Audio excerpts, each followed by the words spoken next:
Kijk eens, mijn excuus, mocht je net inschakelen. Kan zijn dat de YouTube waar de Ghosthunters zullen gaan zien,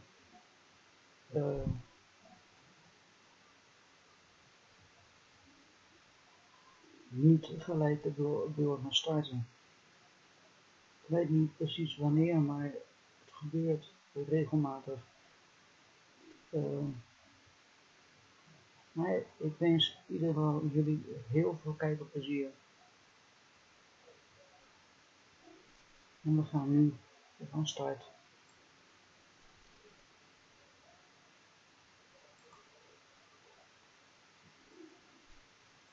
On this episode of Ghosthunters International, the team travels to Belize to investigate a treacherous cave system. Let's go! Oh my God! Where a sacrificed human spirit lies trapped in darkness. The Crystal Maiden may have been one of the most ultimate sacrifices of all. Is this Mayan soul desperately trying to contact the team? I heard my name. Oh my God. I just heard Susan. I just heard Susan right now. Or is it luring them towards danger? There's something more sinister to this than meets the eye. What is this place? And later, GHI heads to a 14th century chateau in France where a young girl's spirit is threatening women. Who's in here? What the hell was that? Wait. I heard it sound like a whimper. Can they find answers for a family living in fear of a harmful entity? No.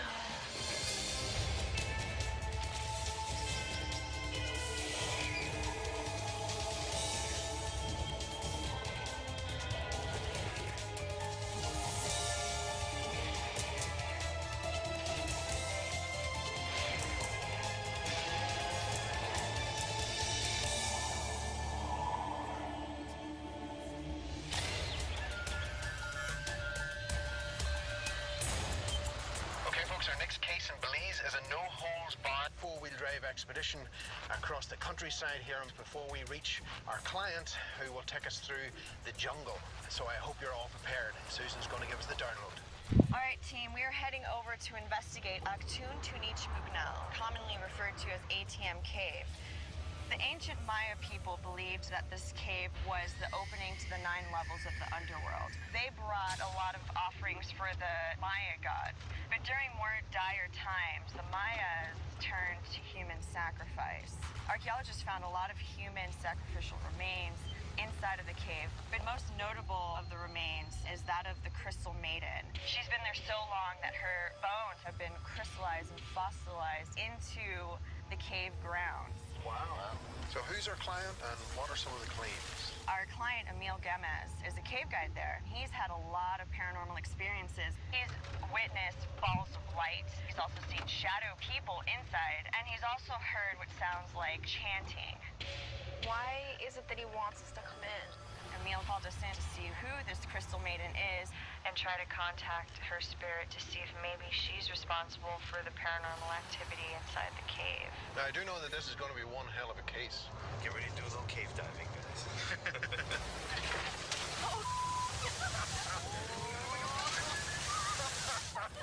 What a drive.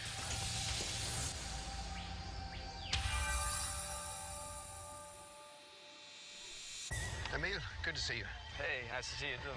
Welcome to the Taper National Forest Reserve. Thank you. All right. Thank you. We're excited about this. We heard it's quite the hike, though. Oh yeah, it's How far about in? 45 minutes walk to the cave. You guys ready? We are, yeah. All right, let's do it. I call in GHI to this unique cave system that we have down here because the Crystal Maiden is one of the highlights in this cave. I've been having very interesting experiences that are unexplainable.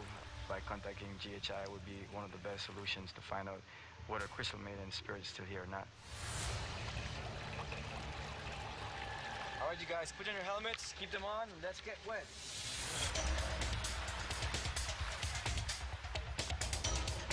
All right, you guys. Wow. Welcome to the underworld. Wow. Holy crap. Let's go. Oh my God. Holy it's like... I'm being very manly. Never had to do this before.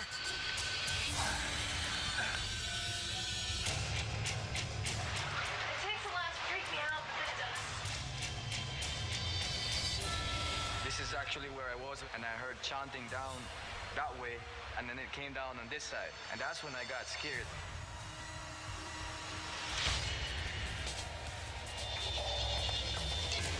So where are we now? We're actually at this beautiful flowstone formation, the Virgin Mary. One time I was here with a group, and I remember clearly I was standing right in your position, facing them. Suddenly one of them said, "Oh my God, there's a light up there." And then I turn around and look, and it disappeared.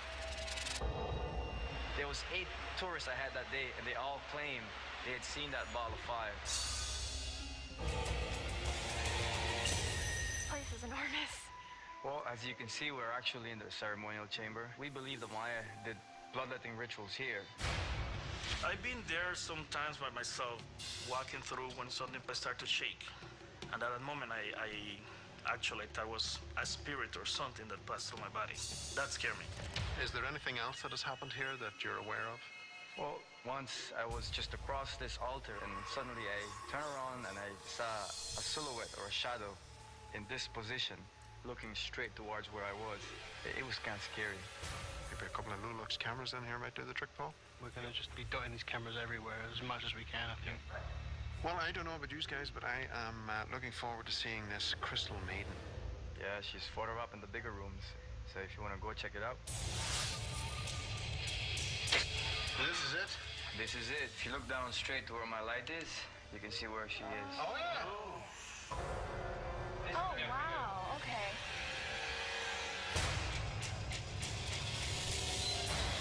The Crystal Maiden.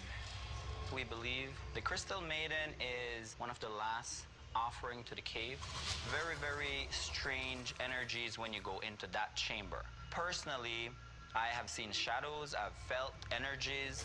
Sometimes you have that very negative feeling that you're not welcome there, and you fear that something will happen to you. So now, what kind of things would be happening for them to sacrifice somebody? The purpose of a human sacrifice would be the point of desperation. Appease the gods and petition them for rain and fertility and prosperity. It may have been one of the most ultimate sacrifices of all. This might be a stupid question, but the whole Crystal Maiden name. When you look at it closely, you can find a quartzite crystal deposits on the body. Remember that glow of light I mentioned earlier in the cathedral chamber? Right. This is actually the spot where we saw the light. Oh, right. And then it disappeared in the big chamber in the back, in the cathedral room. The cave system itself is absolutely amazing. But the big question is if the Crystal Maiden spirit is still lingering in the caves, causing all this activity, and maybe trying to tell us something. Essentially, what we need to try and do here is give a thorough investigation with a limited amount of equipment. We will not be setting up cameras in the caves ahead of time, as it's too treacherous and remote. Each team will be their own command unit with waterproof gear and handheld cameras.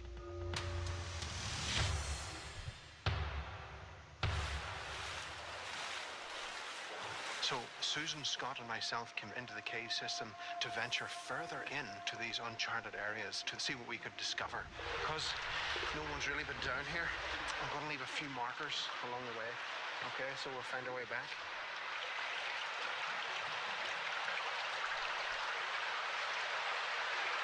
What was that?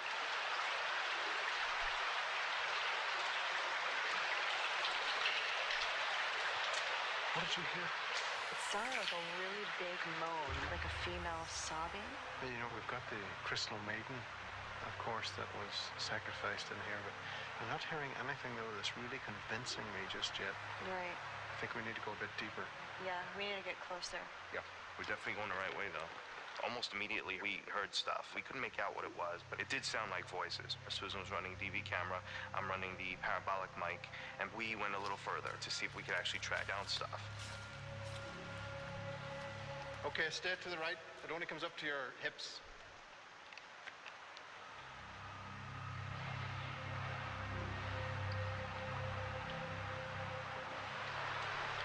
Turn the lights on. It sounds like singing.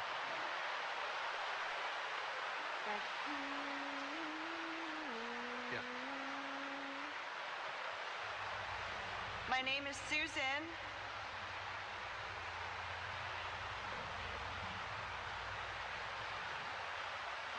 can hear you, but I cannot see you. Do you understand what I'm saying?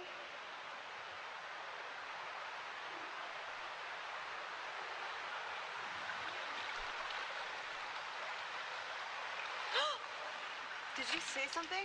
I heard my name. Oh my God. I just heard Susan. I just heard Susan right now.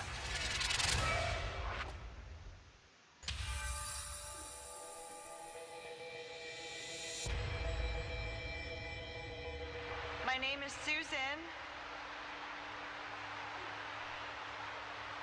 Barry, Scott, and myself headed deeper into the cave system to see if we could contact the Crystal Maiden. I can hear you, but I cannot see you. I heard my name. I heard my name just now. I couldn't tell if that was your name, but I heard something, and that freaked me out. Oh my God, I just heard Susan. I just heard Susan right now. I introduced myself, and moments later, I heard my name whispered back at me. I just heard my name whispered in my ear. Susan, I just heard my name whispered in my ear. Did you hear it, Scott? We both heard the word at the same time. I couldn't tell what it said, but I heard it. I got goosebumps from that. What is this place?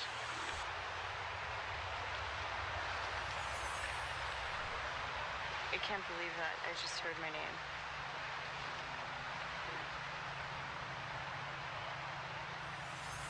If that's you calling out to me, I'm listening to you.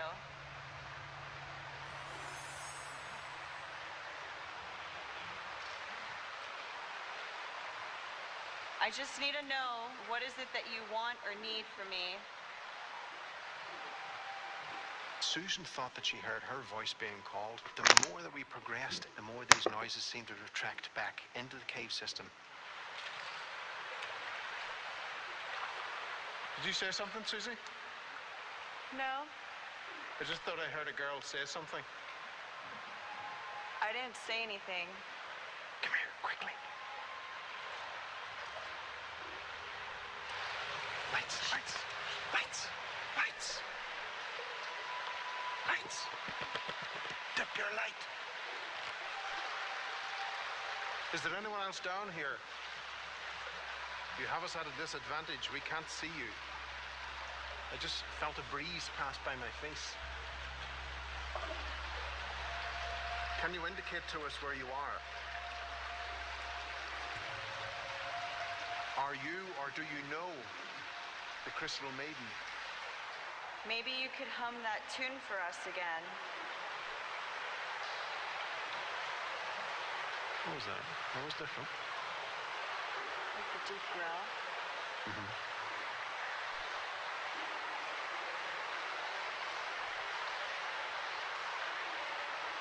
It's so dangerous in the cave system. We can't just run after it. We came to a point in time where we had come to our end. The water got too deep. We didn't know what was around the corner, and I certainly didn't want to find myself or the rest of the team in out of our depth. And I'm wondering if we're being lured into a situation because we're in an environment now that we're against the odds. Well, that's the only concern I have is the fact that we're going on voices, and it seems to be drawing us back further and further. We're going back further. That's some of the claims of people following that and disappearing. So I don't know if there's a pattern or something going on, but I wonder if there's something more sinister to this than meets the eye. I agree. Voices we were picking up kept leading us further and further into the cave. Whatever's here seems to lead people to their demise. All three of us wanted to go as far into the caves as possible, but unfortunately the water started heading out into really deep sections, so we decided to call it quits at that point.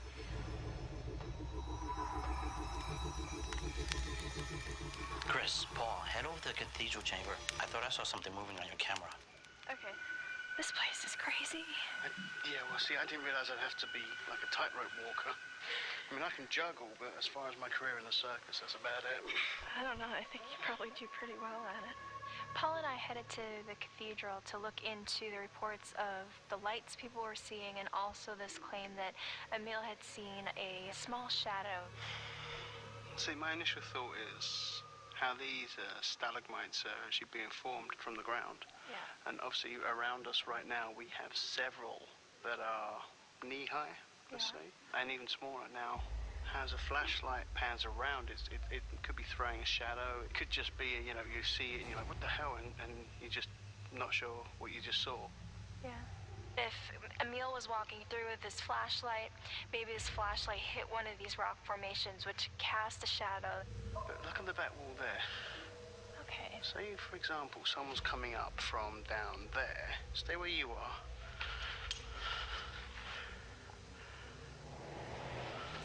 And if I hold it there, I walk around, it moves. What if you just caught that with the corner of their eye or something? Like that. I mean... The back wall, it looks somewhat impressive. Oh, I see, yeah, you can see it. Oh, yeah. Looks like somebody's standing back there. Yeah, she does. But this is one of those cases, again, where a situation has to be almost exact that to be able to recreate it.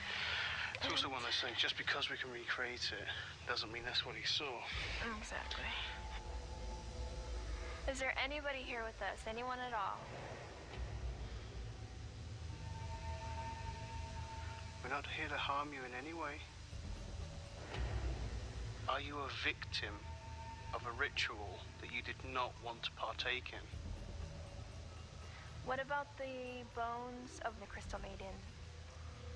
Do you know who she is? Did you just see something? What was that? I'm telling you, there's something moving in there. I'm not kidding.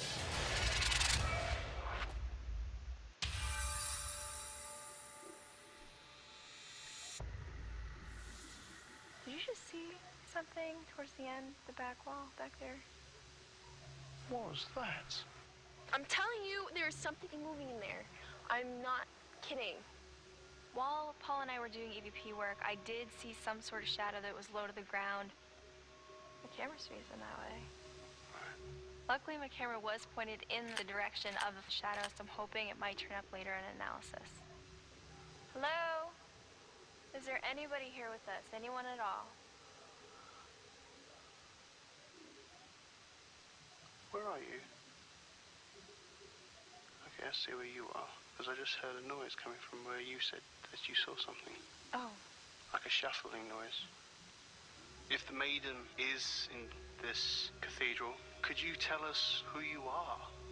In all honesty, this is going to be one of those cases where we are really heavily relying on the evidence that we've caught, the data that we've been collecting, and the photographs that we're taking. So it's a case of I can't wait to get into analysis and just see what we've got. I think this is it, you know. Are we almost... Oh, is this it? Oh, the Virgin Mary spot. Yeah, look at that up there.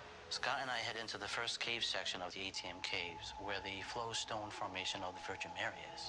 Okay, I'm gonna place this down, Joe, and then we set up the ambient temperature deviation devices again, as well as a millimeter as like a control factor for it. So. Okay. The claims in here, they've heard chanting, they've seen balls of light, and shadow play. Okay. Joe and I brought with us the ambient temperature deviation devices, brought our millimeter, we brought a 360 audio, in hopes that we might be able to capture what in fact might actually be in this chamber. Look at this. That kind of flickered in the heat. Okay, if anyone is here with us, if you made that flash, could you do that again, please? Are you trying to contact the people who come in here and visit? Every so often, I think I hear voices. It does sound like it's either like people talking. Yeah. Please come forward. The devices we carry will not harm you.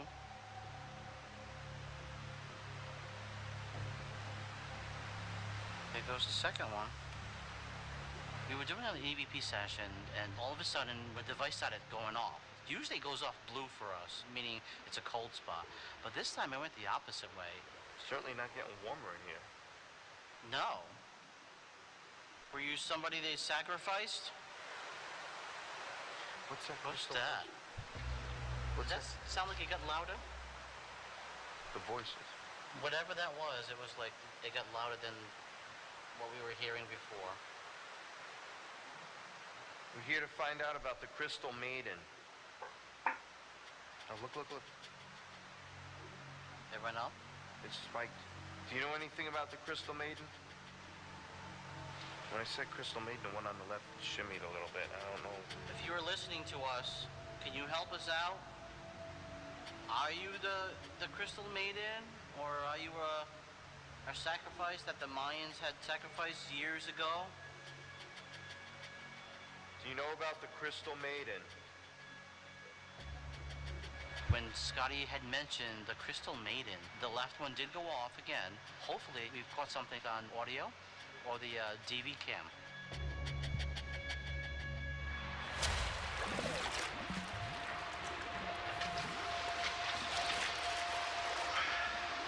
This one's going to get deep. Barry and I were investigating in the altar, and we decided to set up on the highest level of it. Chris and I come here in the greatest of respect, but we are trying to determine if this is the entrance to the underworld. Did you hear that? Yeah. That was a voice. Hello? That came from directly in front of us. Did you hear that? I heard that. Sounds like somebody's moving somewhere. We did some EVP work, and during our questioning, we did hear a few sounds. We weren't sure where they were coming from. I thought they were coming from the left. Barry thought they were coming from straight ahead or to the right. Direction is definitely something that's difficult to figure out in here. I think we should go further into the caves. Because even with our lights on, that noise seemed to be still happening. And we I'm can't see telling where you, it's coming more than from. half of those noises were coming from that way. More of these strange noises sound like voices were coming through, so we decided to follow those and deeper into the cave system.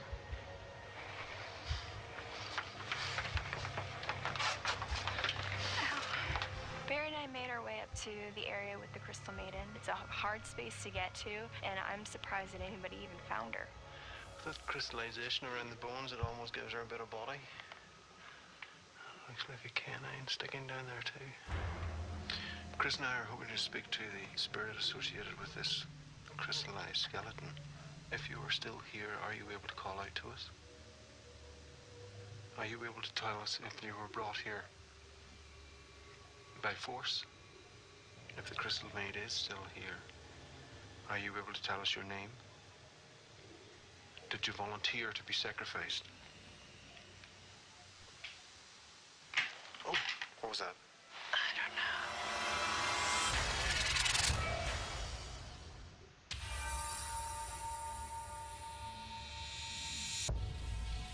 If the Crystal Maid is still here, are you able to tell us your name? Did you volunteer to be sacrificed? Oh, what was that?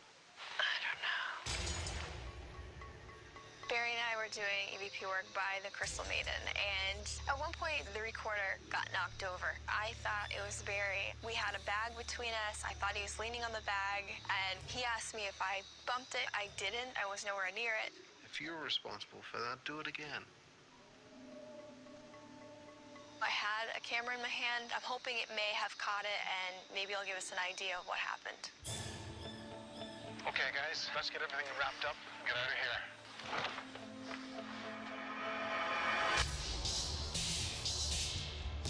We just concluded our investigation into ATM caves. During our time in the cave system, it sounded like we were getting types of response coming back. It did sound like there was a female in there, so it's going to be interesting to get into the analysis and find out if the Crystal Maiden is haunting the caves of ATM.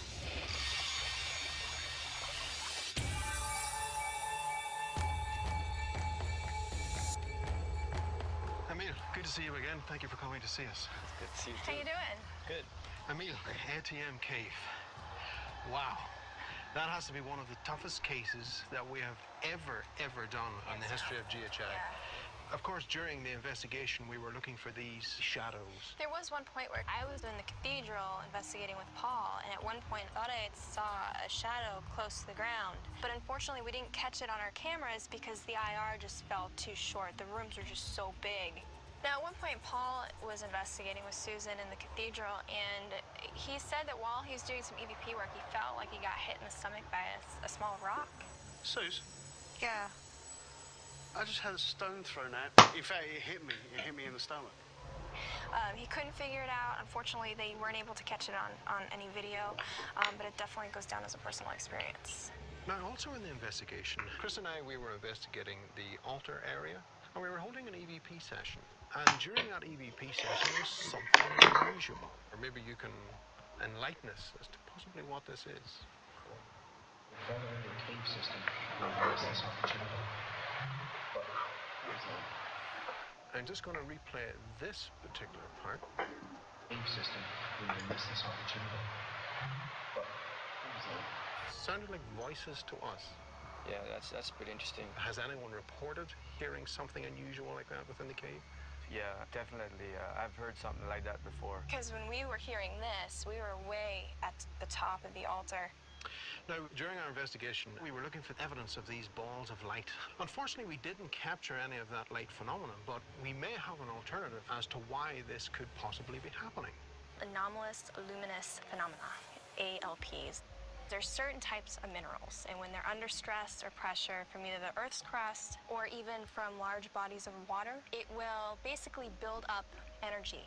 And every now and then it'll discharge this energy and it'll appear like balls of light. That sounds interesting.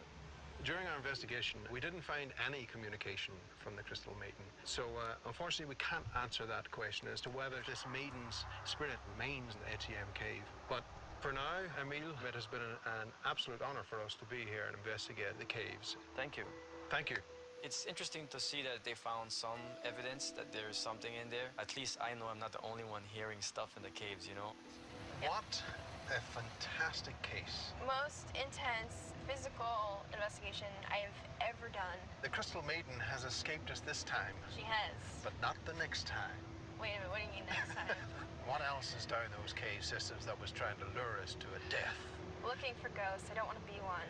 Well, let's get back to the team, pick up our dead and injured, and find out what Susan has for us next.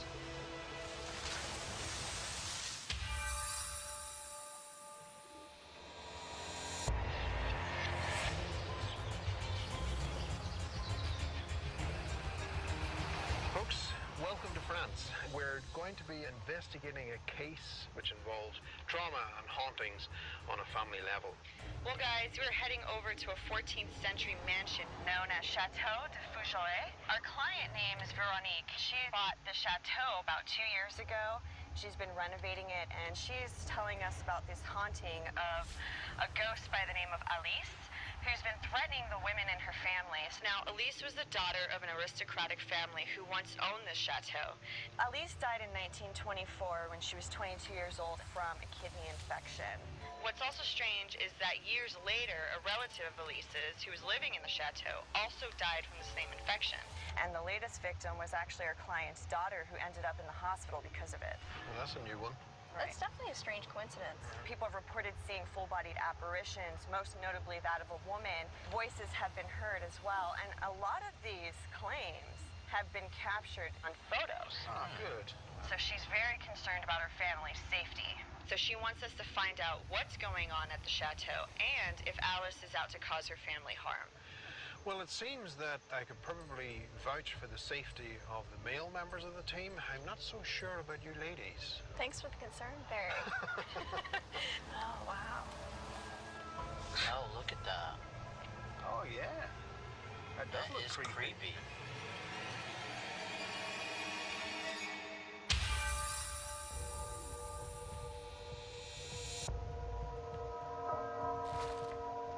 Bonjour, Bonjour. Barry Fitzgerald. Bonjour. Bonjour. Bonjour. Welcome my French castle. I call Chechai because I'm a little afraid for my family, for my children. I believe that Alice is haunting the chateau. Well, this is really quite a place. What can you tell us about the history of this place? This castle was built just at the start the war against Englishmen. Were 100 years. Now, after the 100 Years' War, we were told that there's a darker side to the chateau and that people have lost their lives here. What can you tell us about Alice? Alice lived here. She was very young and she died from a very heavy infection in a room upstairs. is Alice's room. We have a problem with the people who sleep in this room have the same illness of a girl who died in this room from this illness. My daughter, she helped me to work in this room. Donc un soir, j'ai dormi dans la chambre d'Alice avec. I was spending the night in Alice's bedroom and was reading a book before I went to sleep. Suddenly, I felt a hand touch my shoulder. It was very strange and scary. I cannot explain it. My daughter has a very heavy infection. She spent 2 weeks in hospital. Wow. So your daughter ended up in the emergency room the next day? Yeah. Wow.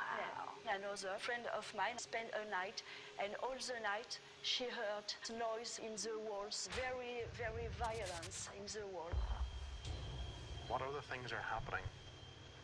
For example, my daughter, she was here, and she saw a woman with red clothes, black cut hair here. This woman, she was like a real person. Donc j'étais. One morning I came down to the Gothic room alone. Suddenly, I felt a very cold breeze. Over by the fireplace, I saw a figure moving. Then, after a few seconds, it just vanished. And what other activities are happening in the castle? In the stairs, he feel something cold and take a photo. We can see a woman with longer clothes and with a little... Colour? Yeah. Maybe we can set something up for tonight, Paul. Oh, yeah, I've got a few ideas for that one, definitely. Now, from our perspective, we would like to know, what would you like us to do here? That you prove it's haunted or not. With the spirits of Alice, I need objectivity. Okay. Great. Well, I'm sure we can do that. I know Veronique's biggest concern is her family, especially with this whole story of Elise dying due to some illness here at the castle. Obviously, you get 2 women on this team. Hopefully, Susan and I don't have any issues here, and we don't have any need to be going to the hospital. All right, let me know when to stop. Actually, that's perfect. Meet you back at Central Command. All right.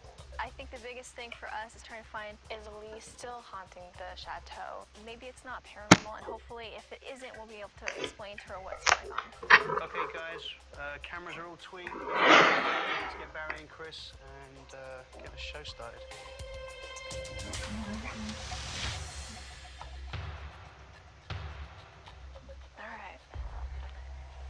Chris and I started in the Gothic room. We're trying to establish who this red lady was and also trying to establish if we could make any contact with Alice. Starting EVP session, Barry and Chris in the Gothic living room. We're trying to make contact with Alice. Alice, are you responsible for causing the illness in others who stay in that room? Is there something in this house we should fear?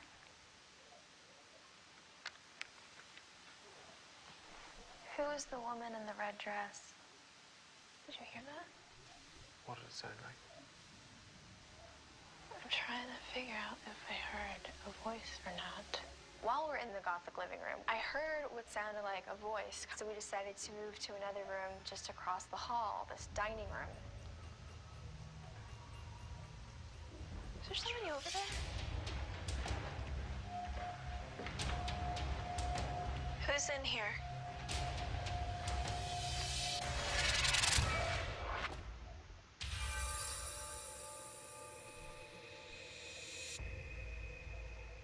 Barry and I decided to start investigating in the Gothic living room. Did you hear that? What did it sound like? I'm trying to figure out if I heard a voice or not. But then we moved to another room just across the hall, this dining room. Is there somebody over there? At first I saw a light appear in there.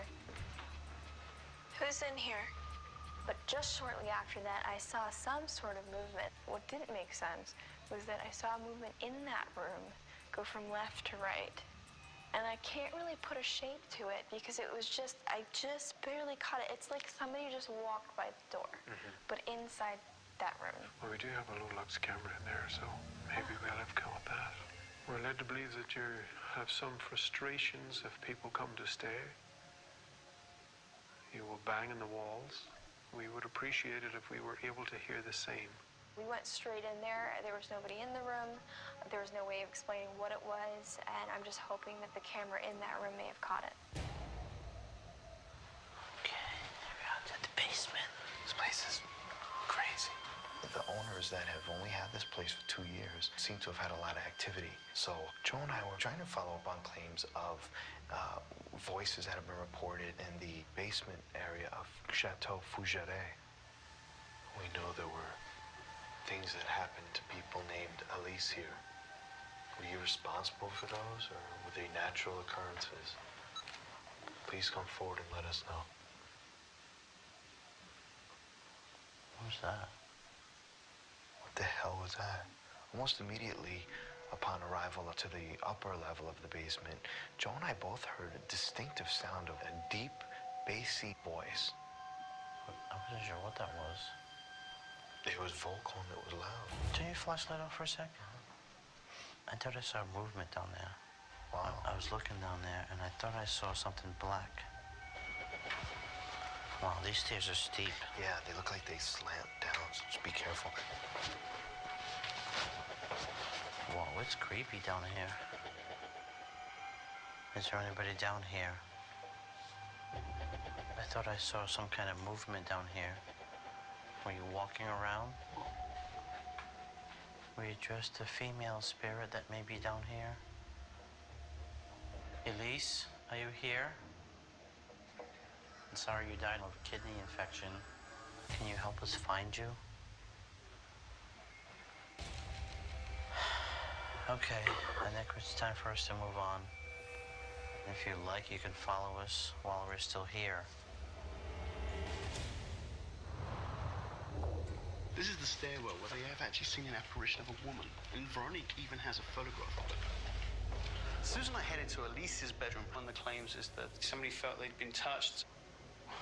So first things first, I actually want to take some more photographs. Wait,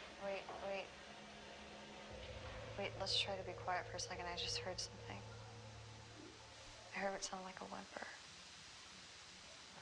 See if the floors That's were what I'm creaking. thinking.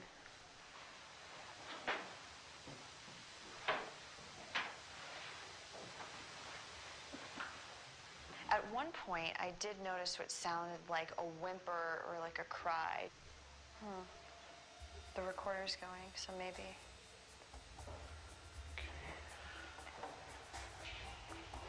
I'm going to snap a few more shots like this, okay?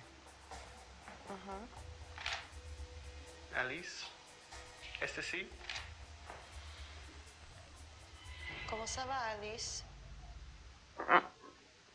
Ça va bien? It seems to be that the majority of interaction between these paranormal claims seem to be towards women. So Susan and I decided to split up. She went and laid down in Alice's room to see if she could reach Alice. Alice, do you understand when I speak English? Whilst I took pictures in the hallway trying to solve the mystery of this female apparition that's been seen on the stairs. And we'll see if something came from that. Okay, guys, let's get everything wrapped up. We just finished our investigation in the chateau. We did try and reach Alice and establish, was she responsible for causing this illness that seems to develop from people who stay in Alice's room? We don't know, but we have to remember that there were other activity reported within the house, so it's going to be very, very interesting to see what can come out of tonight's investigation.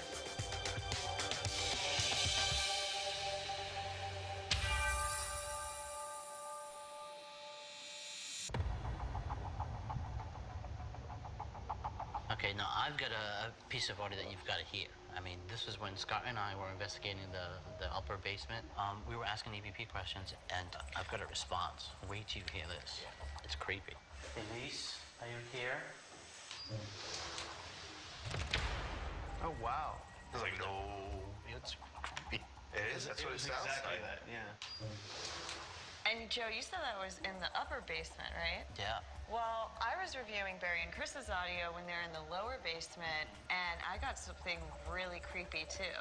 Nice. Yeah, take a listen. Is it possible we can talk? We can communicate? Oh. That sounds like it's right next to them.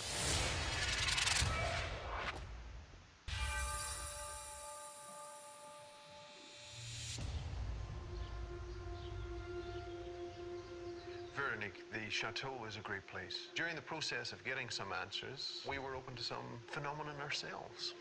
Chris and I, during the investigation, we were in the main living area conducting an EVP session there.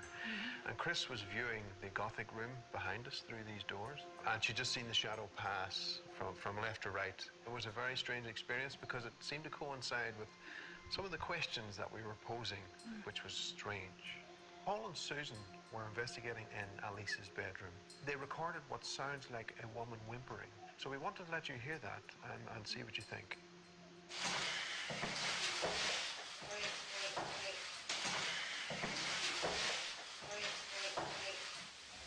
Now, you were able to hear that? Does that match something as to what you've been told about other people coming in here and hearing those whimperings? Yeah. Now, bringing us down to the basement area, Joe and Scott were investigating down there, and they were at the upper level of the basement just before you take the steps right down into the heart of the basement. And they recorded what sounds like a voice. Elise, are you here? Who's that? To them, listening to this, it sounded like the response of no. But staying in the basement, Chris was standing and the little chamber was off to the left. And she thought that she had heard a voice coming from that chamber. That's whenever we got another response. Is it possible we can talk? We can communicate? Oh, it's very clear. Yeah. Now, we'll just run that for you one more time to let you hear. Is it possible we can talk? We can communicate?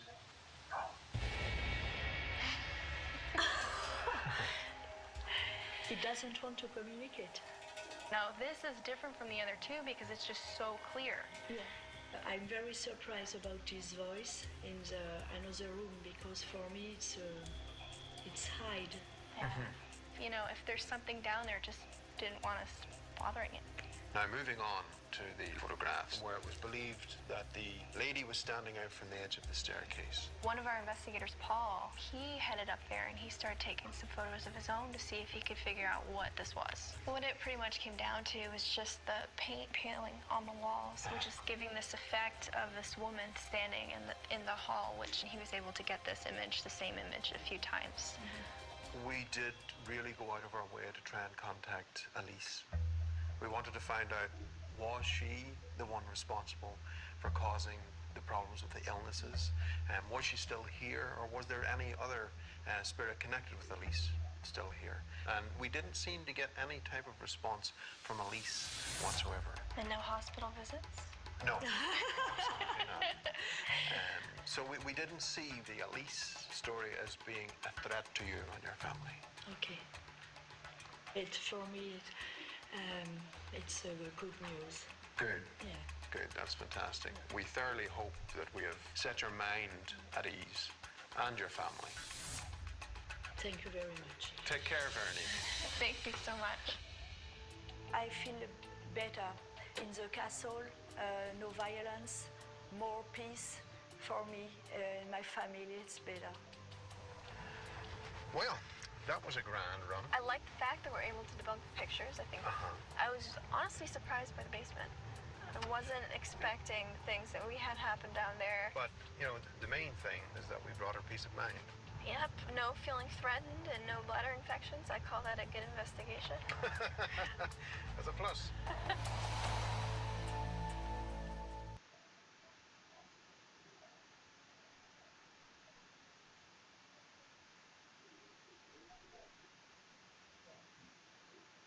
On this episode of Ghosthunters International, GHI travels to Belize to help a man who is tormented by Mayan spirits haunting an ancient ruin. She grasped at me, pulled on my back, then she jumped and ran.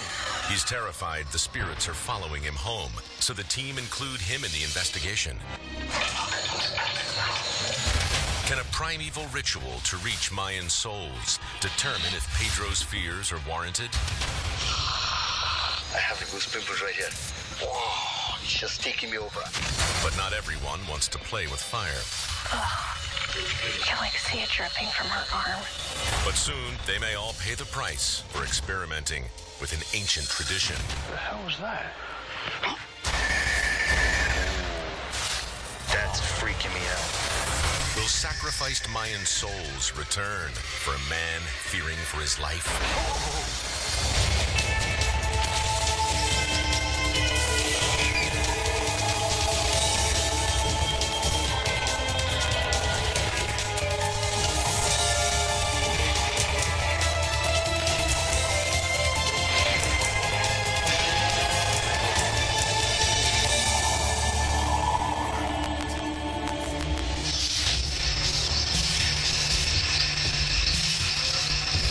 Hi folks, welcome to Belize here in Central America. Susan's going to give us the download for what we're coming up against. Well, team, we are headed over to Cajalpech, which was an ancient Mayan city dating back to 1200 BC. Now Cajalpech is an archaeological site that is protected as well as a popular tourist destination. Now, the remaining ruins were once buildings where violent bloodletting rituals and human sacrifices took place. So, what activity have people been experiencing? There have been reports of an apparition of a lady dressed in white seen throughout the temple. Tribal chants have been heard and possessions have also happened here. So who's our client? Why do they want us to come in? Our client actually has had a lot of experiences himself. His name's Pedro Cruz. One incident was when he was entertaining a lady friend at Cajalpech, and suddenly something took her over and she became possessed. Started going berserk and talking in some ancient Mayan language. Also claimed to see several shadow figures as well as heard voices and chanting. So what does Pedro want us to do for him? He wants to know, is this paranormal activity attached to him, or is it attached to the ancient Mayan temple?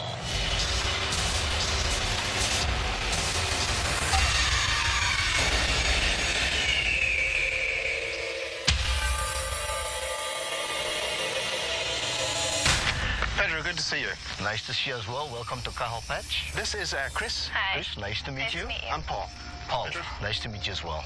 I called GHI because I've had a lot of paranormal experience in Cajalpech, and I wanted for them to assist in trying to get to the bottom of it. I hope that after the investigation of GHI, the spirits leave me alone, that we shall finally put a closure on any paranormal activity that I've experienced in the past. Pedro, it's a great pleasure to be here and investigate these Mayan ruins. Shall we make a start and see where they are? Let's go and see where they are, young man. Great. When did the Maya first settle this area? This area would have been settled as early as 1000 before Christ. And how many people would have been living here? 15 to 20,000 in the area. I'd love to hear a little bit more about why you called us in. Because I've been a tour guide in this area for many years, and I visit the site a lot, and I've had paranormal experiences at the site myself. And for some apparent reason, I believe these spirits are trying to contact me, and maybe they could be following me home. So I'm kind of scared in a sense. Oh, wow, look at this place. This is it, huh? This is it. What was this area used for? This would be a plaza. In certain times of the year, whenever the elite wanted more rain, for example, for the crop, they had to do special rituals, bloodletting rites to appease the gods. They would summon the peasants from outskirts of the area to gather here for those events. Now, Pedro, you had an experience here? Many years ago, I came in here about 12:30, 1 o'clock in the morning with a friend. We wandered up the stairs, and at this precise point here is where we stood. And what occurred, this individual started to react in a different form. I heard her squealing and crying. I don't know what language she was speaking. I presume it might have been maybe some type of Mayan dialect. And then in that same attempt, she grasped at me, pulled on my back, scratched me, and then she jumped and ran. What other activity has happened here, Pedro? Other people who have commented that they see a lady with a white dress. People who said they've seen her here in this area and other areas. Okay, it's something we'll keep an eye out for. Okay, shall we move on to the next location and have a look? Definitely. Great. What type of paranormal activity happens in this area? People have accounted they have seen 9 shadows or images here. And they also see on top of the chamber there, a ceremonial area, they've seen a large individual, tall, 7 feet tall, with 2 large knives. Sombras, sí. Sombras. Que solo uno ni dos. He visto 10 sombras. Diferentes tamaños. El más grande es como 10 pies de alto, pero tenía una espada aquí y uno acá. What other types of activity are happening here within this area? The same white woman that people presume to see in the other area is believed to be coming and wandering in this area sometimes. Right. And they believe she would walk through that doorway you see in the distance there, just disappear. I was going wrong to the back. I looked backwards and I saw this lady in full white. Her skin started to fall off and she was looking at me. And then I looked, it just disappearing. I think Cajalpech has a lot of spirits there.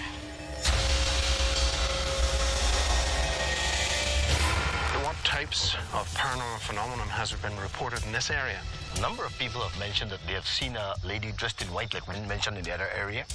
And she comes here on the second floor, on that doorway there, apparently she goes inside there and never returns back. That area we call the point of no return. This is Plaza E? Plaza E, yeah. This is the place where you had quite an extreme experience through the use of bloodletting, is that right? Yes, we reenacted in a sense, or attempted to. We use obsidian, which was this type of blade they use to cut themselves to get their blood. The blood was put in an urn, it was burnt, and that would do contact with the gods. The experience you face is like you are totally consumed by the spirit, or you become a part of that event. We were told that you were hearing some audible things as well, like crowds, almost, what was it? Chanting. Yes. Wow. Would you feel comfortable about possibly performing that again? I would definitely be comfortable and trying to reenact, see what possibilities lie beyond. So this is the very top of the pyramid. This is where the sacrifices would have happened? It is believed this would have been where the sacrifice would have happened. Well, I think we're going to really give it a good go tonight. We'd like to thank you for showing us around, and thank you very much, Pedro. Thank you as well. See you in a bit. Pedro is concerned that he has become a target. His greatest fear, and the reason he has called us in to investigate, is that the spirits are following him home. He's afraid that he's putting his friends and family at risk, and wants our expert opinion if he needs to disassociate himself from the site.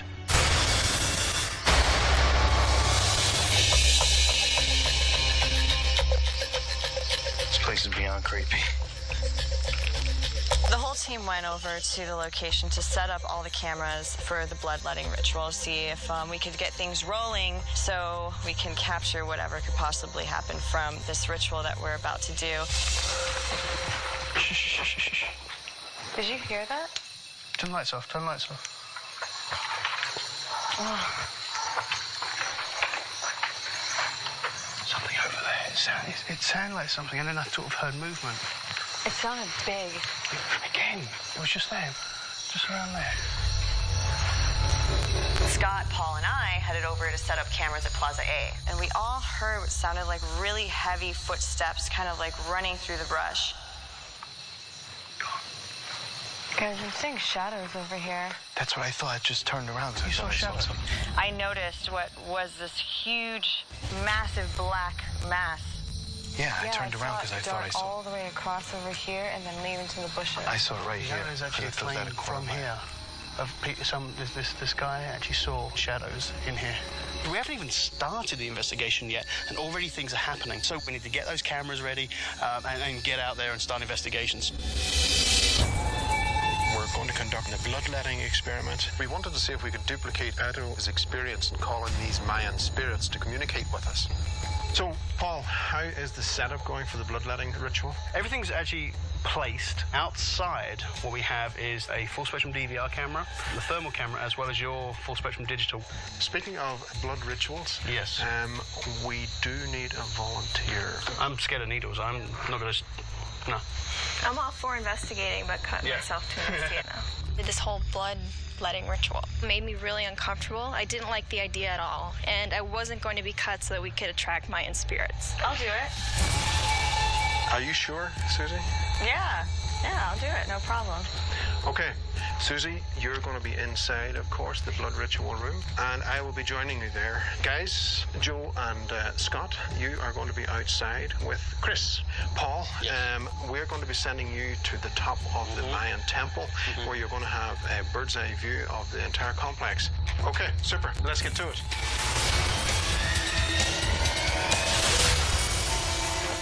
Susan volunteered for the bloodletting experiment that we were conducting with Pedro. The bloodletting was a process that was used by the Mayans to reach their specific gods. Pedro had some unusual experiences here before using the same process, so we wanted to use the bloodletting ritual as a trigger to stir up activity here at these Mayan ruins. We are rolling with that one. We were using a full-spectrum camcorder, a low-lux camcorder, and that was pointing directly at the entire group. I was also using a handheld full-spectrum recording device. Yeah, so basically, I mean, they're going to be in there doing the whole bloodletting thing. Joe, Scott, and I were set up just outside the bloodletting room, and we were there to keep an eye on that whole open area. There we go. We're looking for any shadows, any plays in light, and of course, listening for these sounds of chanting. It's funny what, like, Barry and I agree and disagree on. He wants to watch.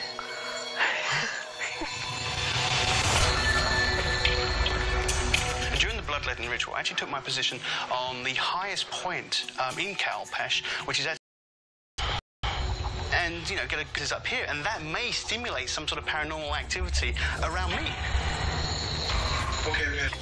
This process is a way of attracting the spirit back to that location. And here we have a unique obsidian blade that's from the area. Right. I felt that if I had the opportunity to share an experience with an ancient spirit of some sort, like, I'm not going to let that pass me by, especially with somebody who had a similar experience himself.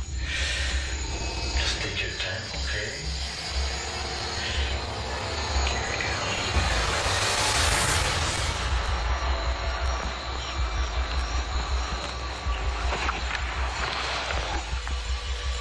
Still recording.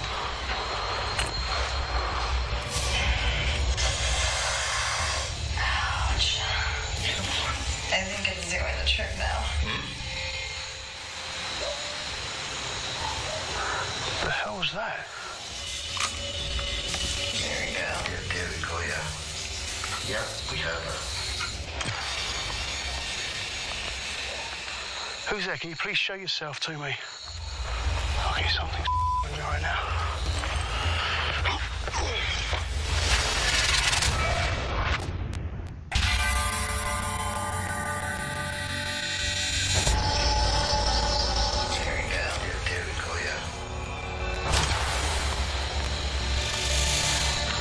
Who's there? Can you please show yourself to me?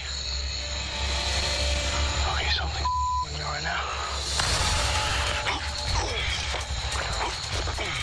Now, during the bloodletting ritual, I'm hearing this voice. Alrighty. I don't know what's going on here, but there's definitely a voice. The same voice is coming from about 3 or 4 different places.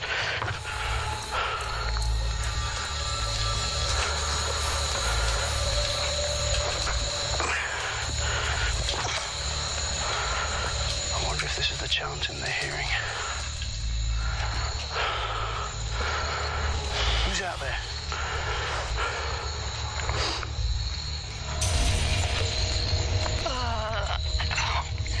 Gross. But I need for you to come forward. Are you one of these shadows? Well, I need you to show yourself to me.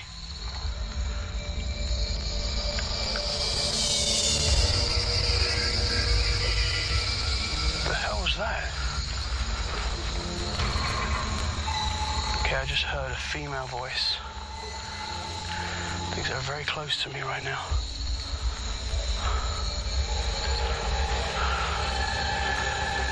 I don't want to say that they're on top of this temple with me. Now, I know that I'm above the echo effect that you'd actually get when you're down in the bottom of the plazas. Whatever it is, it's right here with me right now.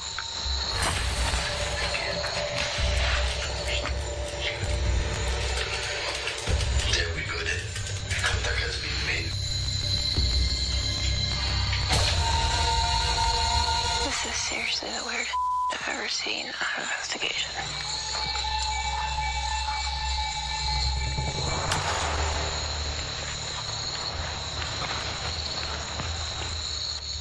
Are you this lady in white? I just saw someone down there.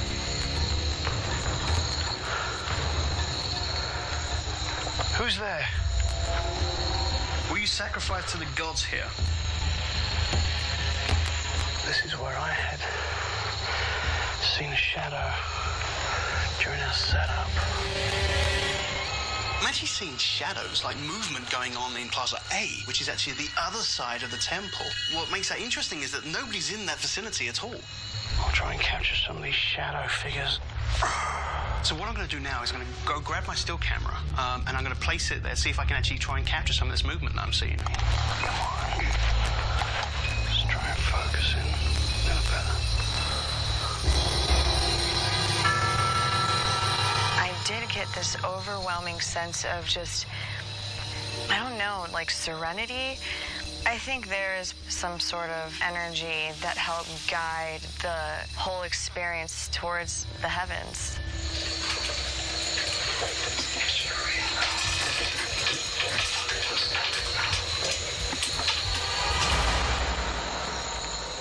Oh, I thought I heard voice again.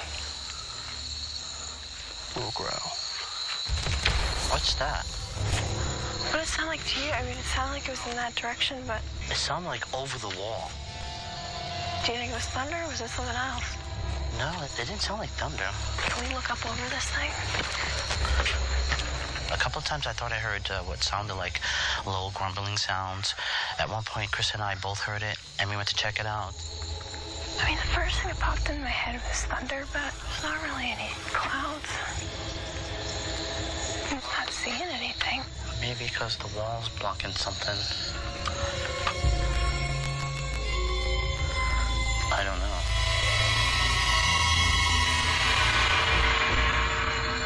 Pull to Chris. Go for Chris. Is there something that has caught your attention? Did you hear that, like, sort of crumbling kind of... I don't know how to explain it. The first thing I could think of was thunder, but it sounded closer to the ground. Yeah, I did actually hear that. I actually tagged that as a growl, but I did hear it very clearly up here. I am hearing a very high-pitched whistle. I don't know if you guys are hearing that too. Yeah, we didn't hear that down here, so pretty strange. Okay, anything else, give me a shout.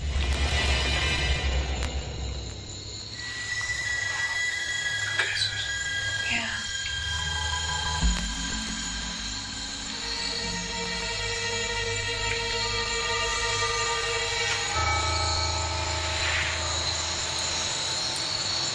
Are you hearing that? Sound like it's on the walls. If you're wanting our attention, you've got it.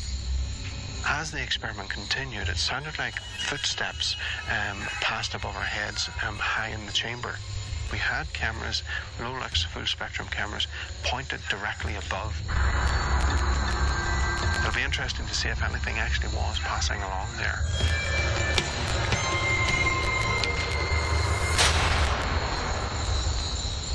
What the hell? Joe, what's going on? Something touched him.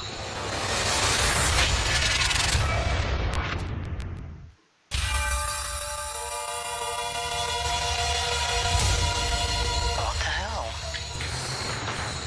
What's going on? Something touched him. As the ritual progressed, at one point I thought I felt what felt like fingers run down the side of my left rib. I thought I felt something touch my left side, so I turned. And there was nobody there. I had the flashlights, I had the DV cam scanning everywhere, and I really didn't see anything that would brush against me. Again, so what that was, I'm not really entirely sure. What did it feel like? It just felt like something went like this. Are you kidding me? I am not. You okay? Yeah.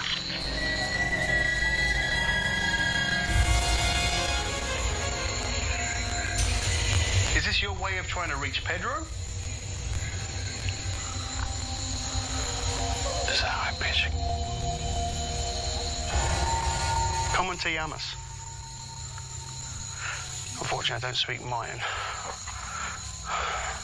So hopefully you understand either English or badly spoken Spanish. This bloodletting ritual may have in fact stimulated some sort of paranormal activity. However, this may be something to do with the fact that this was where a lot of human sacrifices took place.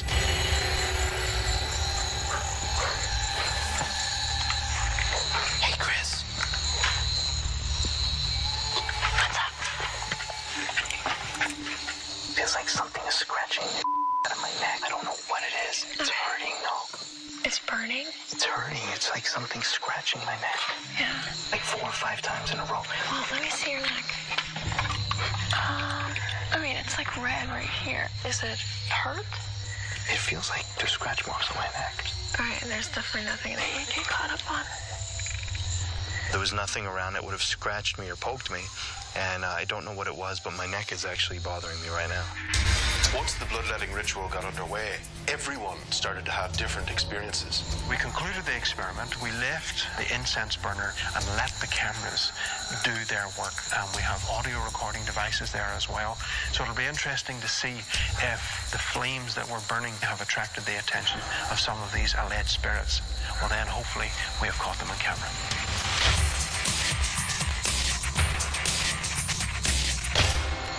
Okay, folks, so the bloodletting ceremony is over, and now we need to move on. We need to get back on schedule. Joe and Scott, would you mind going over to Plaza A and the point of no return? Paul, Susan, I'd like you to follow up on the steps with Pedro. Chris and I will head over to Plaza A. So we'll be in the walkie if anything strange happens. Let us know. Okay. Okay. Barry and I headed over to Plaza A, and this is where Pedro told us about a few claims. One was this woman in white who walked across the plaza. Another is these 9 shadow figures.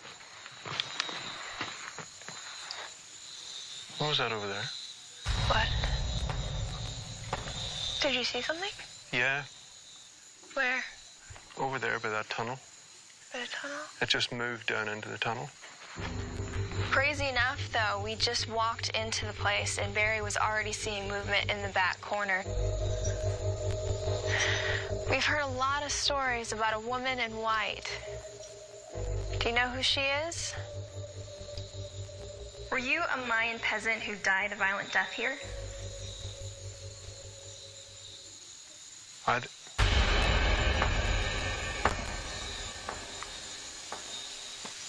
thought I heard one of those voices. Female. Yeah. We were hearing voices, and Chris, in fact, had noted that she thought that she possibly was seeing a figure moving on the other side. Hello? I was hearing movement over here before, too, remember? Oh, that's right, yeah.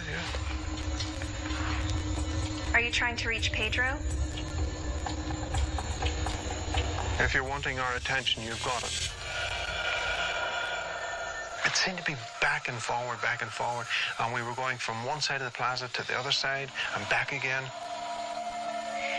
Okay, so this thing you saw was moving down this way? Yeah, there was something cracked over here. It was like a branch or something. Okay. That's what caught my attention first, and I just glimpsed as it moved down through here. It didn't really seem to want to come forward to us. It seemed to keep wanting to be in the background somewhere. For Pedro, of course, he's very concerned that these spirits may follow him back to his home. And that's something we've been monitoring carefully.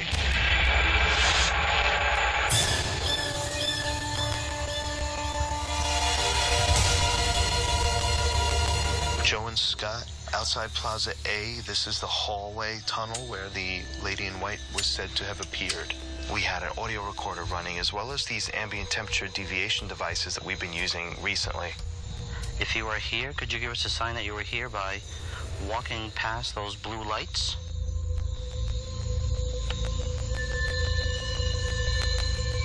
Blue indicates it's a cold spot. Red indicates that it's red hot. If indeed you are here, change it to red. Why do you feel the need to bother Pedro? What has he done to you? Does he bother you? We have to give him some answers, and we'll ask you to come forward. Oh, a temperature device is flickering. Is that you? Can you make the other one flicker? We need both of them to go. I don't think she can do it, Joe. Nope. It's all myth and tales. We decided to get a little bit antagonistic, saying that we don't believe you're a spirit, we don't believe that you're here. And when we start to get belligerent, we seem to get more activity. Are you too weak? You're not the strong spirit that everybody says you are. We're stupid. Oh, it just went off. That's freaking me out. That never really happened before. It's freaking me out.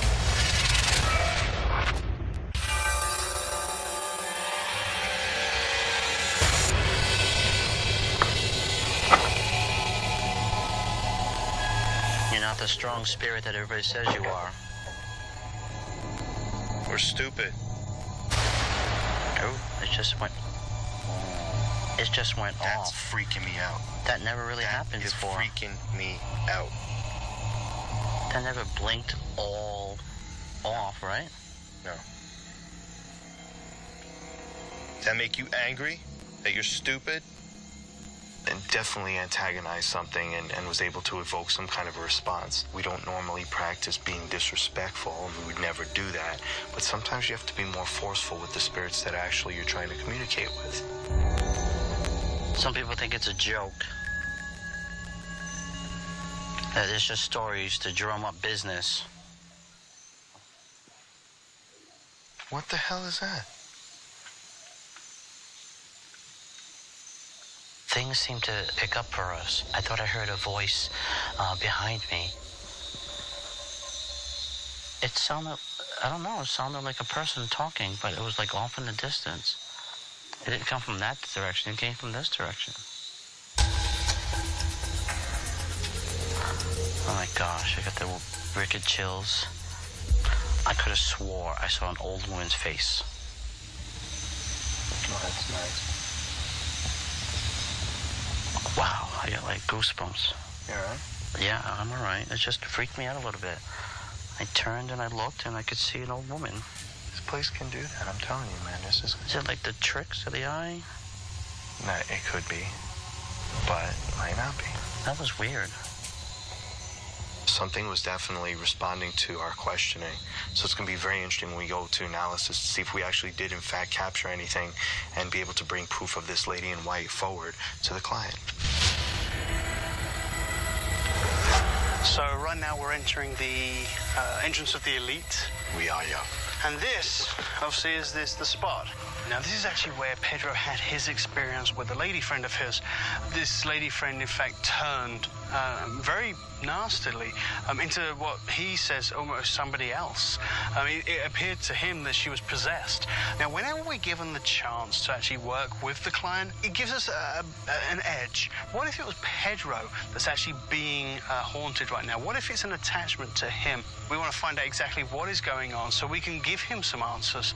We think it'd be interesting to find out who this person who possessed your friend would be. And I think it might be worth us trying, to ask some questions. Okay, EVP session. This is Paul and Susan and Pedro, the elite entrance. Why did you possess Pedro's friend? I'd like to ask the person that possessed my friend, who were you and what role did you play in the society many years ago? Were you a princess or were you a sacrificial victim? Reveal yourself. We need to do some other form of stuff to recreate and bring them back. Okay, well then lead the way. You want to go? Let's try that then. All right. What are we doing now? It's a form of communication they would have done many years ago. People believe you clap the acoustics would revive whatever spiritual feeling would be in the area. Pedro decided to take the EVP session just a step further, so we moved over to the center of the courtyard, just outside of the entrance of the elite. Okay, are you ready? Let's go. He suggested the calling of the spirits. You clap 3 times for north, south, east, and west, and then 1 time for the center of the earth, which represents the heavens.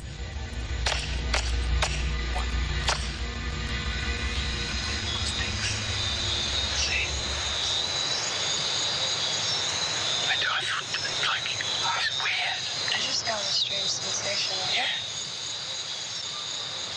Obviously, we would like to communicate with whoever is here.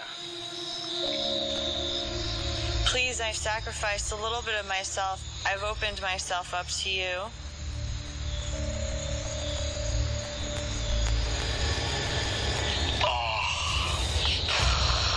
She's coming in right here. I can feel it. I'm getting the same sort of thing. Oh, it's just taking me over. I'm trying my best to control it.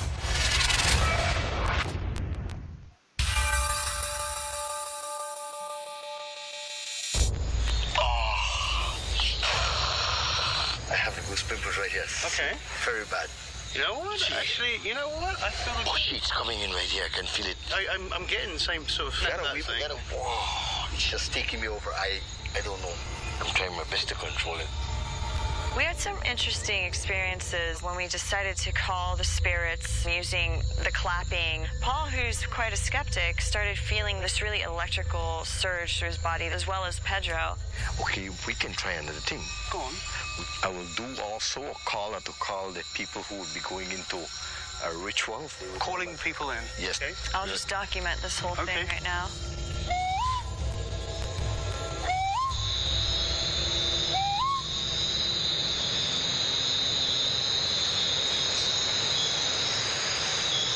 What? Did you hear that? Someone said, No. It sounded like just fast, the footsteps again. Really heavy, big ones that are quick, like big ones. There's the footsteps. Yeah, the galloping I'm sound. just getting the chill again.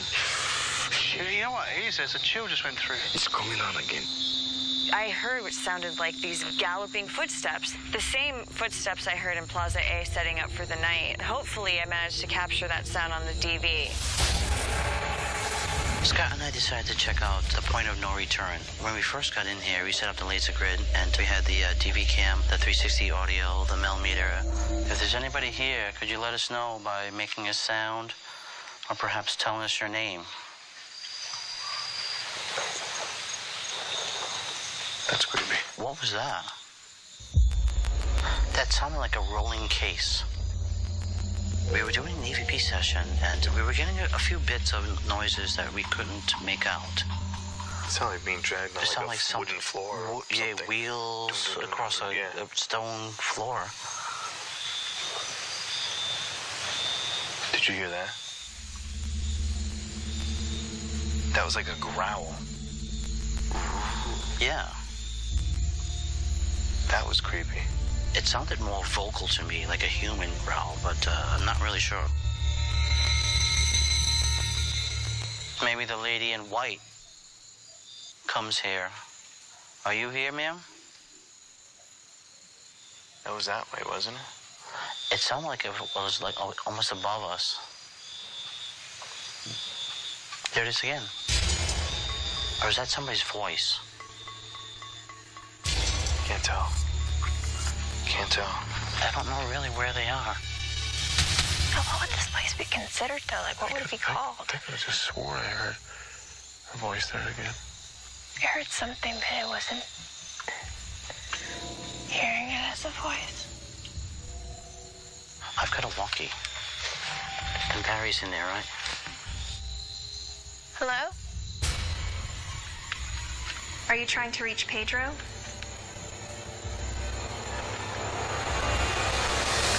Joe from Barry? Oh my God.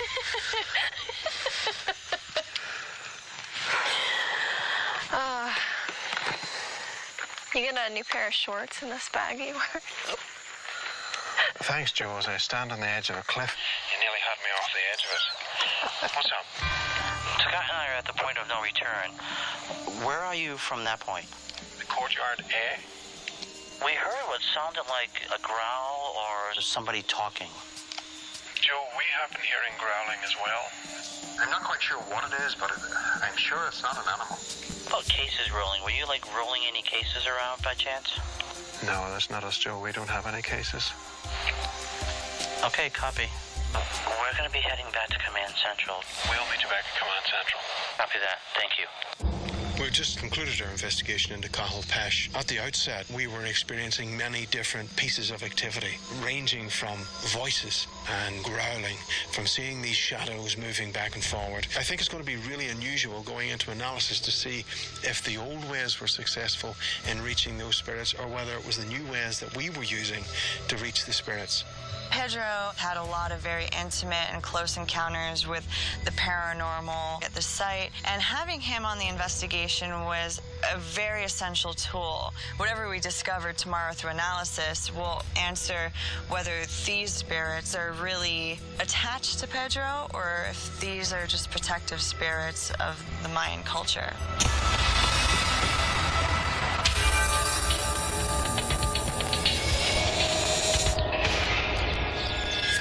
You remember when we were investigating at the elite staircase, the opening to the temple area? The courtyard. Yeah.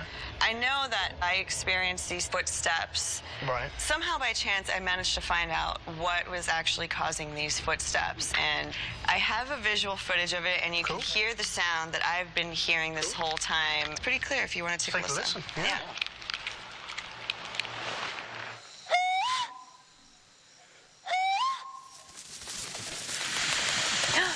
Did you guys hear that? What?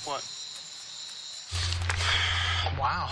It wasn't really footsteps. They happened to be wings from this humongous owl that was swooping by. And certainly the size of that owl. I mean, with the wingspan, it doesn't even need to touch the ground. I mean, with the pounding in the air, it is giving the sound of footsteps. That's a brilliant catch. Excellent. Thank you. I've got a piece that I'm going to play for you. I couldn't believe what I was hearing. I don't know how to describe it. Let's hear it. Wait till you hear it. So Paul and Susan have gone with Pedro? Yeah, I guess so. What the hell? That has to be the best EVP I've ever heard.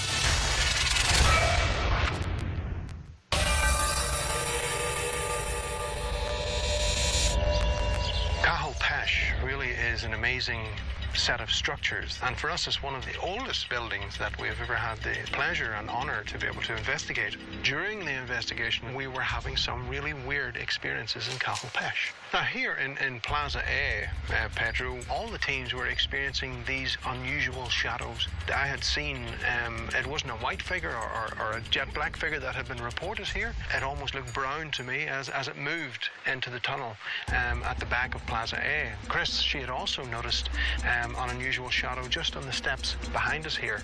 We went after it, but we couldn't find any trace of what it possibly was. One of the things that came up too was Joe was investigating the tunnel behind us in Plaza A, and he said that he saw like a face appear, which kind of caught him off guard. But also Joe and Scott were investigating Plaza E, and they both said that they felt as though they'd been touched. Joe and Scott, they were investigating just outside the tunnel in Plaza A. They were using several different types of devices to try and get some type of communication going. So what you see here, Pedro, are the two devices. These are recording the temperatures within the tunnel system itself. Not the strong spirit that everybody says you are. Or stupid. No, it just went... It just went off, freaking me out. It's an indication of somebody trying to tell them something. This is the first time ever that we've ever seen it function like this, and it coincided with the fact that Scott was referring to the spirits and calling them stupid. If you say that that's never happened before to any of your equipment, it's really something to think about. They were saying, don't disrespect us, and that was the line that was drawn. What he did, he's insulting a group of people that were highly intelligent. They could predict solar and lunar eclipse, and you're going to call them stupid, you know? We wanted to bring something else to your attention. During an investigation with Joe and Scott, they were in Plaza A. They had just concluded their investigation. Joe had thought that he had switched off the camera. So we want you to listen to this, Pedro. It really needs no introduction. So Paul and Susan have gone with Pedro? Yeah, I guess so. That's as clear as daylight, man. Crystal clear. I mean, he sounds friendly, but the way he murmurs my name, he's not after me, but he wonders Pedro should have gone from here quite a while. I enjoy every minute of this, but it's kind of scary for me as well. Now, why would you be afraid at this stage? Because while you guys are gone, I'll be continue coming here. Yes. So I wonder if you will attempt to bother me in the future, you see. We can totally understand where you're coming from. We're very confident in saying that there should be nothing following you home. Our biggest message to you is they have drawn the line about respecting them. And that we've seen in our evidence. And that, I think, going out of this is something I would definitely remember. I feel so good. I don't know what to say. I'm speechless, so to speak. Well, it has been an absolute pleasure for us, Pedro, and we wish you the very best. Likewise, wish you the best as well. Thank you. Thank you. Thank you. After the investigation of GSI, I'm not scared of them following me because I don't think they will. They just want to be around us and try to tell us we were here before you. Continue admiring what you see and work with us.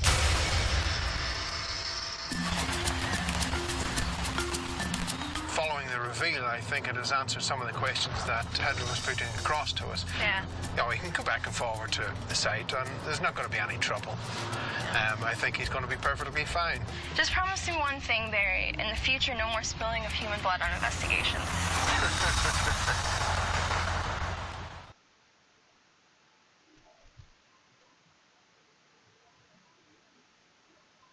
On this episode of Ghosthunters International, GHI travels to American Samoa to investigate an abandoned girls' school overtaken by threatening tribal spirits.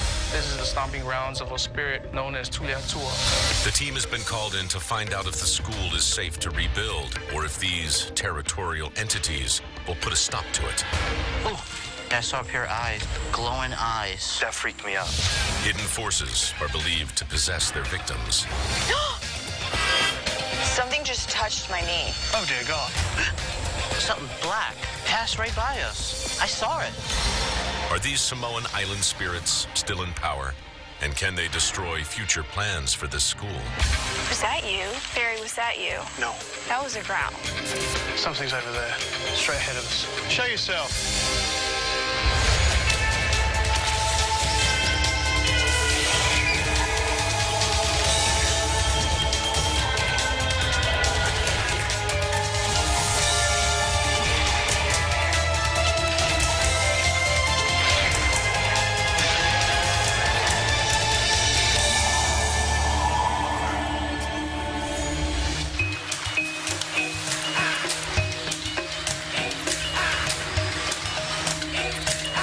Folks, welcome to the island of American Samoa. Susan, why are we standing at a bus stop? Well, unfortunately, this is a very small island. There's not a lot of rental cars available to us. So I've arranged for a local bus to come and pick us up to take us to the location. I think that's it right over there. Oh, wow. Was this the only bus without air conditioning, Susan? What do we got coming up? We're going to be heading over to Autaloma Girls' School, which was established in the 1940s. It's been uninhabited for about 20 years and has been reclaimed by the jungle. Now, the story behind this place goes about 1,000 years ago. There was this Samoan king by the name of Tuliatua who came to visit the island and died here. Now, supposedly his spirit has an affinity for possessing unsuspected trespassers. The possessions have ended up in death. Wow. Now, there are also other claims of other apparitions and ghosts that haunt this location. People are getting touched. They've also been getting pushed, especially around the cemetery. Oh, wow. You guys are going to meet our client, Zena Yese. His father-in-law owns the property we're going to investigate right now. And they have plans on rebuilding it and putting some good use to the property. And they want to know, why are all these paranormal things happening, if it's safe to actually go in there and start building the place over again. Okay. Paul, were you able to pack the machetes in the cases? We got machetes in case we need them. We've got stuff ready in case it rains. This is going to be one of those cases where we just don't know what's going to happen. Wow.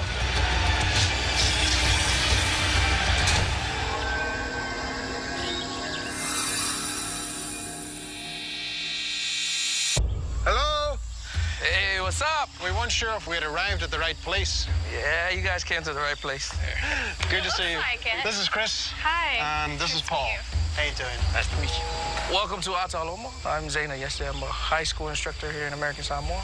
Ataloma is located within the shrubs, so we're gonna have to take a little walk in there. I'm hoping GHI figures out what's going on, why is there claims that paranormal activity has happened here, and if there is none, is it feasible to try and rebuild something here? Oh my God. This is insane. The only structure of its kind here in the South Pacific. My mother went to Altaloma Girls' School. It's haunted by evil spirits watching over the land. Girls were possessed and killed by these dangerous spirits.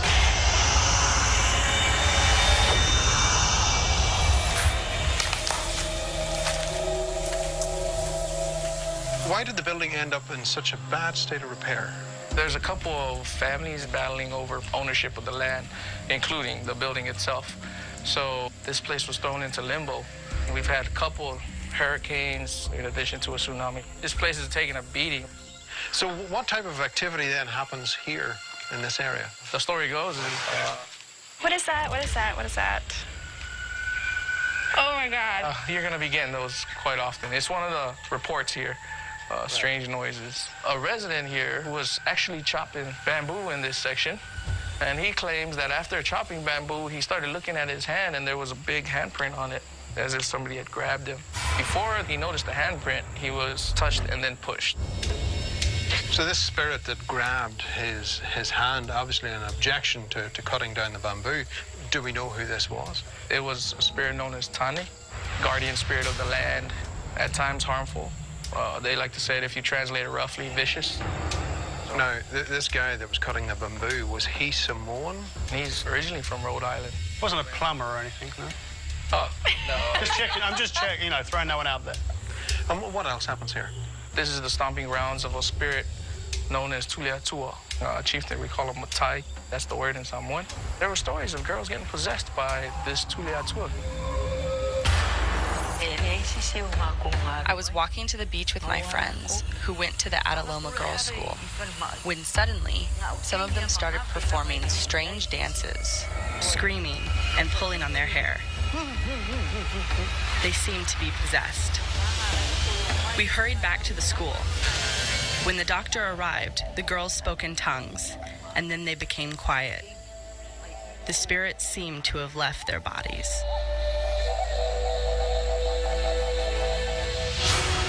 Welcome to the Lower East Room.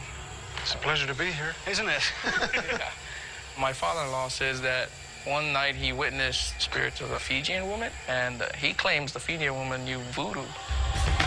He said she was dancing to flames, running in and out. He didn't know what language she was speaking. I think that's something we'll be keeping an eye out for during tonight's investigation. Yeah. Okay, shall we move on? What do you think of the back balconies? Sure. Check it out. Shoot. Welcome to the upstairs back balcony of the Ataloma building. What happens up here? People claim that they've looked out across this area and they see apparitions with red faces and green faces. If a person does anything that the spirit doesn't like, I mean, are there certain things that you shouldn't do on sacred land? Yes, there is. Seen as disrespectful if you let your hair loose and let it down. Now, I want to add that Tuliatua doesn't like to see people wearing hibiscus flower on your ear. It's called taboo. Why is that taboo? It attracts his attention. I see. Like a trigger object almost. What's likely to happen? They call it slap by the ghost. Basically, this whole part of your face, the muscle would die out on. Shall we move on? Yes, we shall. Right. There is an unmarked girl's graveyard here. Good luck finding the graves. So, we're looking for piles of stone that are hidden under the undergrowth. The reasons that they were buried there, do you know? The girls that are buried there were actually possessed. So the possession was so extreme that it actually killed them? Exactly. Okay.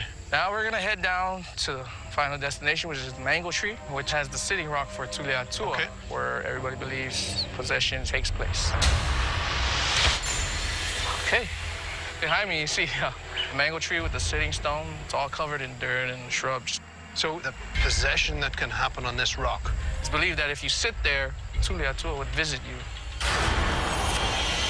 My experience with the Ataloma Girls School was quite interesting. I was young then. I've seen some incidents that happened, especially during the mango season.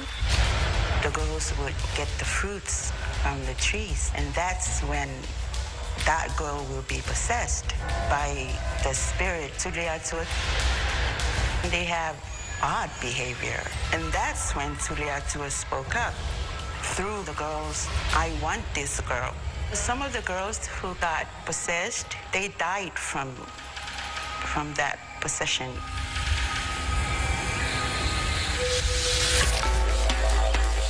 We just finished the tour of Ataloma Girls' School. There seems to be a lot of fear about multiple spirits here on the site. We have the spirits with the red and green face, the spirit in the courtyard, and we also have Tuliatua. The question is, are they still here? Do they wish to communicate with us? We will have to be careful. There's a lot of spiritual dangers. Possession is a big component within this case. It's going to be interesting to see what develops as the night approaches. There's no electricity at this place, so we decided to go handheld. We're going to use all our handheld equipment. We're going to set up cameras on tripods and hope that we might have better luck trying to capture something that way. I think that should do it there, Joe. Yeah. Yep.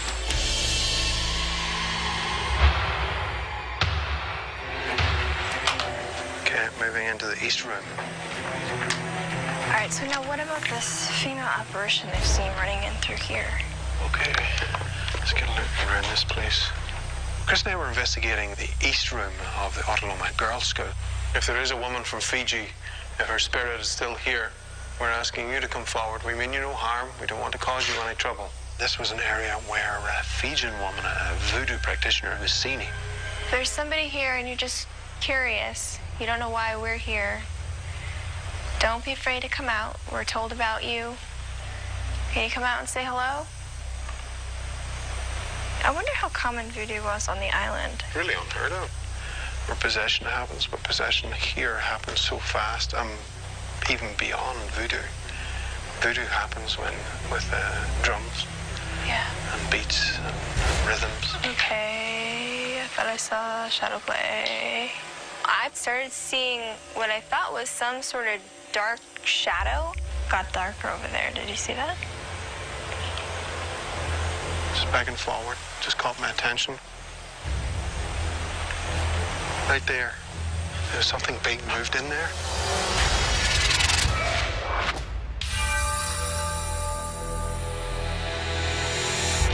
Got darker over there. Did you see that? Right there. There's something big moved in there. Huh?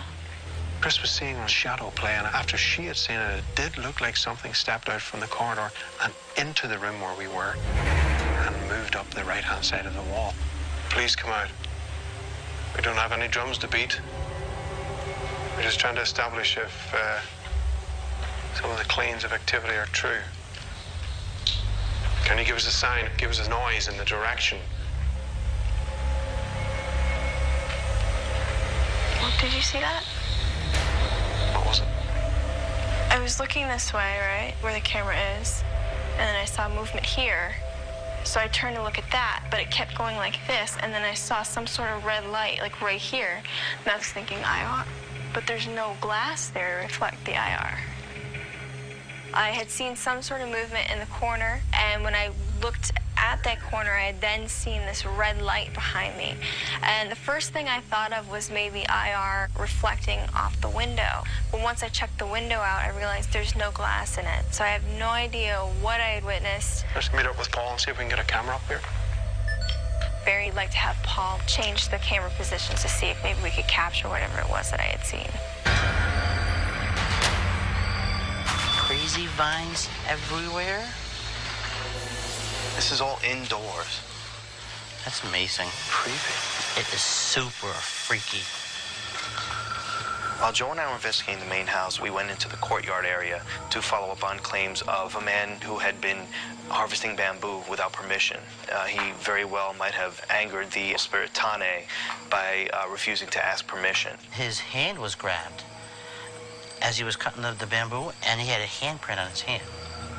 Tani, the spirit, it attacked him. Oh, damn. Hello? We're asking anyone that's here with us to please come forward. We know we don't belong here. We're trespassers. We apologize. Can we have your permission to keep roaming the grounds? What the hell was that? What is that? It's still moving.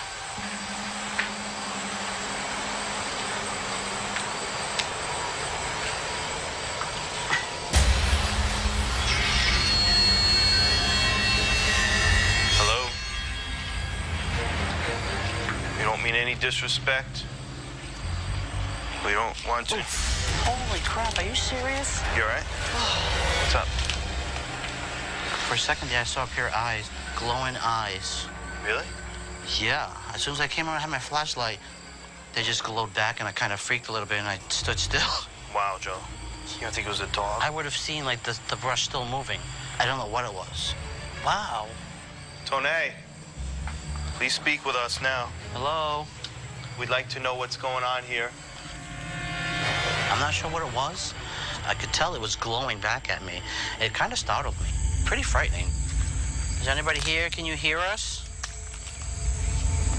Tone, we need you to come out and speak with us. This is bizarre. This place is, like, crazy.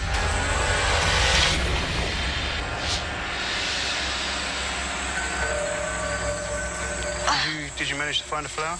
I did. Alrighty. Now, there's a rule with the flower. It's if you have it in the left side, it means you're single. If you have it on the right side, it means you're taken. I guess this might be the mango tree. Paul and I headed over to the mango tree to investigate the claims of this rock. Yeah, this is it here. The women that stay on top of the rock end up becoming possessed here. Whatever spirit is there likes the women to have their hair down and supposedly a hibiscus in their hair. So let's put on the left. I made sure to put down the Mel meter and to see if maybe we could pick up some sort of energy readings. Okay, we're good. Tane, I understand you are an ancient spirit. You protect these woods. This jungle belongs to you. You can touch me if you'd like. I wore my hair down just for you. Show me how strong you are, what you can do.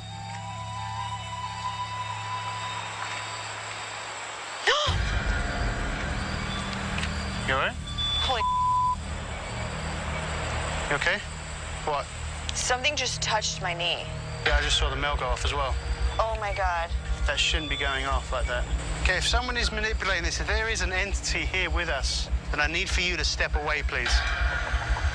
I'm seeing something weird on my camera. I'm starting to see shadows. Me too. Yeah? Yes. I saw shadows. Just over here? Yes. Yeah, that's where I was looking. There's really weird crap going on right now. Tulia Tua, you come forward now, please. Nah, screw it, just come forward. I'm going to say please now. Are you doing this right now? Oh my God. What? I've turned the remote off. It's just taking photographs on its own. You're not doing it? No.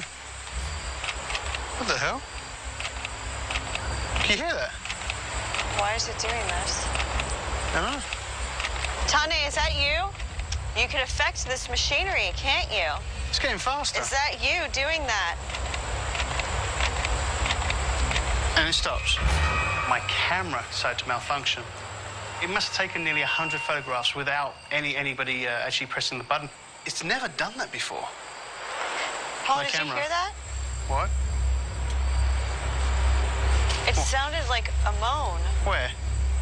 Just coming from right over here. That was not in the distance. What I heard was right next to me. What spirit, if you're here? It's going off again. Something's over there, straight ahead of us. Holy I told you there's someone up there. Who is it? Show yourself. Who are you?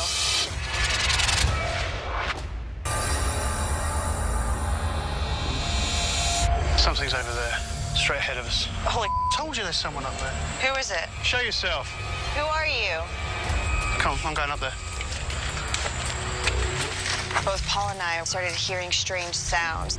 We have no idea where these sounds are coming from, much less the shadows or why the camera's going off by itself after me getting touched in the knee. It's really unnerving. Who's there? Tulia Tua? Was that you dirty old man? Tane! Tane, are you here with us? Give me a sign. We would very much like for you to come forward and talk to us. Talk to me.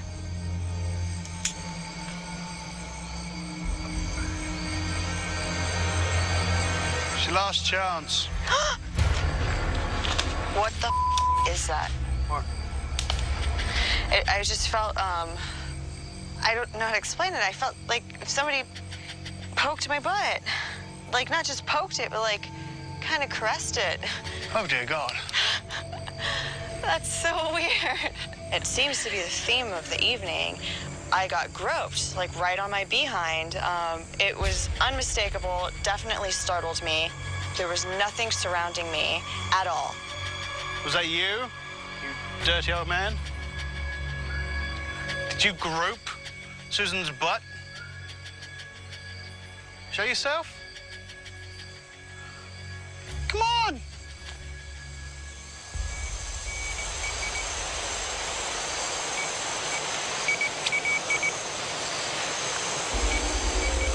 Now, immediately after Susan and she got groped, we started to get some anomalous energy readings from the millimeter. So is this confirmation? Not yet. Let's see if we've got some audio to back that up. See if we've got something, some video to back that up as well.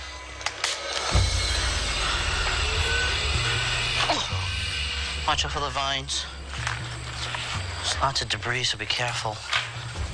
I just can't believe the condition of this place. Holy cow. So we are looking for Tulia Tua spirit, or the spirit called Tani, as well as an apparition of a Fijian woman that's all in white, and supposedly she was speaking in tongues and possibly black magic. Wow. So it's pretty crazy. What the hell was that? What is that? Something is moving up there. Hello? Hello? Is there anybody up there? Tulia Tua. Come out. My name is Joe. This is my friend Scott. We're only here to see if you are real. If that's you, can you make a loud sound again? We just want to try to talk with you. What the hell is that? Is anybody here with us? We need you to come out and speak with us.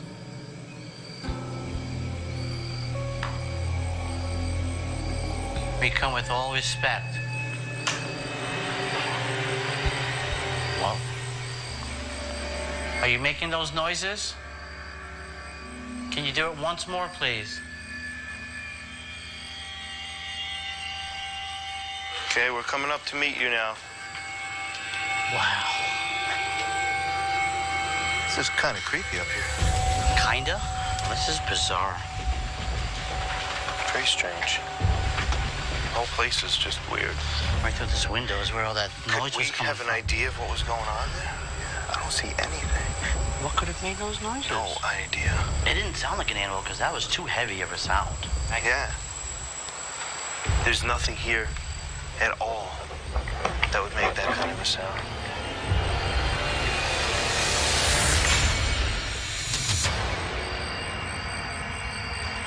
I think we're getting close. Chris and I were investigating the graveyard of Otoluma Girls' School. This is the site where it's believed that the girls who were possessed were buried. I think it's right here. We could be walking on graves and we wouldn't even know it. No. We want to reach to any of the girls that are said to haunt this place. What happened to the girls? Did you paralyze the girls? Is there something that we should fear in this jungle? Are you seeing anything? Oh.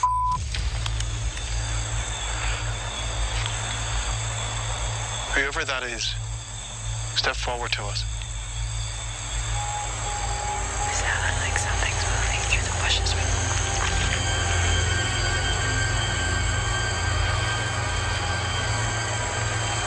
Okay, now it's starting to get eerie. Tua, if that's you, I thought you would have made a bigger appearance.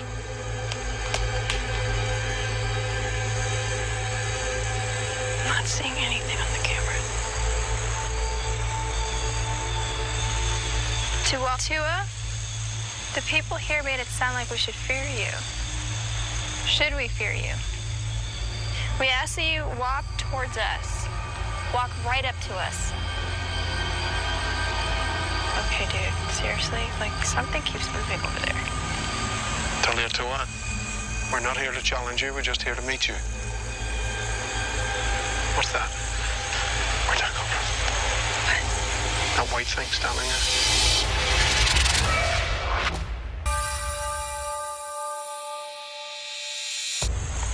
What's that? Where'd that come from? What? That white thing standing there. To get a closer look at it. Tua, if that's you, I thought you would have made a bigger appearance. This place is so crazy. Barry and I were investigating the cemetery of Altaloma Girls' School, and this is the area they say that previous students were possessed and then buried here on the grounds. So, Tua, I'd like to see what you're capable of. We want you to lead us to where you are. If you're not going to come out to us, make some noise so we know where to find you.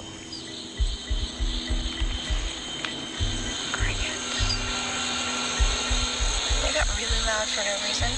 You did ask for a noise. Yeah, but why freaking crickets? That's creepy as hell. Where's that coming from? That's bizarre. Tua, if that's you, make it stop.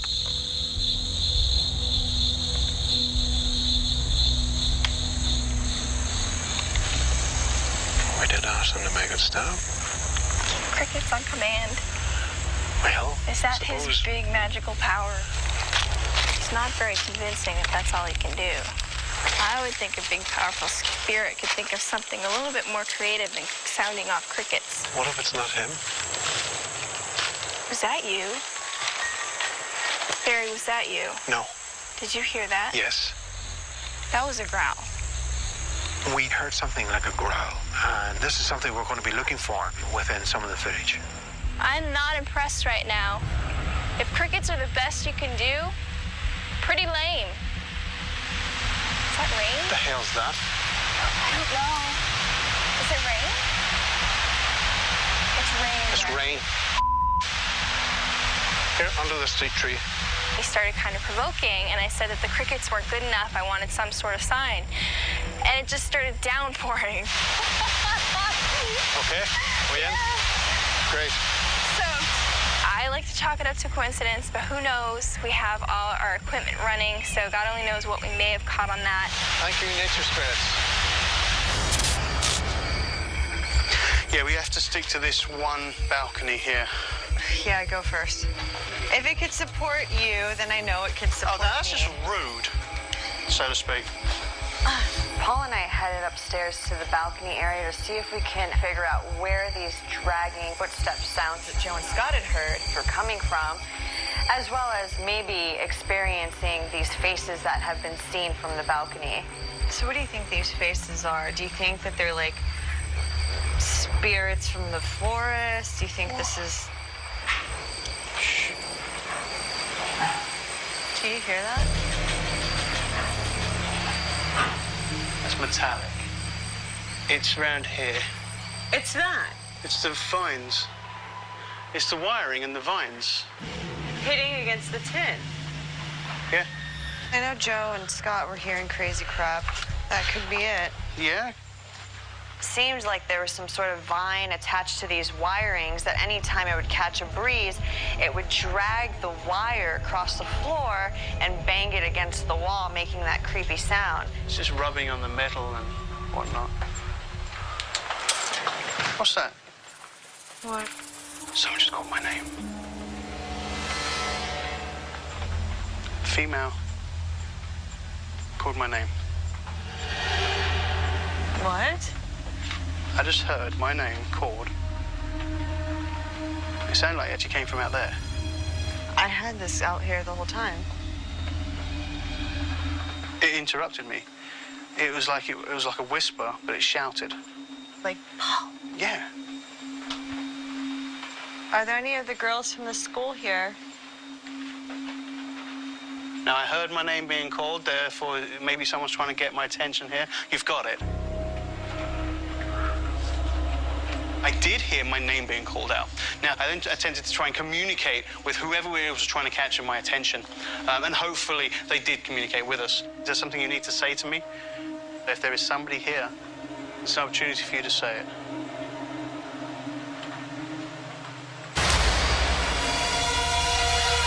Anyone here with us? Tulia Tua. They say it's your spirit that perhaps is in the tree or in the rock below it. We had friends here earlier. We had a beautiful girl on our team. She said that you may have touched her. Were you attracted to her beauty? What was that? What? Did you hear a growl? I heard what sounded like a low, rumbling growl. It didn't sound like an animal. Is that you trying to communicate with us? Can I see the camera for 1 second? See if I can pick that up. Just for a second.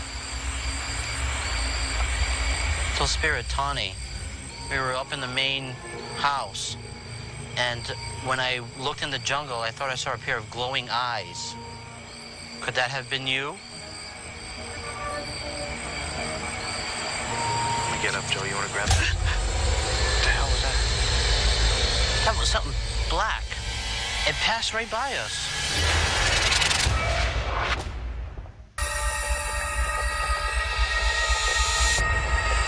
Let me get up, Joe. You want to grab that? What the hell was that? That was something black. It passed right by us. I heard that. I saw it. You see it? It I was heard black. like grass move. Like It just went. Shoo. Yeah, I'm getting up now. It like walking. It went that way. It scared the out of me. I did, in fact, hear some of the trees rustling in the same area, so that made me believe that I too witnessed that. I don't know where that would come from, because look how far that is. We would have heard it. It does drop. Look how down. far it dropped. Yeah. It's about I was 15 sitting over feet. there, believe me, yeah. Very strange. Tony, if that was you, are you able to shapeshift? Can you perhaps manifest in some other way? Can you let us see your face? Damn. What happened? I felt like I got electrocuted. Just real quick, it got really cold, and just a real, like, just like a, I don't know what the hell that was. You got goosebumps. I know. And it's like really hot here. It got really cold, and it just felt like, wow. Like strong, and just like, that freaked me out. I had a quick jolt. It was like a very strong, intense feeling of energy rushing through my body. It really caught me off guard. I'm still unnerved by it. I don't know what I just experienced. Wow. Nasty. Very nasty. God.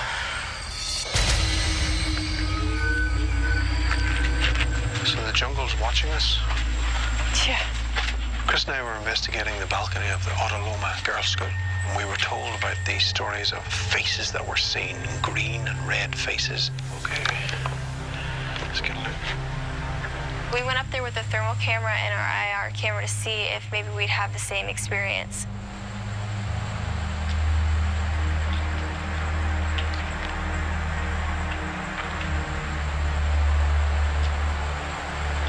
What was that?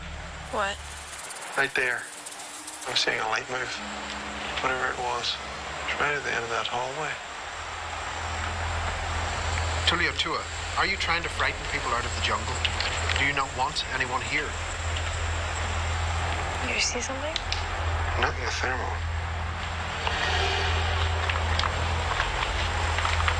Bear, don't go too far, please. That's as far as I'm going.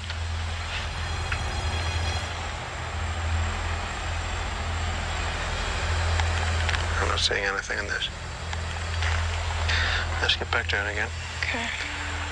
So it'll be interesting to see if anything like green and red faces has come round and maybe has made its appearance known either on our video equipment or audio. So this out here is the courtyard? Yeah, that's the courtyard. Paul and I headed to the courtyard of the school to investigate this claim of a man who was held physically by an unseen force from chopping down bamboo in the courtyard. Well, that looks like a good bit of bamboo to chop down. All right, well then I'll move. Okay, I'm going to be chopping down your bamboo.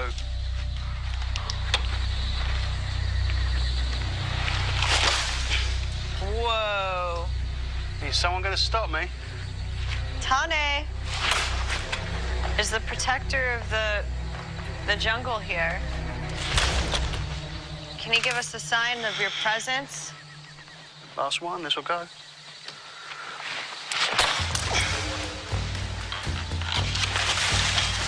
Oh man, you chopped down a pretty good portion of that. Anyone?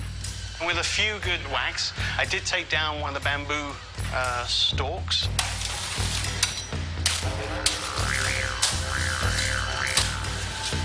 Nothing seemed to stop me, though. I didn't feel pushed, I didn't feel grabbed. However, Susan had the night vision camera, and obviously we were running audio as well. So maybe something did come through. Maybe something did ask me not to do it, or someone was getting somewhat agitated. It wasn't something we were able to hear or feel at the time, but obviously when it comes to analysis, we'll find out if someone did try and stop me. Okay, guys, let's get everything wrapped up, and we'll meet you down in the road. The bus will be here shortly to pick us up. We just concluded our investigation of Autoloma Girls' School on the American Samoa. It was an amazing investigation. The main reason we were here, of course, was to try and see if we could establish contact with this cheating spirit, Tuliatua, and see if there was going to be anything here which may cause harm if Autoloma Girls' School was to go forward to development.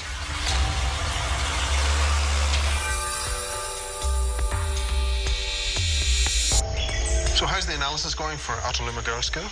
Actually, it's going pretty good. There's a few other things of interest. I think we all experienced, at one point, some sort of shadow play. I know that you were experiencing stuff. It was weird. It happened a couple times in the East Room, and took up half the doorway, and then it went in towards the wall. Now, Joe, I believe you also seen some type of shadow. Yes, Scott and I were investigating by the mango tree, and all of a sudden I see this black mass come from the cliff down below, up and through the woods. Oh, yeah. I know, Chris, up in the cemetery you had heard this growl, and I'd also heard that some of you guys had heard something similar. I heard a growl at the mango tree again. Same thing happened. I heard the growl by the mango tree. Of course, all these experiences are great, but what have we collected evidence-wise? Now, what I'd like to show you, actually, is some video footage from the DVR cameras that we placed. Now, this is down by the mango tree, and we've seen these light anomalies before, but this one's a little different. Yes. And what we want to be looking at is this area right here. Yes, please. What is that? It's completely bizarre.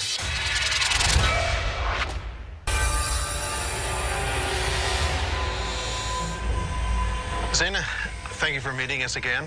The Autoloma Girls' School really did give us a run for our money. But during the investigation, we were having some unusual things that were happening, a lot of personal experiences. During one part of the investigation, Chris did say, Tuliatua, if you are here, give us a sign that you're here. And suddenly, the crickets started all over the forest, and it started from one end of the valley and traveled up all the way around. Did it get pretty loud? Yeah, and then Chris went on to say, to show us something else. Then the heavens opened, and we got absolutely soaked through to the skin from the rain.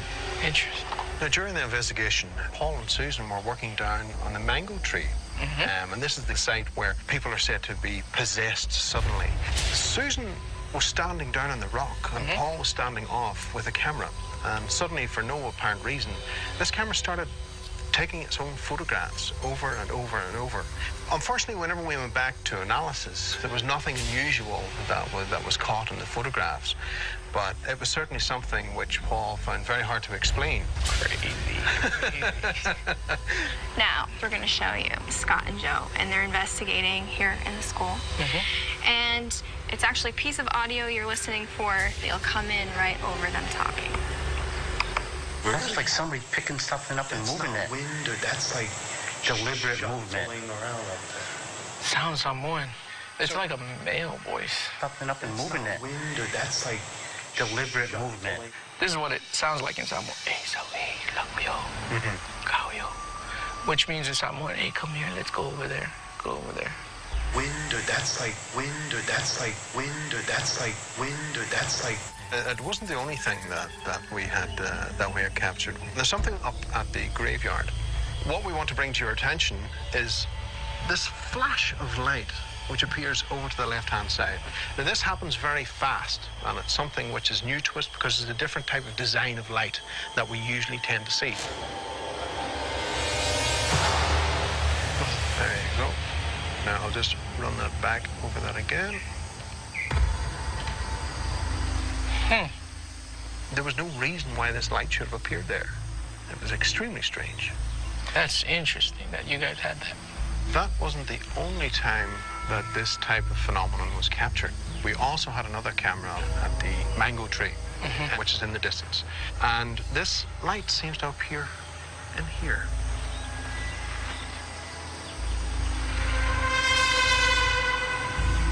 Did that just turn green? That's what Paul had reported as well. He said this was an unusual green light. That actually looked like a face. I see it a lot of times with a lot of my people here, the girls, but they leave their hair right here. Look like the half of the face on this side. How do you feel about seeing that? Speechless. It almost looked as if someone was peeping out, playing hide and seek style. Okay. Okay. Okay. We do have some research that we wanted to share with you as well that Chris had discovered. Yeah, you're telling us about people being touched and their face looking like they got a stroke, like it's hanging on one side.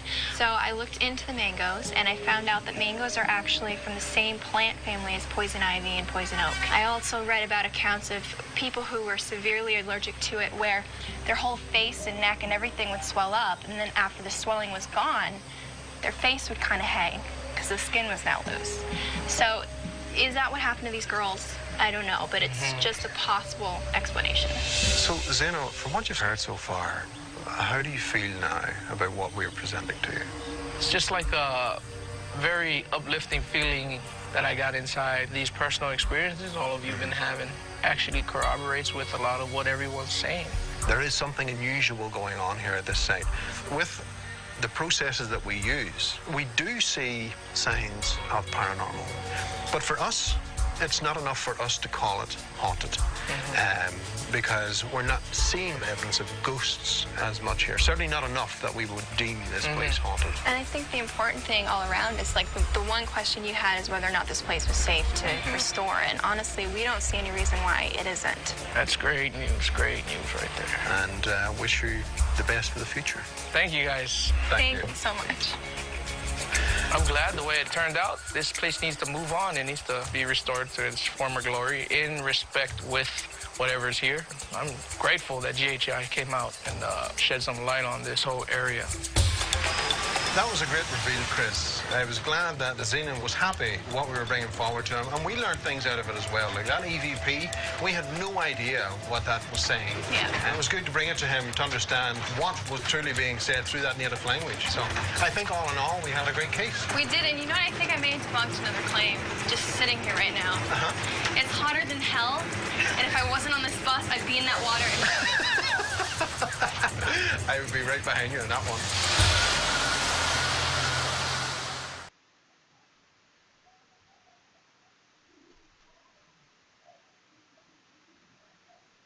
On this episode of Ghosthunters International, GHI heads to a Belgium fortress to help a woman whose great-grandfather was killed during World War I. Monsieur Bogart, give us a sign for your great-granddaughter. What the hell was that? Can the team reach a desperate soldier buried alive? Something just pulled on my flashlight. What pushes Joe to the breaking point? A dark entity is chased down. Hold up. Have they found the lost soul from World War I?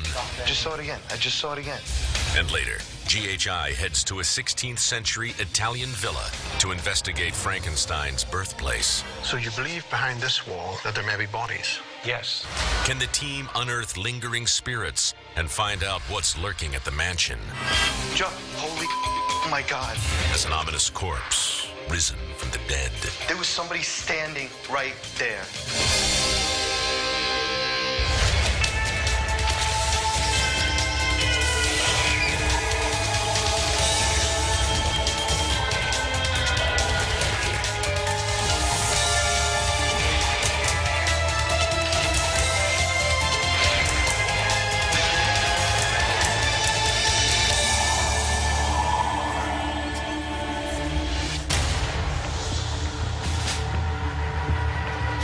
Welcome to Belgium, folks. A land famous for its chocolates. Susan's going to give us a download.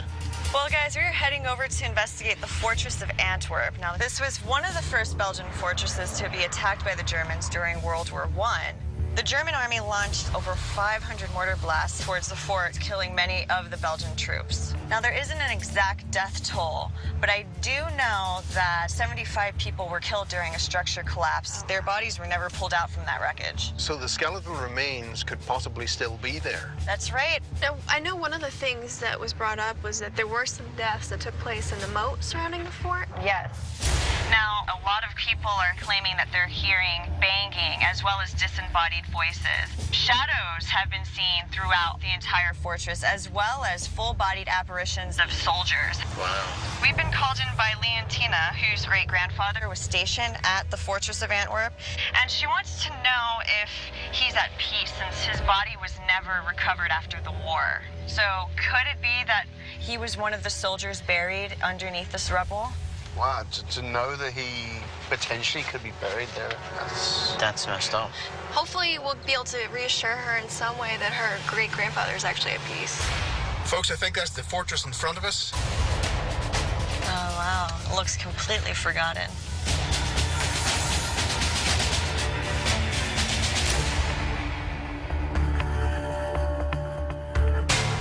There you are. Leontina. Hi, Leontina. Hi. Very good to see you. Hi. Nice to meet you. Hello. Paul. These are all gas masks as well. I've never seen so many. I've called GHI in today because my great-grandfather was actually killed here by German soldiers. There are stories about paranormal activity around here. And my great-grandmother, she was actually worried that his soul or his spirit might not be at rest. So that's actually the question I want answered. What are some of the stories associated with this fortress? Well, this fortress was built in late 1800s, and it was used during both World Wars as protection for the city of Antwerp. Now, this place obviously has a very personal connection with you because of the loss of your great-grandfather. Yeah. My great-grandfather was based out here during the First World War, and he actually died here. There was about 75 soldiers, and they were all together, and then German soldiers bombed the place. The roof fell in, and they were all buried, and the rubble is still there. What paranormal stories are associated with this fortress? There were stories of apparitions. There was one apparition of an orange figure of soldiers, and then up there on the roof of this hangar, they saw black shadows as well. I was with a friend at the fortress, and we wanted to take some pictures. My friend yelled to me because he saw something, sort of black shadows who came toward us. I turned around to come back, but it was if someone was pushing me. But we don't have any explanation for it. Now, I know you are interested in this place for a very personal reason. I am actually really interested in seeing where it was that you think your great-grandfather passed. Okay, that's in the right Caponero. I'll take you there. Great. Okay. How many times have you been here? It's actually the first time that I come in here, so This it is feels the a bit first strange. time of coming to see Yeah. where your great-grandfather So fell. yeah, I've never been in here.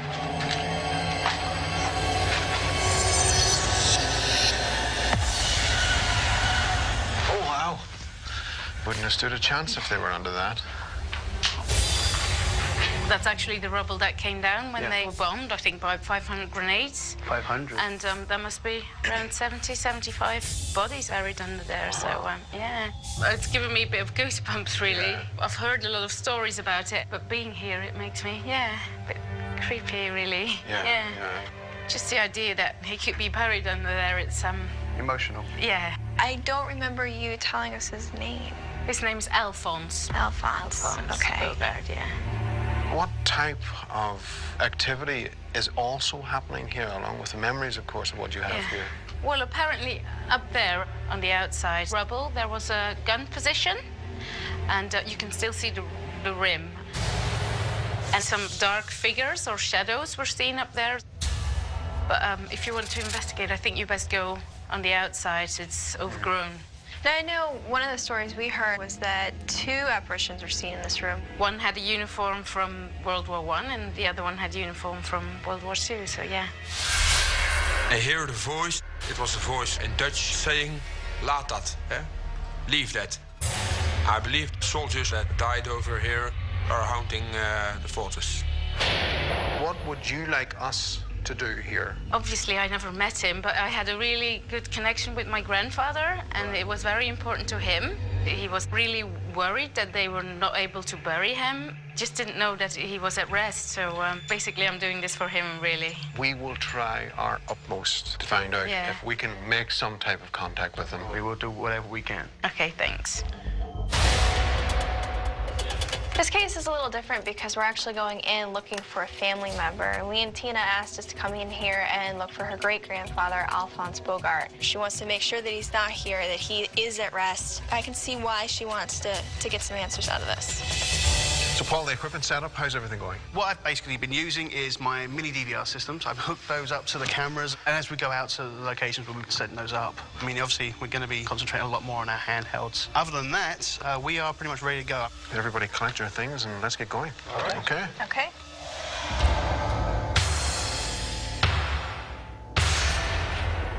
Can you imagine wandering around in here knowing that your great-grandfather could be buried somewhere?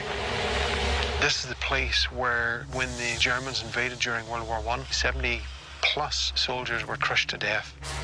Their bodies are still there. And Leontina Bogart's great-grandfather died during this German invasion. And some visitors to the site were seeing apparitions in there. Hello? Monsieur Bogart, are you able to step forward to us and give us a sign for your great-granddaughter?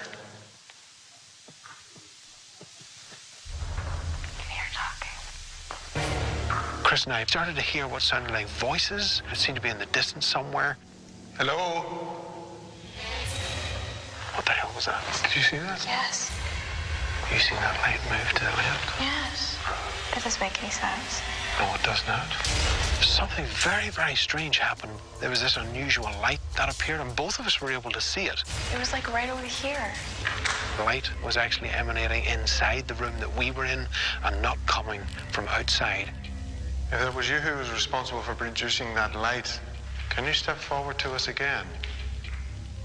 It's going to be interesting to see if Mr. Bogart has come forward to let us know that he's there so that we can pass that message along. Okay. Jeez. Look at this.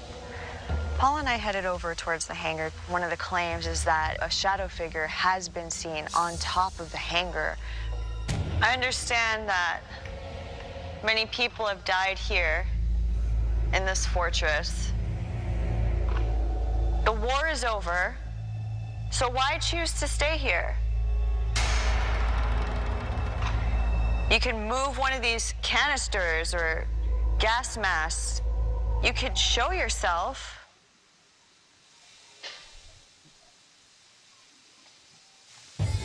It's over there. Okay, on the off chance that whoever's trying to get our attention is Alphonse. What the That was right there. You weren't moving, were you? No, I was not. I was still. That was right here.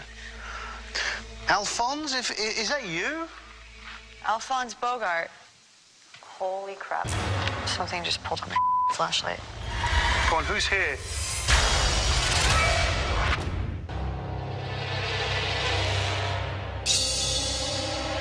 Alphonse, is that you?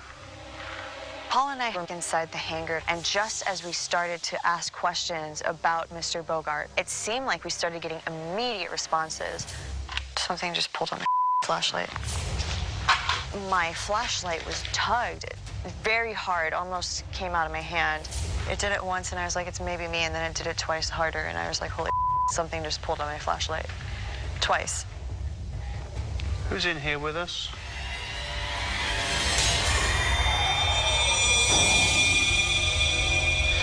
All right, so this is the sinkhole. There's like 75 soldiers buried here somewhere. Still? Still. Damn. Their bodies were never recovered. People have seen what looked like spirits or something. Okay. Scott and I were investigating the sinkhole. We're very hopeful that we'll be able to find some answers for Lee and Tina about her great-grandfather. Do you want anyone to visit you? Do you want anyone to pay respects? What the hell was that? Did you hear that? I did. What the hell was that? Hello? If you're up here, we need to know that you're here and you can see us and hear us. You and your fallen comrades should be commended. Wow, my head's tingling. You all right? Yeah, I feel a little off balance. Is that it? Did I touch on the subject? I'm feeling a little uneasy and unbalanced. Really? I'm gonna step away for a minute. No, I just want to step away for a minute. You all right? Yeah, it just came over me. Like, just got this really sad feeling, and I almost wanted to, like, felt like I wanted to cry. And the place does that in general, but if you said that all of a sudden something came over you, then that's not necessarily a good thing. They would hold the camera a minute. Yeah, man. Thanks.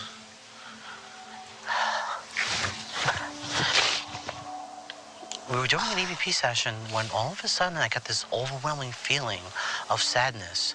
I tried shrugging it off, and it was hard to shrug off, so much so that I actually broke down in tears. And it took me a while to compose myself. Oh, it's really hard to shake. That's what I'm saying. Are you really okay? Yeah.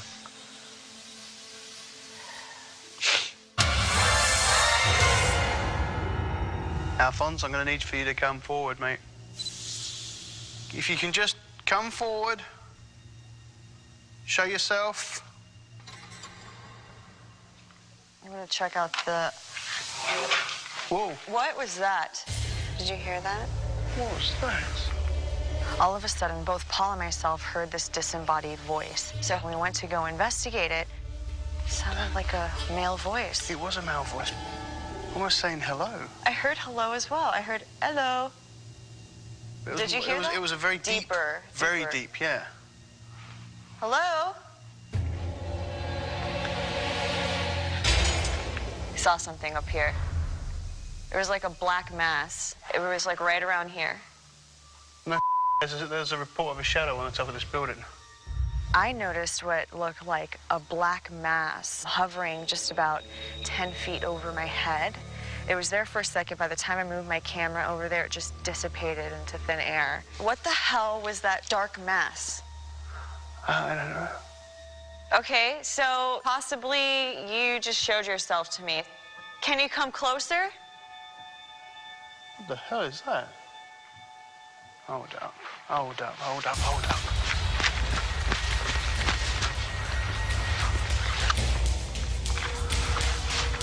I just saw a light. It was like almost someone running away.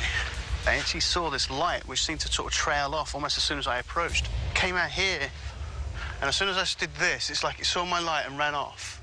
You know what? I don't know who that was. It looked like somebody was running away, and I don't know.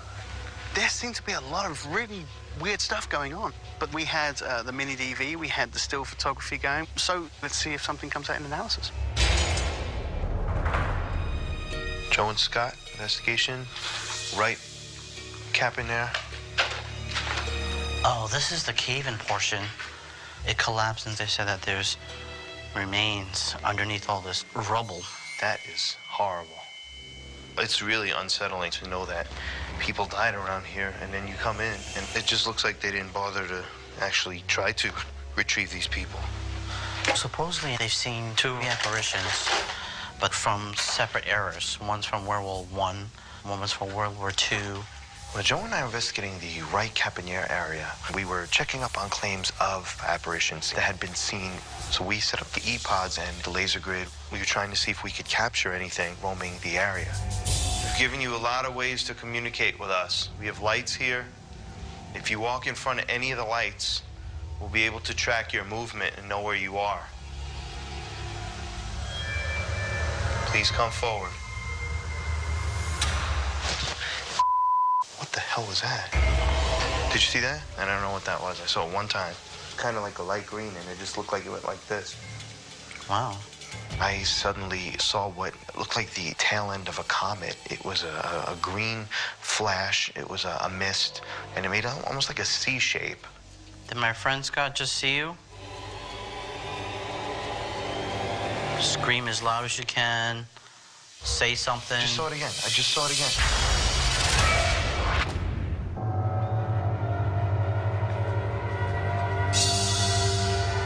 Did my friend Scott just see you? Joe and I were investigating the Right Caponier. It collapsed years ago, trapping many people underneath, and they had yet to have been retrieved. Scream as loud as you can. Say something. I just saw it again. I just saw it again. Did you? I just saw it again. Oh, it's right here. I saw another flash of what I saw earlier. There was definitely something going on there. I do not know what it was. It was about right here. It was about right there, and it didn't last as long, and it didn't curve, just like a flash.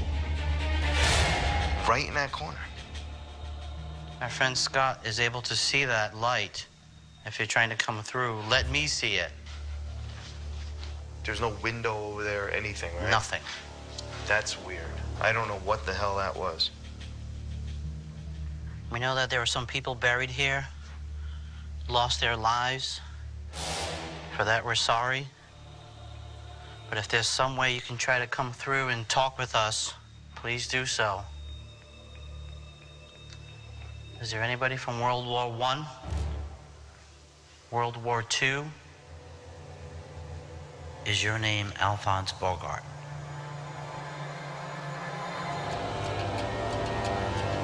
I know it was horrible the way you died. But again, we can communicate that to the people that may need your message.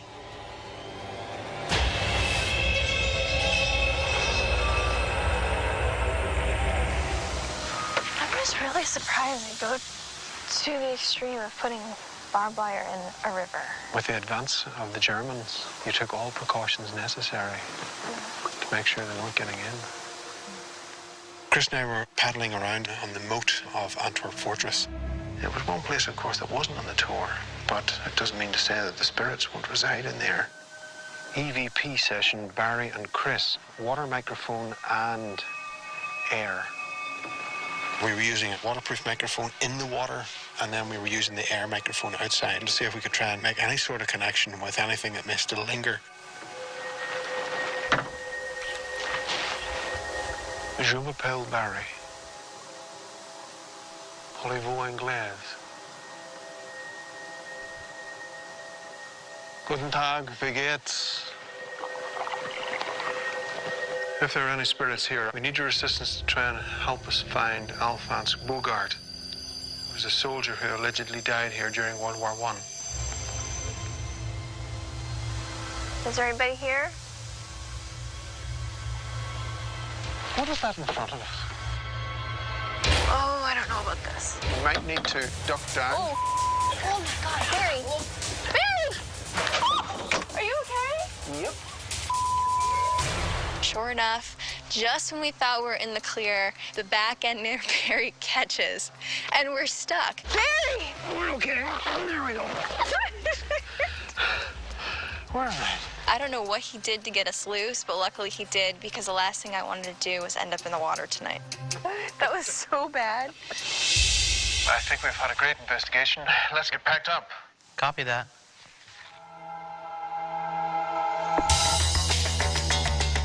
We just concluded our investigation here at the Fortress of Antwerp. Leontina, the great-granddaughter of Alphonse Bogart, is asking the question, is Alphonse Bogart here? Is his spirit still here? Is he able to communicate and give us the information that we require?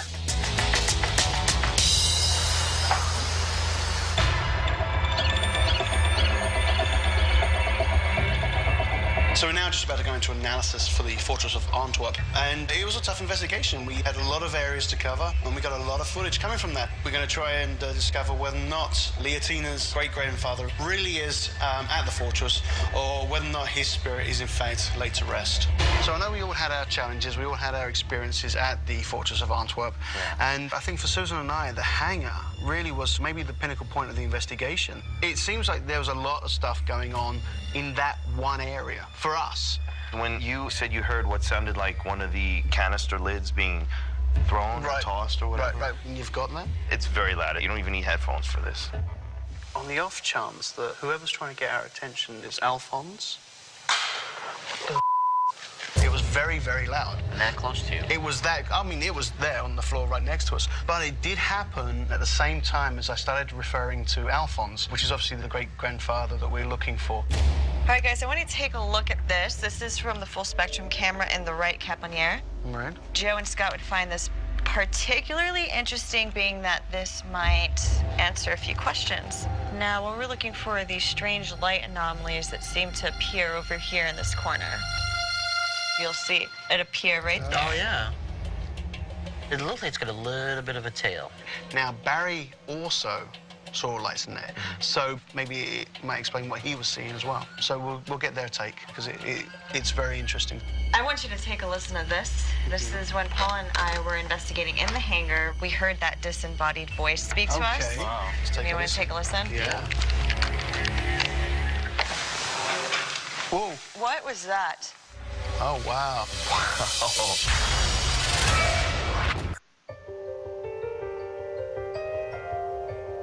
No doubt that this was a very, very personal case, especially to you. Yeah. You know, your great-grandfather is supposed to have died here, and in pretty bad circumstances. Yeah. We put our hearts and minds into it to try and get you answers. And, of course, we're going to show you some of the results that we have here. Already getting goosebumps. Scott and Joe were in the right caponiere, and they had witnessed this unusual light that appeared in front of them. What you're going to be looking for, it appears over on this side. Now, Scott, of course, he had said that he had seen this small green ball of light appear with almost like a tail. And we can see in that footage that this one appeared almost with a slight tail as well. And the big mystery is, of course, what truly are these? What are they? Yeah. So Paul and Susan were investigating in the hangar. They heard something right near them that startled them. Okay. On the off chance that whoever's trying to get our attention is Alphonse. Yeah, it was like something was dropped or, yeah. Shortly after they caught this, they heard what sounds like a voice. We'll let you have a listen to that and see if you can spot it. Whoa. What was that? It sounded more like hay or something. They went and investigated. They were looking for whoever was possibly there, and there was no one. We didn't get a response from Alphonse Bogart. We were getting responses, though, but a lot of the activity seemed to be around the hangar. There's going to be some comfort in the fact that we didn't connect with them, because I would think, you know, dying like that, the last thing I'd want was my family still stuck here.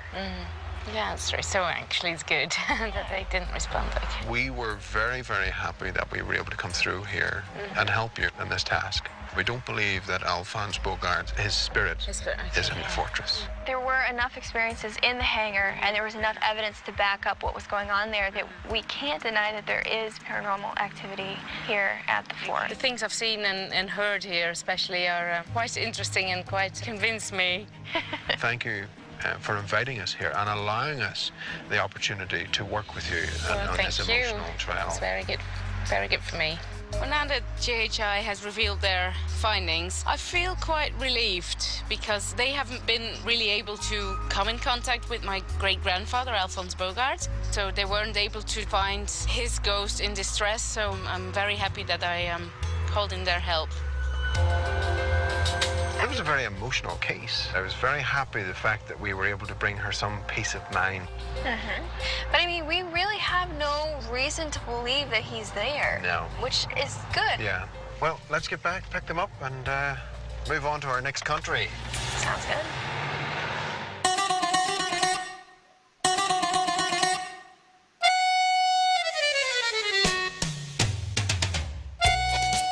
Hey folks, welcome to the Tuscany region of Italy. We have a great case coming up, and Susan is going to give us the download on what to expect. Well, team, we are heading over to investigate Villa di Cogliano. It's been in our client's family since the 16th century, and the owner of the villa and our client, Agostino, has called us in to explain the paranormal activity that's been going on there. And he wants to know whether or not the villa is haunted by his ancestor, Teresa Scholastica, or maybe there's a much darker haunting. Underneath his villa are what Agostino believes to be these old Roman catacombs, where he speculates the famed author Mary Shelley conducted electrical shock experimentations on cadavers there. She was doing this because she was looking for some material for her novel Frankenstein. Wow, Mary Shelley and Frankenstein.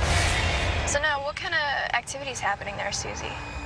People staying at the villa have actually reported seeing Teresa's apparition, and they heard what sounds like a woman's voice. Wow. Yeah, that's cool. Agostino called us in to help him understand whether or not the paranormal activity going on in the house relates to the secrets that are hidden in these tombs and tunnels underground. Okay, folks, I think this is it.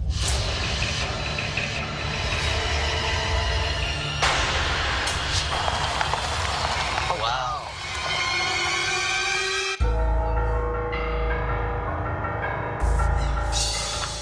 Agostino. Oh, hi. Good to see you finally. Agostino Agostini, welcome to Villa di Cogliano. I call Ghosthunters International because I would like to know something about the paranormal activities in Cogliano. Many guests told us about Teresa Scholastica or other ghosts present in the villa. What can you tell us about the history of this place? There's a story about this ghost named Teresa Scholastica. She died here in 1816. She loved the villa so much that she never left. You're saying there's a lot of stories of Teresa. Where did they happen? Here there was a chandelier. My uncle heard a terrible noise, like the chandelier fall down on the floor. When he arrives inside the bar room, everything was right. The chandelier was on the wall, but one of the two chandeliers was broken.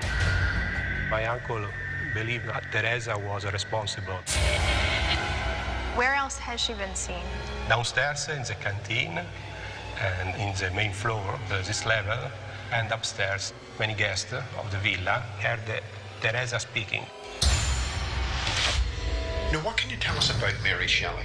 We understand she was good friends with Teresa and would come here to visit. Here, downstairs on the catacomb, the legend was that inside Mary Shelley attends to galvanist experiments. And some people said that the Frankenstein is a diary of experiments on the human bodies. Is it possible that we can maybe see these catacombs? Yeah, sure. Okay, after you. Thank you. This is a low level of the villa. Probably this part of the villa was used by Mary Shelley for galvanist experiments. If you look, there is many rooms that are covered by the concrete. We do not know when and why they have covered the rooms.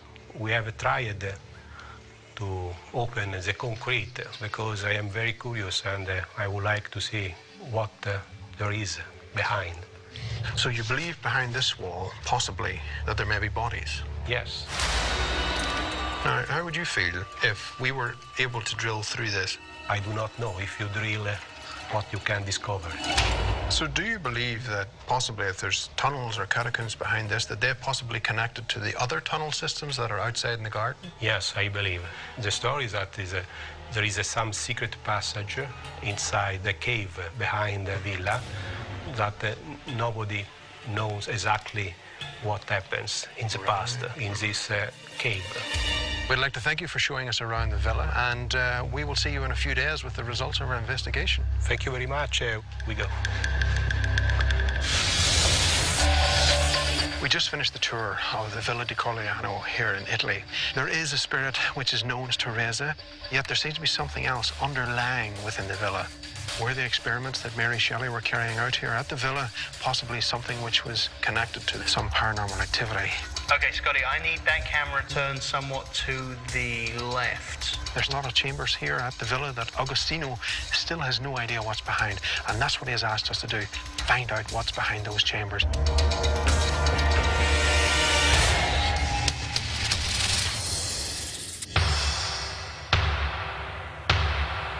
Okay, so I think this is the kitchen area, and the reports down here is that they hear voices. Okay. Hello? Are you here, Teresa? Did you know Mary Shelley? Were you aware of all the electrocution to bring back the dead? What was that? Where'd that come from? It came from in here. Hello? While we were investigating the kitchen area, we heard what sounded like footsteps. Are you perhaps the lady of the house? Oh, this place. What? Felt like something touched me. Something just touched me. I don't see any spider webs. There's nothing here. Are you with us? Are you trying to get my friend Joe's attention? Joe! What? Holy... What? Holy... Oh my God, oh my God.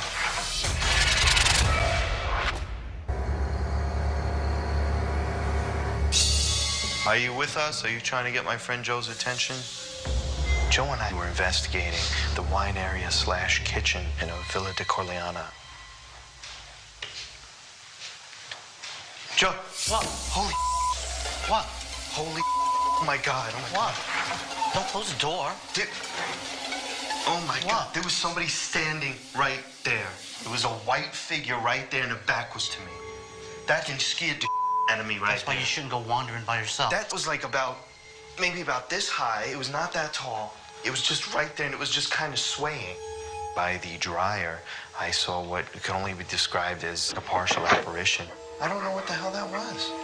Hey, Barry, Scott just had a real scare down in the kitchen area where he saw this white shadowy thing in the laundry room. Do you think you've got it on camera? No, we were in the kitchen looking around. He happened to peek in the laundry room, and that's when he saw it. Okay, Joe, keep working with that. See if you can get any communication from it. Copy. That's pretty badass if that's for real.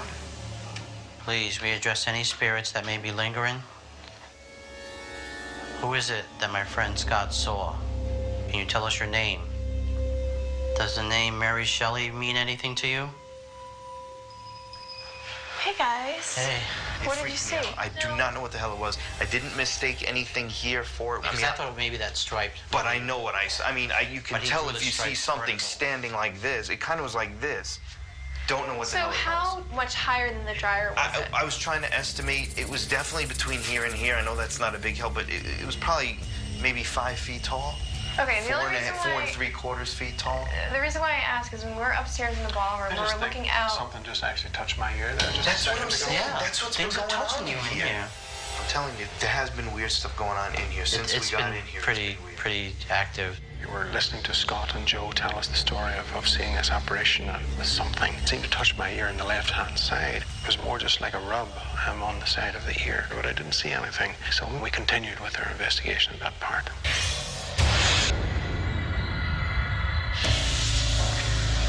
So this is the ballroom. So I mean, the main claims in here are the chandeliers that are no longer here, sounding like they dropped. Teresa. Did you see that? I've been thinking that I've been seeing something moving over there, straight ahead of us. Right in the doorway. Yeah. Did you observe Mary Shelley conduct experiments here at the villa?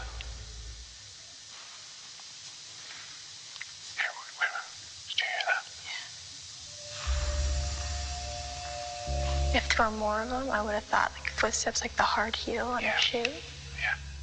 It sounded like just a one footstep within the main ballroom area. Weren't sure if it was coming from up atop or whether it was down below.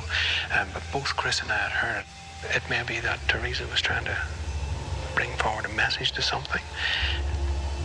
I just seen a shadow move there again. I'm telling you, I saw something over that doorway. I was looking down the end of the ballroom, and it looked like there was a shadow that passed by the door. A few minutes later, Barry ended up seeing it, and he described the same thing, this dark, small shadow. So I'm not really sure what's going on in that room, but I do know what I saw. I'm hoping I might have caught it on my camera.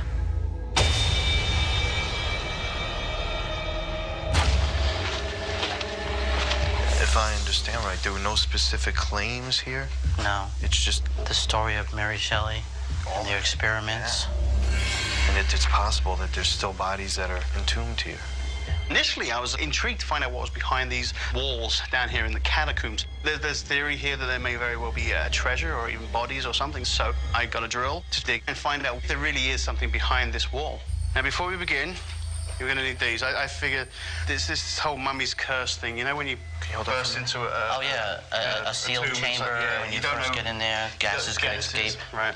Now, one of the things I was concerned of is if we do happen to break through and there were bodies behind this wall, we could very well endanger ourselves with some sort of chemical that could be very hazardous to us. I find it's better to prepare yourself for anything. Okay. Now, as I said, we're already quite a way in, but we need to just keep working our way in.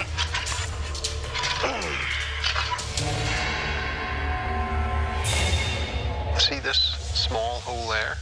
This is one of the small tunnels. So I'm going to try and squeeze through this one. We have another larger chamber at the top that we're going to have to rappel into. Agostino told us about 2 caves at the back of the villa, which he speculated may have housed dead bodies. So we wanted to descend down in there and drill through and see if we could answer those questions for him. Chris went down into the larger chamber with ropes, and I went in through the smaller entranceway into the smaller chambers. Both Chris and I worked together to try and establish where she should be drilling from, and once that was done, then I climbed back out again and lowered Susan down into the chamber. Nice and steady. Paul, Scott and Joe are already in the catacombs underneath the villa, drilling as we speak. Just let me know when you're at the bottom. I'm there. Okay. That's it. Yeah? Push in as well. What was that? What the hell was it?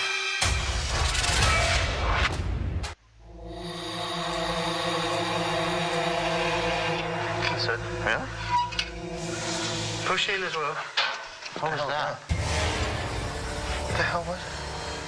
While we were in the chamber trying to break through the wall, we heard what sounded like something dropping or something metal. What the hell was that noise? I don't see anything back there. Is there anybody there? We went and looked. It was further down the catacomb itself, and we were not able to track that down. We did have a DV camera running with us, and we'll see what we were able to capture.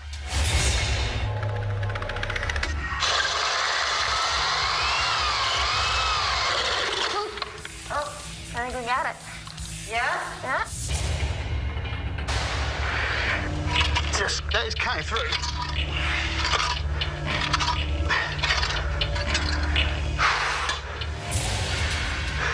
I think it's safe to say that this is just all dirt all the way back.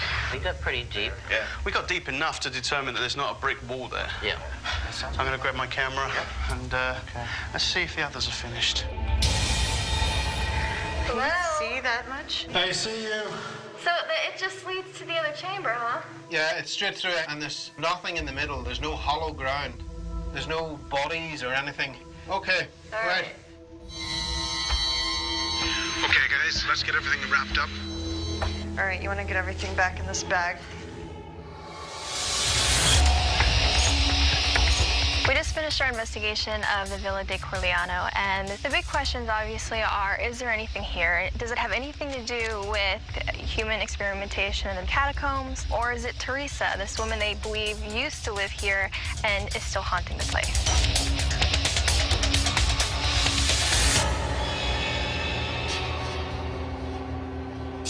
Agostino, thank you for meeting us again. Pleased to meet you here in Corleano. Over the course of the investigation, we did go looking for this elusive spirit, Teresa. And during our investigation, we started having some things happen. Now, Joe and Scott were investigating adjacent to the cantina area. Scott went into the laundry room and he was shocked to see something standing there. The legs were invisible, but he was able to see the shoulders, and he immediately went out and got Joe. But whatever was there that Scott had seen had vanished. Behind the laundry originally was the entrance of the villa in the cantina. And it could be that she passed through the wall because this is a passage that she knows. Which it makes sense for a residual haunt. They would travel the same path they would in life. Yes. Now, during Chris and I's investigation here in the ballroom, we were continually trying to reach out for Teresa. And we want to let you hear what we heard. Okay. It seemed a foot was moving on the ballroom. It's very evident. Yeah. So now one of the areas you wanted us to check out was the caves. Mary went into the smaller cave, and then Susan and I were lowered down into the other cave, and we drilled right through the wall. Yes, okay. Can you see that much? Let me see you. Hey! Now, if you look at this, you can tell there's no separation between the two walls. So we didn't find any bodies. No bodies. No. There was nothing really that indicated that there was anything hidden. This brings us to the catacombs underneath the villa. We took a look, and that earth was pretty compact. There was nothing getting through to the other side. I am surprised that you do not find any rooms and any passage. We didn't find anything there to really concern us. We know that there may have been experiments by Mary Shelley as she came through Italy, but we don't see any threat for anyone coming to stay at the villa. And we wish you the very best of luck. Okay, Take care. Bye. Thank you. Bye. I am very happy about the Ghosthunters International investigation, because now I feel very relaxed. I believe nothing of bad is inside the villa. No bodies in the cave and in the catacombs. Now our guest can be very relaxed to stay here in the villa. I think Agostino was relieved in what we were giving him. As far as Teresa's concerned, there's no solid proof that she was there. Yeah, Teresa isn't a threat to anyone going to stay in the villa. Yeah. So that in itself will settle his mind, and of course the guests that are staying there at the villa. Of course. Well, let's get back, pick up the rest of GHI and hit the road. Sounds good.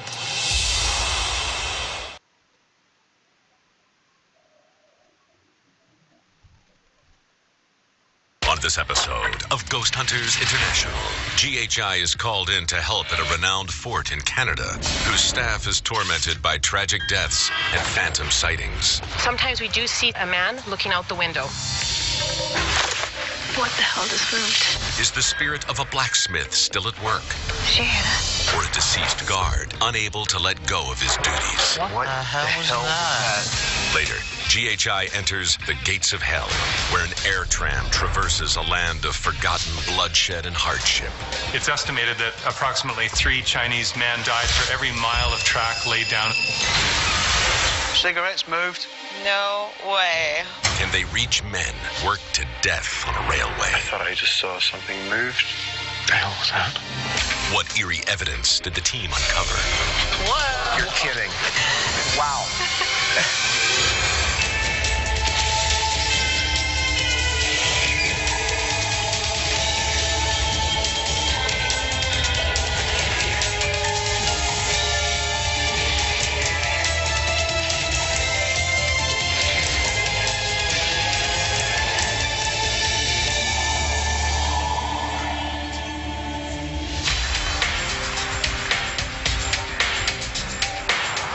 Team, welcome to Winnipeg here in Manitoba in Canada.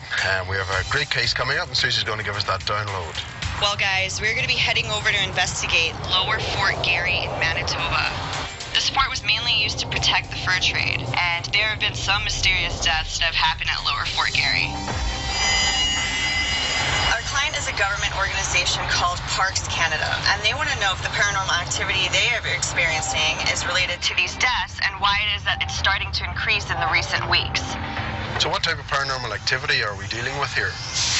Several apparitions have been seen throughout the fort, one of which is a little girl that's been seen in the guest cottage. There has been a figure of a man and a woman seen in the former prison where one of the guards killed himself. There have also been reports coming from the blacksmith shop where people can hear the sound of hammering on an anvil and nobody's inside the shop.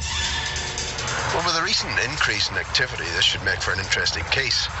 Folks, that looks like the fortress coming up on the right.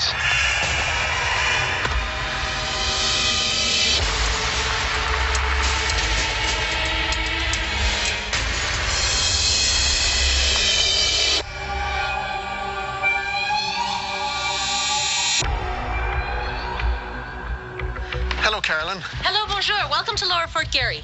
Parks Canada has called in GHI to investigate a number of paranormal claims that we've had here.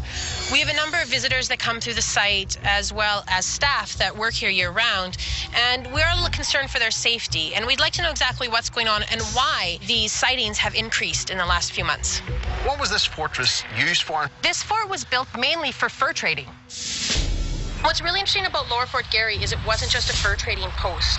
Throughout the years, it's been used as Manitoba's first penitentiary, first insane asylum, and then as a training grounds for our national police. There have been some deaths here on site, and we've had a number of paranormal occurrences that have been happening here. Now, what are the claims of activity in the fortress? Well, we've had a number of sightings in the fur loft, which is the building across from us there. Okay. We used to have security guards that roamed the site, and in one occurrence, he actually heard someone upstairs, and when he went up to investigate, he saw a person in historic costume. Him, figuring it was a staff member that had gotten locked in the building, asked the man to leave, but when he went to escort the man down the stairs, the man actually turned around and walked out the wall. So, Carolyn, Susan had indicated to us that in the blacksmith shop there have been sounds like metal being hit on top of an anvil. Now, we're led to believe that there was an explosion that killed someone? Yes. The story goes that they were storing ammunition there. The good blacksmith brought his son in to teach him how to blacksmith, and we figure his son must have been blacksmithing, hit the nail or the steel, cause a spark, cause an explosion, and both of them did perish inside there. We've also had a number of different sources of activity in the warehouse. It's been used as an insane asylum and then a penitentiary. The one big story from there is Thomas Slack. He was a jailkeeper when the prison was here, and he worked there until he went insane, and he killed himself.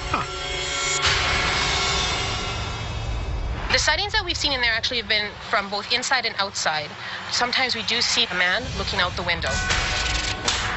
One night, myself and another girl were walking past the warehouse building, the first window on the third floor. I saw a man's shadow looking out the window at us, and he moved.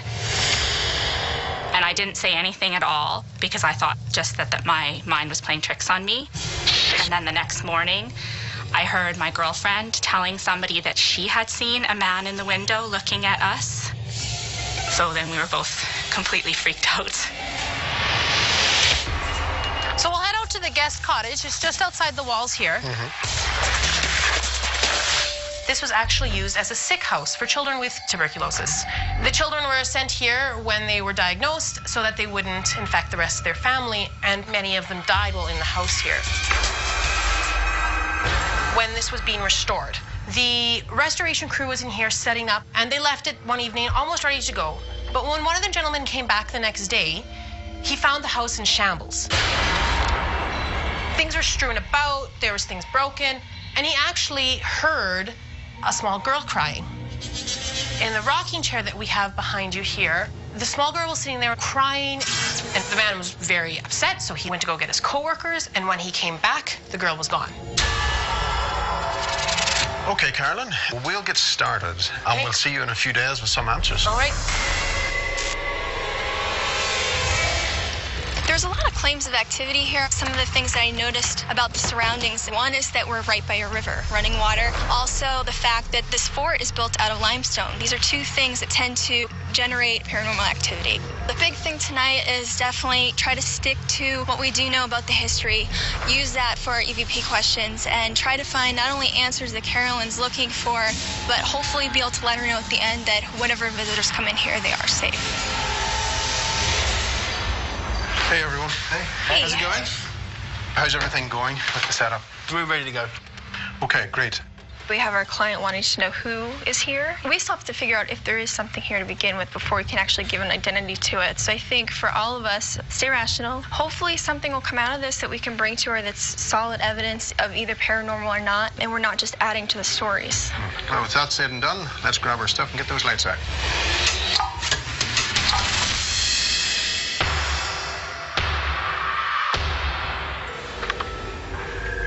Salt.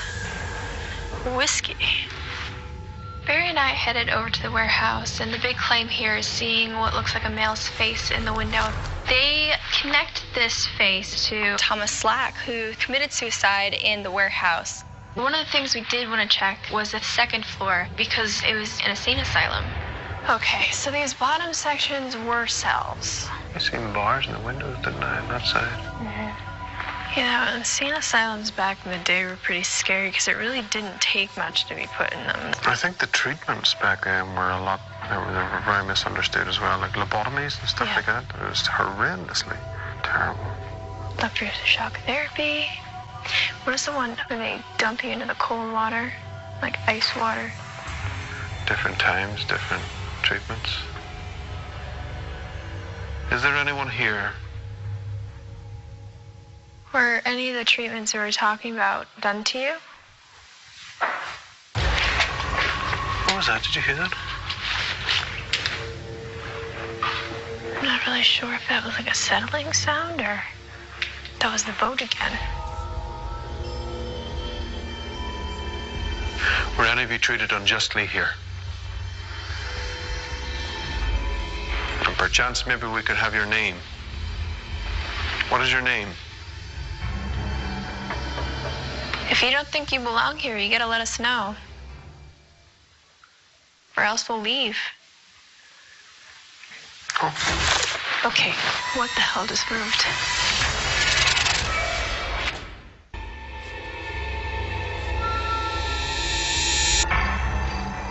If you don't think you belong here, you gotta let us know. Or else we'll leave. Oh. Okay. What the hell just moved? Sounded like one of those boats. Chris and I were investigating in the warehouse, and that's whenever it sounded like the boat at the far end of the room moved.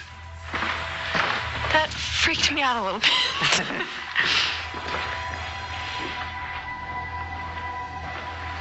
Is that one steady? Oh, it's quite heavy too. No, it seems perfectly fine. The boat is very, very heavy, so for it to shift on its own, it would take quite a bit. If you do want us to stay, we need you to make a noise for us.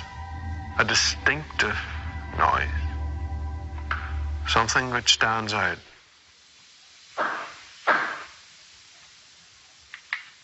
What was that up here? Want to check down there, Chris? Yep. We got these two loud bangs or knocks. We couldn't figure out if it was on the second floor with us or if it was on the first. Can I try for it again, Bear? I'm gonna sit here and watch. Okay, if that was you that made those two knocks, we thank you. Barry continued the EVP session, and I just sat on the staircase watching. Everything seemed to quiet down after that. I'm not really sure what to make of it. Okay. We'll leave you in peace. Well, we've got it. We should have it on the recording. Okay, audio session. Paul and Susan were in the blacksmith shop. The reports here are that people are hearing what sound like the anvil and a hammer. This is where that tragic accident happened, right? Where the blacksmith was trying to teach his son the trade. And a spark from this caused the shop to explode. Who is haunting this location? Now, there's the possibility here of either it being the blacksmith or his apprentice son. There's the bellows. Yeah, pull that. And we decided that it might be a good opportunity here to actually light the furnace, use the bellows, heat up some metal, doing what a blacksmith would do.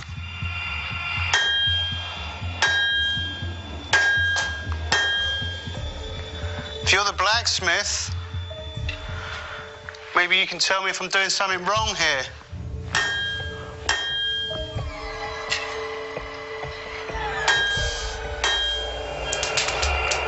As a blacksmith, this was your trade. This was your skill. And you blew up your shop. Maybe you could give us a sign.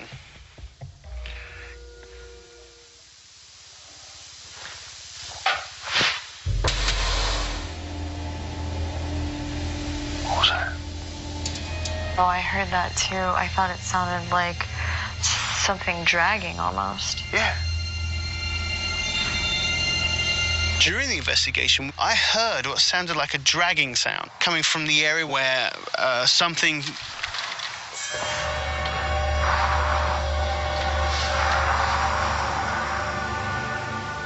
Suze? You didn't hear that? What? That and then I reacted to it. Something was moving over there behind your camera. Oh, there's nothing. Sounded like a dragging sound again, huh? Yeah. Same dragging sound I heard inside.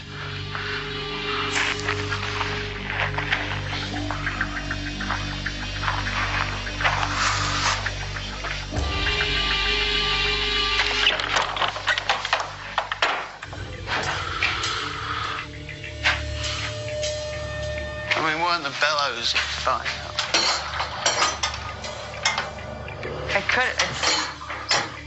That's actually exactly what it sounded like. You heard that? Yeah. But it was much louder. Well, if that's the case, I had the camera is rolling. Susan identified that the sound that the bellows was making was actually the sound that she heard whilst we were outside. I'm hoping the audio recorder actually picked that up. Okay, this is the warehouse. Wow. This is where they've seen from outside at nighttime Mr. Thomas Slack's face in the window. Oh. And upstairs is where supposedly he killed himself. And this is the attic where it happened.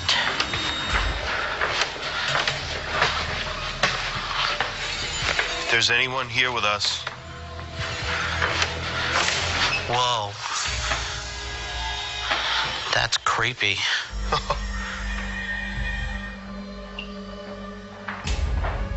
We'd like to speak to anybody that still resides here. Mr. Slack, don't be afraid of us. Can you give us a sign that you're here, Mr. Slack? Can you make a loud noise?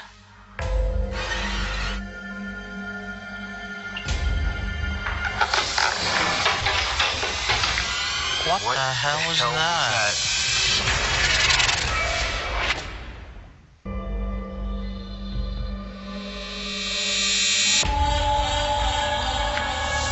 Mr. Slack, don't be afraid of us.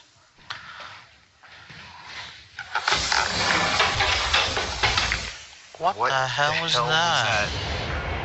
Something moved over here. Big time.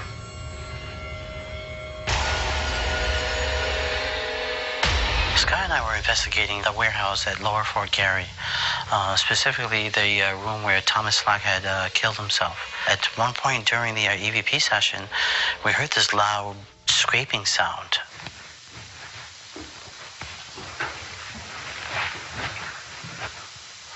That's weird. That is weird. Joe, try to move a couple things around. Let me see if I hear that again. We tried to look for the source of the noise. That's exactly what it sounded like. I know. But what the hell moved that? There's nothing over here. And this was very solid when we got here. It still is. It sounded exactly like the noise we had heard inside the room where Mr. Slack had killed himself. Mr. Slack, did you do that?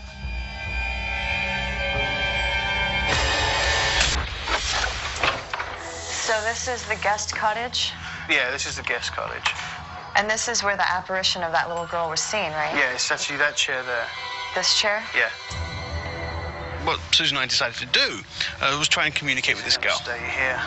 Wow, you brought some really cool toys. Whoever gets these toys must be a really lucky girl. Having a little girl myself, you know, I brought toys and things that I know that my daughter would enjoy.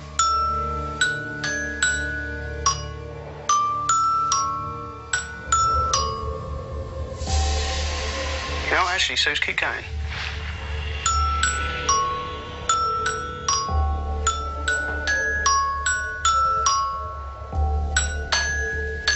Something just moved in this room behind me. Is there someone in here with us?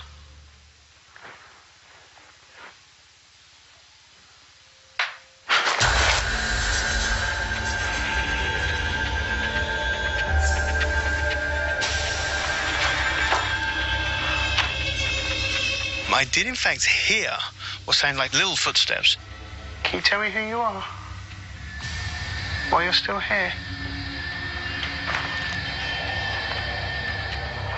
You know, there's something that my little girl likes, and that's when I juggle.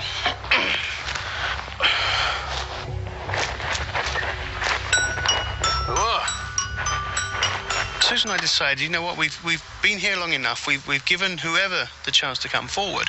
Let's see if she does it on her own. These toys were brought for you. We set them on this black paper where we outlined all of the toys to see if maybe they would move throughout the course of our investigation.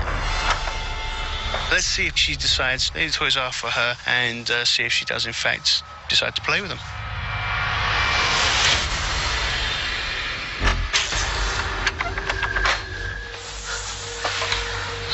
This is the fur loft. The story with this place was somebody was in here and they saw what looked like a person in period clothing. And they were coming down the stairs, and then when he turned to go look at him, he disappeared into the wall. Here at the fur loft. We were doing an investigation on the top floor where all the pelts are. Oh, wow. I don't like this at all. Wow, there's a lot of pelts up here. We were basically walking around. We were in there a pretty long time, and we started going back down to the lower levels.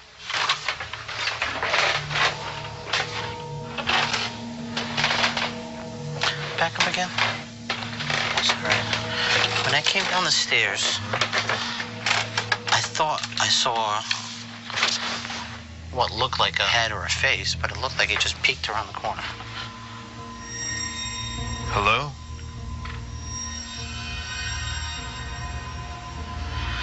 We don't mean you any harm.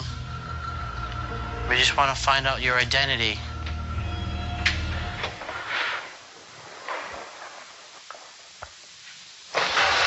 Did you hear that? Yeah, that sounded like something. Scott and I both heard what sounded something vocal. Is there a child here or a female? It sounded like either a girl moaning or whining. Is there somebody in pain or perhaps crying? So dark. We did look around and we didn't find anybody, but we did have the TV cams running as well as the 360, so I'm pretty confident that we caught it on equipment as well. Okay, guys, let's get everything wrapped up and get out of here. We just concluded our investigation here at Lower Fort Garry. Of course, the big question is the blacksmith and his son still here? Is Thomas Slack still here, still being haunted by his decisions that he made when he was alive? We just don't know. There seem to be a lot of unusual things that were happening. We will really hunt through all the data that we've collected to see if we've got any results.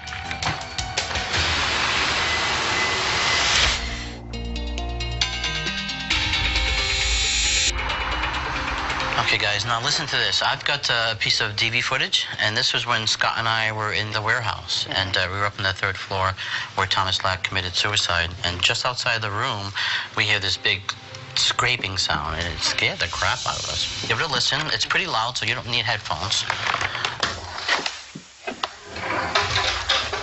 Oh, what the hell was that? That loud scraping sound was in the room next to us. Well, it's cool that what you actually caught there backs up the experience that you guys had. All right, I've got some DV footage, and this time it's of Chris and Barry, and they're in the warehouse. Now, they're on the 2nd floor, and they're asking for some kind of response, and they get a response. Listen to this. We need you to make a noise for us.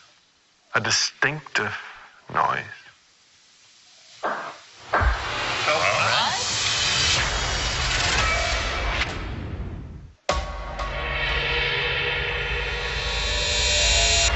Carolyn, thanks for coming to meet us again. Thank you. You told us many stories, and all of those stories we wanted to look into.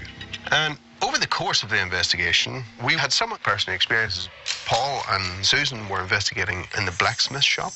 Okay. And they both heard what sounded like something being dragged across the floor. We want to let you hear that for yourself.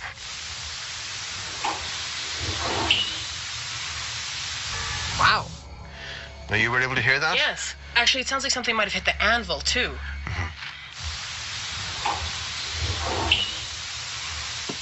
The next pieces we're going to show you actually happened to Barry and I. And we were in the warehouse. And we start doing some EVP questions. Okay. We need you to make a noise for us.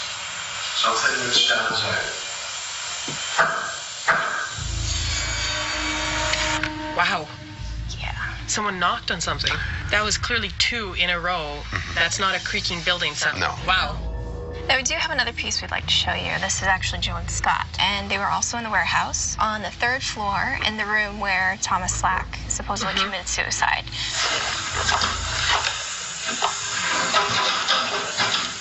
What the hell was that? It sounded like something falling down. It did. They weren't really sure where the sound was coming from. Wow, okay. But this wasn't the only place that objects were moving. Down in the guest cottage, Paul and Susan were investigating down there, and they were trying to reach this spirit of a child that was said to be there. So what we did, we set up some trigger objects, dolls and toys and things, on a black piece of paper. And all of those were all marked off. Okay. Now here you can see the hair on the child. It has moved up about an inch and a half. Yep. Something unusual has happened in that the hair on the doll has moved. Yeah. That's really, really interesting.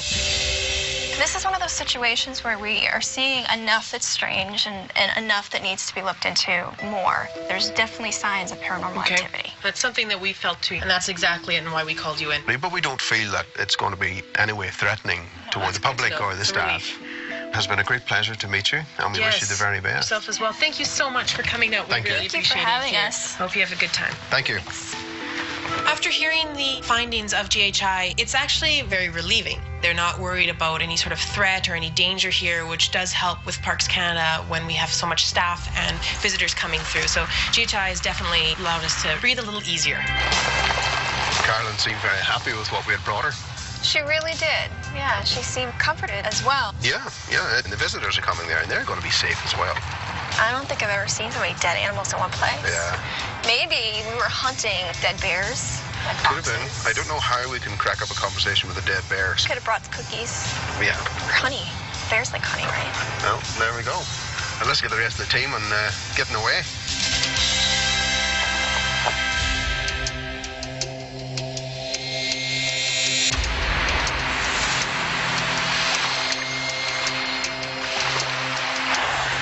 Hi folks, and welcome to British Columbia here in Canada. We have a great case coming up, I'm led to believe. Susan's going to give us the download.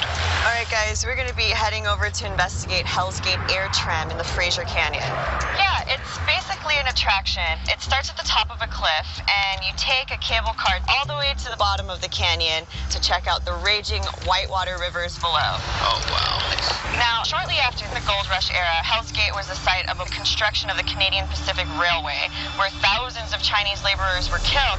They say that for every mile of track that was built, 3 people died. It all sounds very terrible, Susie, but what type of activity is reported there? Well, they have been experiencing several apparitions and experiencing the sounds of shouting and screaming. But the thing that people are really concerned about is the apparition of a man seen in the dining room where he's sitting down smoking a cigar. Our client's name is Brian McKinney, and he said that the activity has started to increase as they shut down for the winter. But his biggest concern is whether or not they can open the attraction back up during the spring because of all of this paranormal activity. Okay, folks, you look up ahead, there is Hell's Gate. So welcome.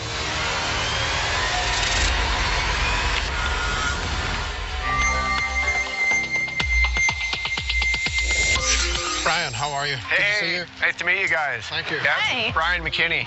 Welcome to Hell's Gate Air Tram. Boy, we've been looking forward to having you guys here and getting to the bottom of what's been happening at Hell's Gate over the last few years. The reason I called GHI was I've worked here for a lot of years, and this place has always given me the creeps. We know that there's something here. Always having that feeling of not being alone and just not knowing if it meant harm. There's definitely more questions than answers. So we're hoping that GHI is going to unearth the truth and shed some light on what's going on here. You know, Hell's Gate is definitely one hell of a name for location. So how did that come about? Well, Hell's Gate was actually given its name by the early explorer Simon Fraser. He chronicled his journey as he made his way downstream and later wrote in a journal that this was a land where no human being should ever venture, for surely we have encountered the gates of hell. In the late 1800s came the beginning of transportation. Construction got underway with the Canadian Pacific. That was a time of dramatic change in the canyon again because literally thousands of workers were brought in, imported, many of them from China. And it was dangerous work. Many people died during the construction of that line. So what types of paranormal experiences have people been having here? Things such as like product falling off walls, banging on walls, footsteps, voices. One particular story that really kind of even makes my hair stand up is a guest reported to have seen a dark shadow figure underneath the deck down here.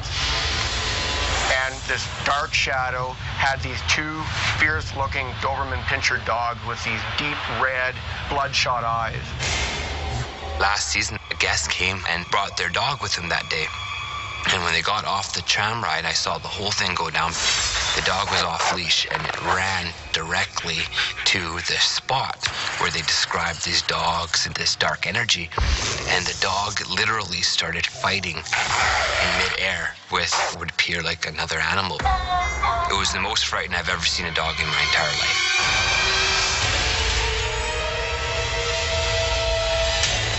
So here we are at the lower terminal in the dining room area, and there's somebody here that I'd like you to meet. This is Heather. Hi. Heather, how are you? I'm Barry. And Heather has had some very interesting experiences down here with us.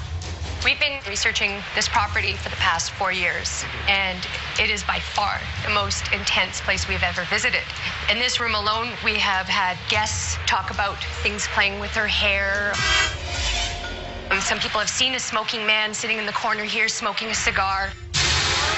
In the restaurant, we used to always get comments from people. They would complain to whoever was serving them, like, I can smell cigar smoke. And we'd always check around, and nothing was ever at the end of it. So, you guys, I'd like to introduce you to Ken Green. He's our operations manager, and he's the skeptic of the group. So, Ken, what type of activity actually happened personally to you? One of the things that's happened to me is while I was down here at night, I was down here sanding on a board, and when I hear this, and naturally I think there's somebody here. So I go out back and I look around, and there was nobody else on the property. There's just nobody here. Well, thank you very much, Brian. We'll get a look into some of those stories that you've told us about tonight. Maybe get you some answers. We've just finished our tour of Hell's Gate Air Tram. A lot of the different phenomenon that has been reported to us is very, very interesting. A lot of big questions, and they seem to be connected with the history of the place. Okay, I'm at the camera, Paul. So we have to get to the bottom of this, find out if it's going to be dangerous for anyone visiting in the next season.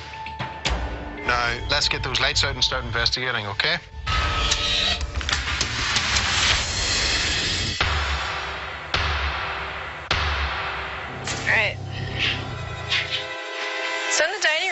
three main claims. The guy, the smoking guy. Yeah. Smell of cigar smoke, and then the women who claim to have their hair pulled.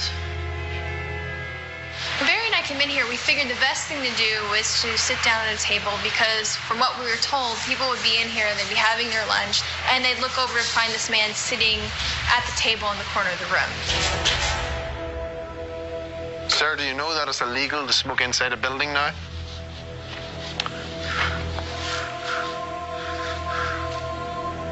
How long have you been coming here? Did you oversee workers building the railway in this area?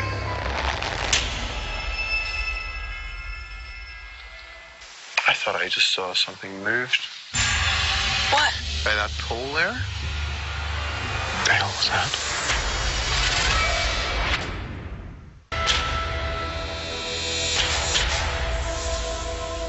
I thought I just saw something moved. What? By that pole there? What the hell was that? Chris and I were investigating the dining room at Hell's Gate Air Tram. This is the area where a gentleman has been seen smoking a cigar. I can see the DVR camera just about, but it was more defined than that. It was wider. Yeah. It was taller than the DVR camera. Okay. So it would have been about the height of a person. And I went behind the pole. If you just walk through the room, can you do that for us again? There's no reason for you to be afraid of us.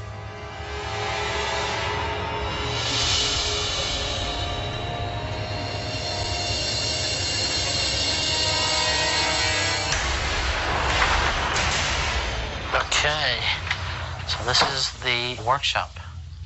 Now in here, they said a guy was working in his workshop, and then he heard what sounded like a couple of bang, bang, bang.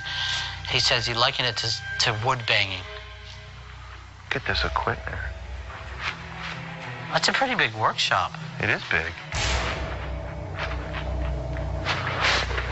Is anyone in here with us? Hello? Okay, who's down here? My name is Joe. It's my friend Scott. Hello? Oh, that's weird. It's a little strange. Wow.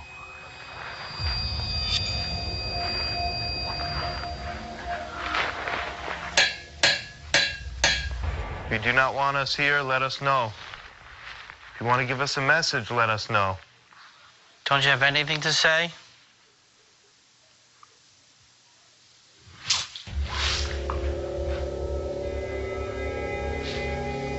Felt like something just touched the back of my pant leg, but I don't know.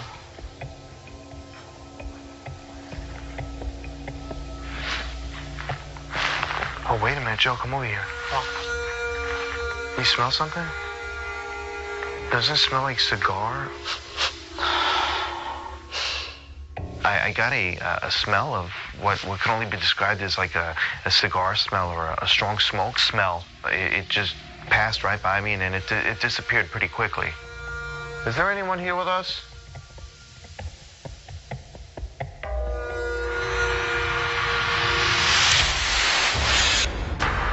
A cigarette and a lighter. Susan and I started to investigate the dining area. We were obviously looking for this smoking man. Who was he? Why is he here? We were using a trigger object. So we basically placed a lighter and a cigarette on a table. Now, if they move, we're going to on tape. Now, feel free, whoever's in here, feel free to help yourself to a cigarette. Maybe you like to smoke after a long day working on the railroad. Why don't you give us a clue as to who you are and why you're here?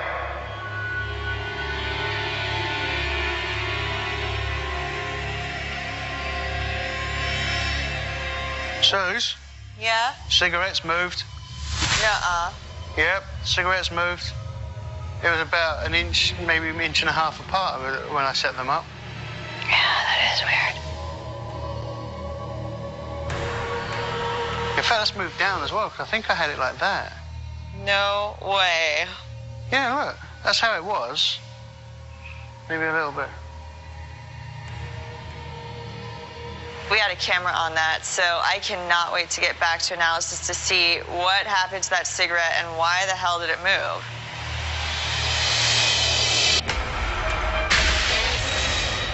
So Brian is saying the guy was standing like right about here, right, with the dogs? Holding the two dogs, yeah. Ooh. Chris and I went to investigate the area where this apparition of a man with two dogs had been seen. I think he's seen through here as well. He's appeared on ground level, which indicates that this guy may be more associated with the railway. Can you tell us the names of your dogs? Were you here during the gold rush times?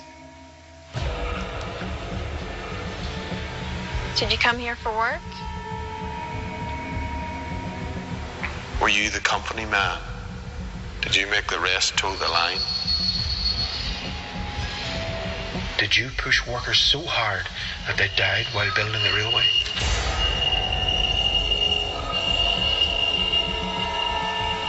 Well, if a man with dogs hasn't got the balls to show himself, well then, there's not much more we can do about it. No. Okay, folks, we've had a great night's investigation. Let's get everything wrapped up and get ready to go. We just finished our investigation here at Hell's Gate Air Tram. It seems to have been an interesting night. The big questions, are any of the entities here really damaging to the people who work here and, of course, the visitors coming next year? So it's going to be interesting to see what comes out of analysis.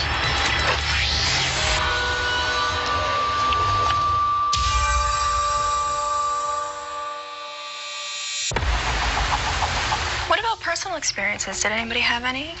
I had a couple.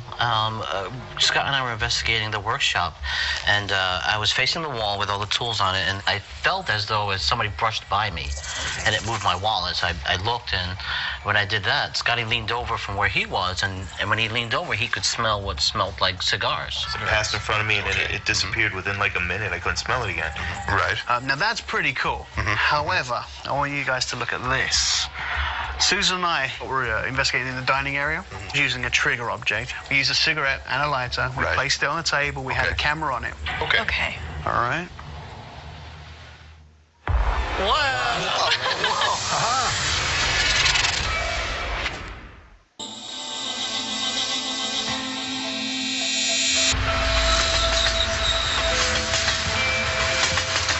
We're really glad you guys came. Well, thank you very much, Brian.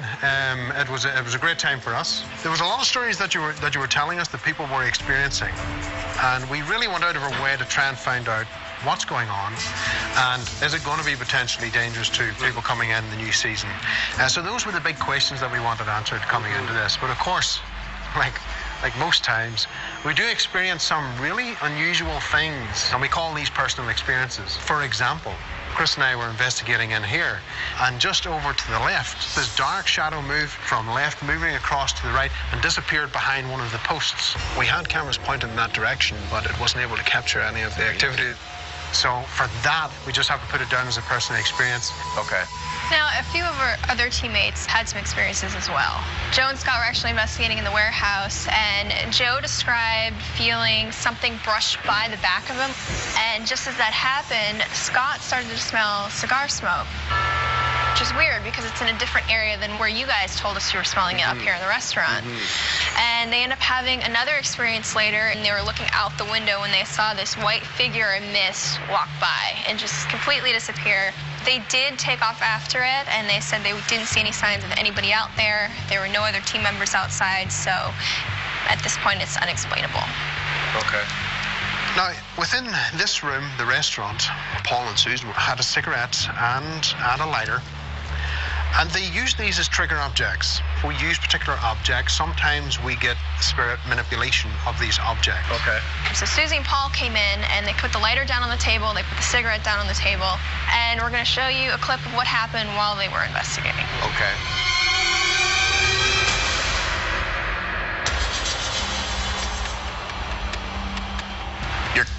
You're kidding. Wow. Yeah, as if someone's rolling it, you know? It's one thing to go one way, but for it to go back? Yes. So that one caught us. So, is there any danger here? Do our guests or our staff have anything to fear? If there is something here, none of us felt threatened. Honestly, I wouldn't worry about it. I think that all your staff here is safe. I think any guests that you have here when you guys open up in the spring are going to be safe. Yeah, that's pretty cool. And we really wish you the very best of success. It's been a great pleasure. Thank you. You really enjoyed it. Thank you. We're happy about the fact that, you know, there's no evil entity here. It's going to be full steam ahead, and we're looking forward to opening the doors for another year. Brian took the news very well. He did. And, you know, I believe we've answered the question for him. Was there any danger to him or the staff or anyone going to the place? No. Definitely not. There's not. What was moving the cigarette is open to debate. Yes. And further investigation, I'm sure. I, for one, will not be down that cable car again.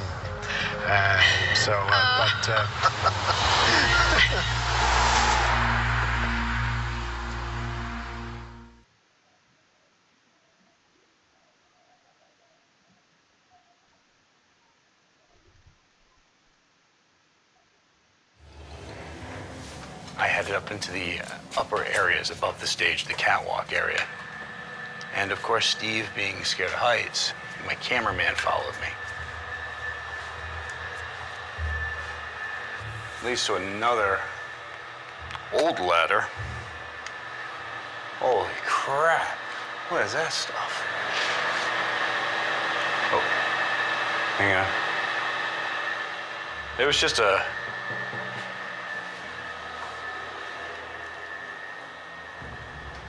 It was just a sound, like a voice.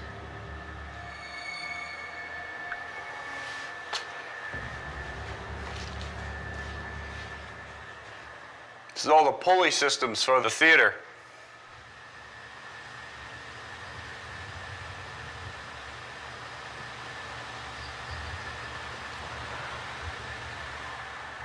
You see that?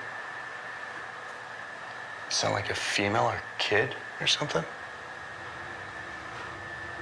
Why the hell would there have been a female or a child voice up here? Up here, of all places. I would love to head in there and actually see, but I have to be honest with you, safety-wise, I'd prefer not to be one of the things that the rest of the TAPS team is looking for.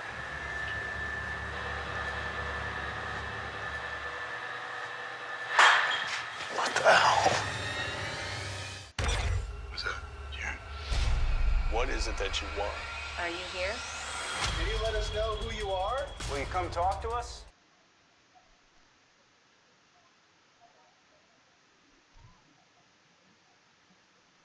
On this episode of Ghosthunters International, the team makes its first visit to Trinidad to stalk a cruel slave master with a restless spirit. Lopido gets up from the tombs that he's buried there. A white horse appears and he rides the horse. But once he reaches a tree, he disappears. Chris goes in deep the river by provoking a demon. I dare you to come out. Let's see what you got. Whoa! I just saw something move. It looked like a person. And Count Lupino has Paul and Susan set as his next victims. What was that? Look at your voice. Paul? Something grabbed my leg. At Lupino Plantation, has the evidence confirmed an island's most frightening legend? I believe whatever that is, it is not normal.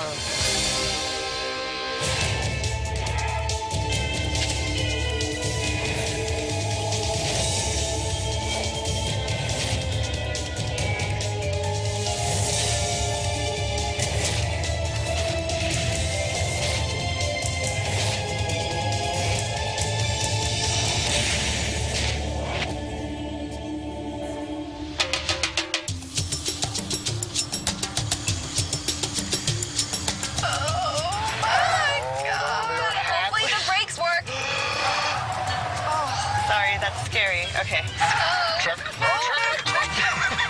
This is a one-way road for two-way traffic and a steep, sheer cliff down below. We're gonna die. Oh, God. We're totally gonna die. Hey, Joe, how are you holding up back there with these tight rainforest roads? I don't think Joe should have the mic at this time.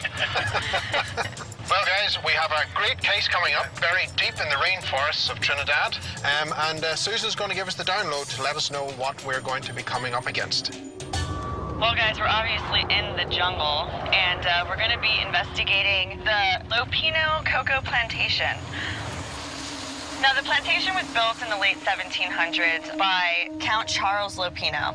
He was actually a knight in the French army, and he did have a pretty bad reputation when it came to being a slave owner. He was known to lock up his slaves in small slave quarters and beat them. And when his slaves weren't of use to him, he would actually hang the slaves off of a cashew tree, which was planted in front of his house. People have claimed to have actually seen Count Lupino himself rise from the grave and ride a horse to the cashew tree where he used to hang his slaves. That's quite a claim. That is quite a claim. That's weird. Yeah. There have also been claims of the local people seeing what looks like a free-floating ball of fire. And it's been seen by several witnesses. You know, it sounds very like the Sukunya. It's a old bloodthirsty demon, but it belongs in mythology. I didn't even think that it would be seen, especially today in these times. Welcome to Lupino. Thank you. I'm Barney, and this is Chris and Paul. Welcome to Lupino. Welcome to Lupino, thank you. You are on a site that was established by a French conque named Lupino. He did came to Trinidad in 1800, and he had claimed 478 acres of land. And its greatest export was cocoa. Cocoa. Yeah, cocoa. So he had 100 African slaves. May I take you on a tour? Sure. Yes. Follow me, please. A lot of my family has been affected by spirits or demons surrounding Lupino Valley. And I hope that Ghosthunters International will be able to explain some of these apparitions or spirits that has been plaguing our valley. This is where they say Lupino had lived.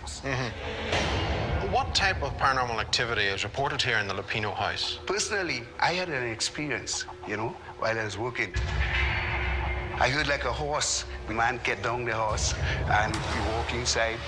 He walked in, tuck, tuck, tuck, and go to the office room. There was in the back there with the desk then. But when we went to see it, there was nothing inside there. So we realized that there's something inside of this house. There's spirit, like the supernatural. Every day I would hear footsteps, and I would also hear the door slamming. Then after that, you may hear it slam again, and there was nobody there. I got scared. People who staying inside there, you used to hear that people walking with the ceiling up inside there. So it had a staircase, but nobody ventured to go up and see inside there. For years, we haven't gone up inside there because everybody said the ghost of Lupino is still up inside there. Okay, Martin, we'll definitely look into that. But where to next? We'll take a short trip now to the jail. Cocoa House in jail. After you. This building we are entering here is called the Cocoa House Jail.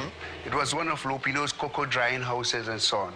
Upstairs is really the cocoa house where you dry the cocoa and coffee beans. But here was used as a prison for slaves. Many people say that they heard things on the house, walking and all, and then they heard songs. Sometimes they can't understand what they're really saying. They're hearing voices as well. Yeah, they try to understand, but they couldn't take it all. We are on a site where it is said that Lupino once hung a few of his slaves. Whatever crime they did, we did not know, but they were hung. On stormy full moon nights, we are talking when there's a full moon in the sky, rain is falling, thunder is rolling, lightning, the wind is blowing fiercely. Lupino gets up from the tombs that he's buried there. A white horse appears and he rides the horse. But once he reaches a tree, he disappears. Once the tree has cashew, the juice of the cashew gets as red as blood. It signifies the amount of slaves that were hung right here. We are now watching down by the river there. It is said that is where Lupino came in and so on. My grandson, one day while they were down by the river, they saw a ball of fire. You know what? We call it a sukuyo. My son, my brother Adrian, and 5 of his friends, they ran out of the river. Time they looked back to get their slippers and whatsoever, that fire just disappeared. Is this the last location that has got paranormal activity? Not at all. We have caves in the Lupino area, but the newest one was discovered only in the year 1965 by me. So it is named Martin Gomez Cave and so on. And is there paranormal activity talked about up there? Some people, when they take pictures, it's 4 of us, but they see 5. But who it is, you're not seeing the real face or anything. So they say that something bad going on in this place. Donna's family has had a lot of experiences here. Her son saw this fireball demon that sucks the blood from its victims down by the river, and she wants some answers. She wants to make sure that her family's safe here, and she wants to understand what's going on. So I'm hoping by the end of our investigation, we might be able to come out with some things that'll make her feel a little bit better about being here.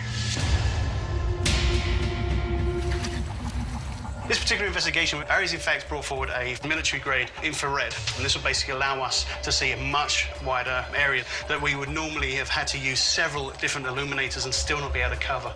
Okay, Suze, I need you to move that slightly to the left, please. How's that? That's brilliant. I like it. All right, copy that. Okay, Paul, how's those cameras looking? So what we have here and here are the upper level and the lower level of the main house. And then what we have is the river.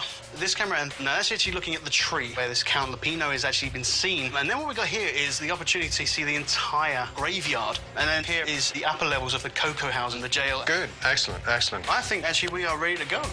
Let's get those lights out and start investigating.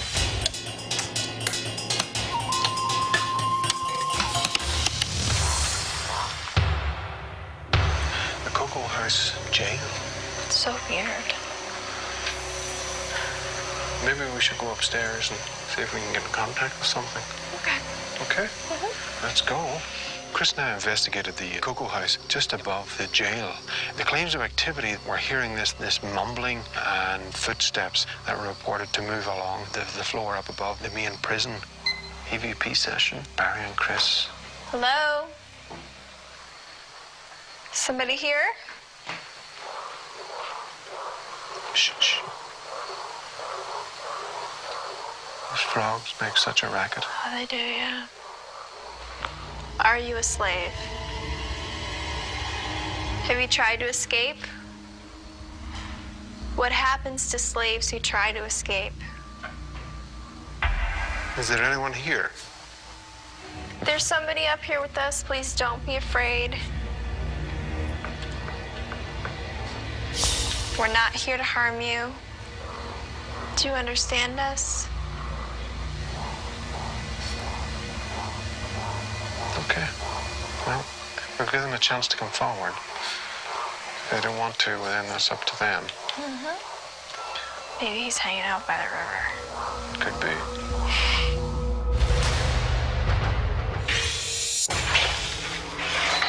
Well, let's give this place the benefit of the doubt, right? Yeah. We know that a big theory is that when people are renovating older properties, it stirs up activity, and there's obviously renovation going on here right now. Yes? All right, I'm gonna settle down and get the audio recorder going. Good. I'm gonna sit underneath the scaffolding over here. All right. Paul and I went to investigate Lupino's main house. There have been claims here that people have actually been physically attacked, held down during their sleep. Terrifying claims of seeing shadows. They've also heard what sounded like footsteps, not coming from just downstairs, but also from upstairs. Paul and Susan in the main house. So is there anybody here with us that are responsible for the sounds of footsteps? Monsieur Lupino, je m'appelle Suzanne. C'est mon ami Paul. Bonjour, monsieur. Is that you making those noises? What noises? I heard something over here. Footsteps. Yeah.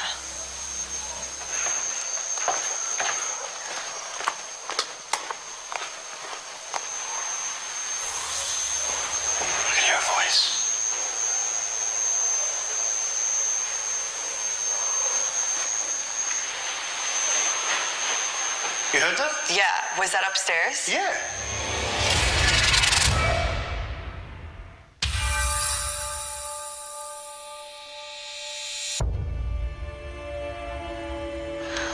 Monsieur Lopinot, I heard something over here. I can hear a voice. Was that upstairs? Yeah. So Susan and I were investigating the main house of this plantation. We were hearing strange sounds. You want to check out upstairs? Yeah. Paul and I come equipped with everything we possibly could carry. We had the mini DV, we had an audio recorder, we used a laser grid. Also, we had a vibration sensor as well. I want to put the EVP recorder here in the center. Okay. If there's anybody in here with us, I kindly ask you to please come forward and introduce yourself. We simply just want to get to know you, and we want to know how you managed to get stuck here in your afterlife. What was that? You know what? There's another claim. Door slamming. Nobody was actually in the area at all to actually slam that door. So now Susan and I are going to head over to the jail. Susan, it was this building that I thought it came from. This door wasn't open. It's padlocked, so you can't open that one anyway. Well, you know what? I do not know which door slammed. In the slave jails, the door was padlocked. So we go outside to investigate to see where on earth this door slammed. Okay, it sounded very similar. Oh, that's a lot louder. What we discovered that is actually the toilets. There's 3 doors in there, and each of them create a different sound. One of them sounds very, very similar to what we were actually experiencing whilst up in the upper level of the main house. There's actually windows above the cubicles, so maybe a breeze came in, blew it shut. And that could explain why no one's even witnessed these doors slamming. That's true. Obviously, we don't know 100% that this is what happened, but on the basis that we were able to recreate that sound, I think we found a very strong alternative as to what was actually reported. Mind your step. It's really dark out here. Yeah. So, I'm not quite sure the stories of this entity that's said to appear in the cameras. I'm not quite sure what it would be. I don't know. This is a cave.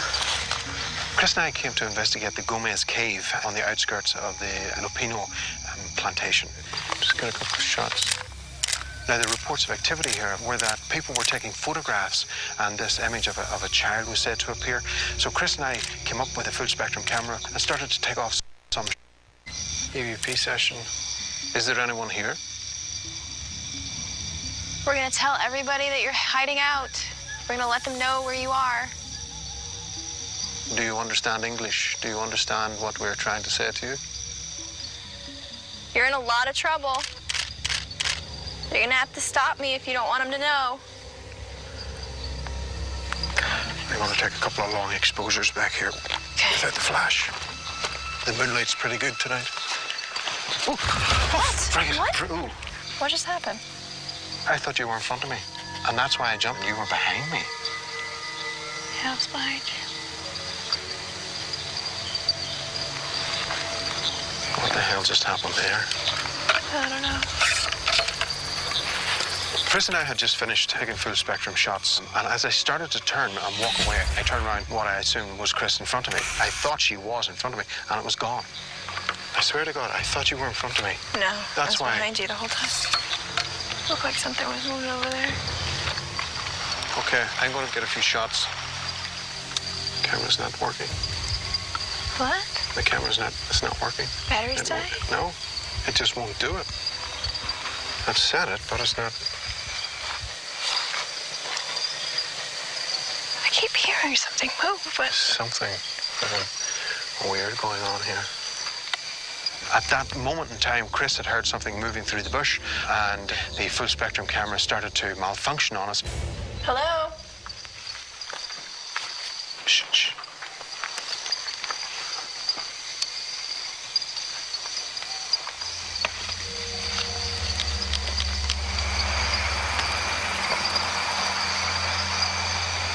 Seems like it's gotten quiet. Yeah. I was just going to say to you, I think it's passed. That was weird. That was weird.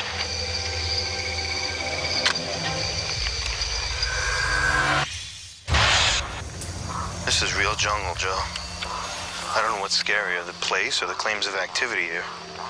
Joe and I were investigating the river to try to see if we could catch the sequoia manifest herself. What the sequoia is, it's an older woman spirit that seems to be kind of like a vampire. She kind of feeds off of people. And the sequoia shows up as a fireball. A fireball? Oh, we might want to do a thermal sweep. That'll detect heat. Okay. This thing's acting up. Is it? Yeah. Big time. Do you hear it? It's turning on and off? Yeah. We did have some problems with the thermal not working correctly, but we were able to scan with a thermal camera to see if there's anything there. Sequoia? You just want to make contact? You just want to talk? Why do you attack humans? Do you need to feed on their energy? Can you come out and talk with us?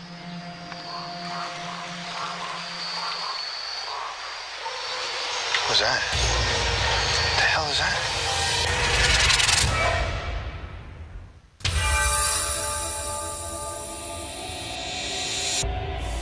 Can you come out and talk with us? What was that? What the hell is that? That's something big.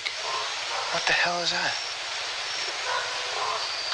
Scott and I were investigating the river where the reported activity of a malevolent spirit called the sequoia inhabits the area. It seems to feed off the wildlife and perhaps some of the people.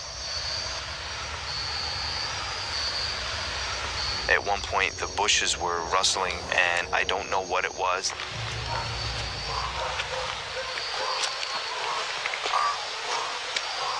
Did you hear that? Thumping sound. I hear stuff moving in the river. Yeah. Joe, this place is creeping me out. We're gonna be leaving soon. Are you hearing that? I heard it out of the corner of my ear when you were talking. You hear that? That's talking. What's that light? What's the light? What's the light? Straight ahead. Did you see it? I did see it. It was orange. It was right in that area right there. We picked up a fireball of light. Can you see that? Right where my flashlight's pointing? There's movement. See that There is light? movement. There is movement. There should be nobody over there, though. Can you see anybody over there? With the thermal? There it is. There it is. Yep. What do you Look, see? I don't want to move it, but look. See a bright little pink area? Right there? Yeah. That looks like a heat signature. It's moving. You see it? Look, there's two. Joe, for Barry? Go ahead, Joe. Where are you guys? We're at the cave. Is that near the river? No, we are a good mile out. Across the river from us. We're seeing strange lights. I'm thinking it may be a person, but before that we saw this big orangey light.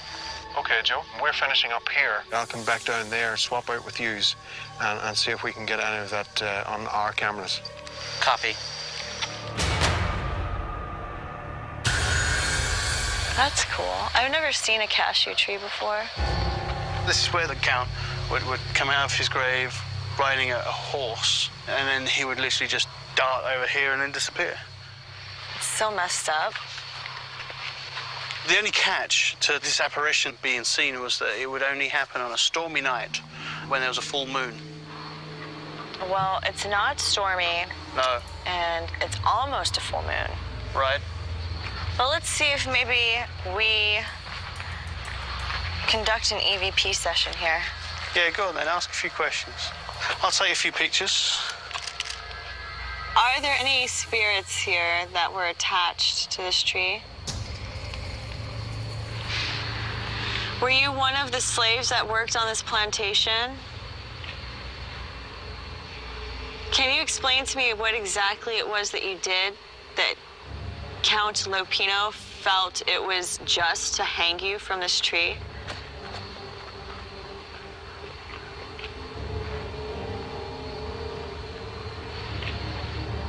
There is something secreting from this tree.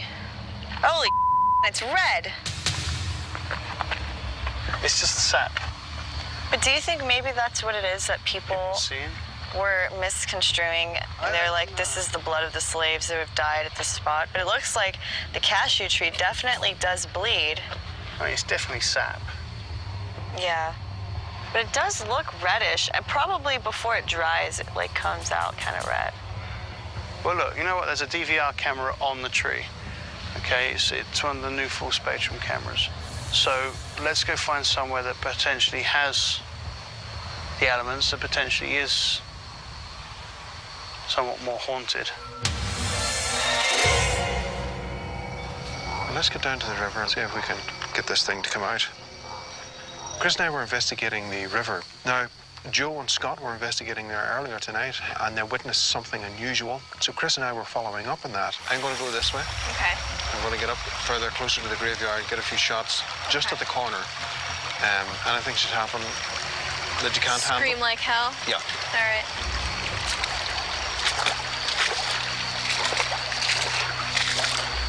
Come on. Barry's gone.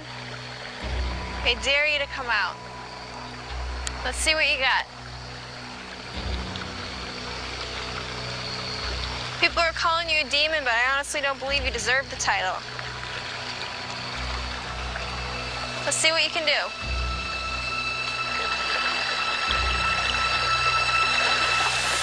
Whoa. Bear? What is it? I just saw something move. Crap.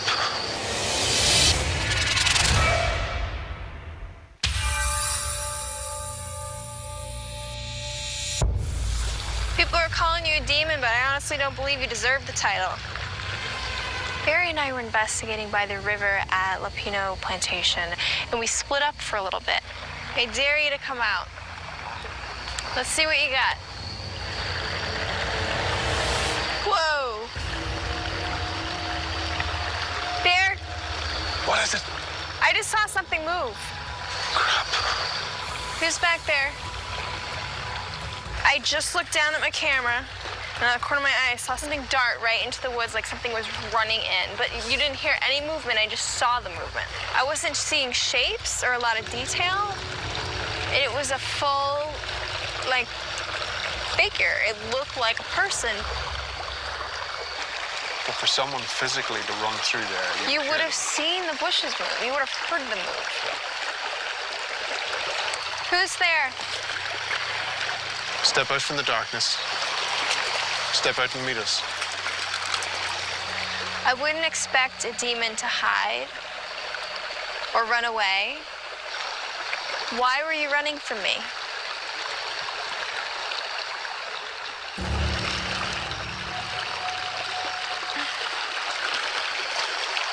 There's soft dirt over here. Yeah. And there's no prints in it whatsoever. Well, if there was something trying to scramble up that hill, I would have seen it. It didn't. It just went right into it. I'm not freaked out, but that was weird. I know we did have a DVR camera facing down towards the river, and I'm really hoping that it may have caught what I have seen, because right now I am completely confused.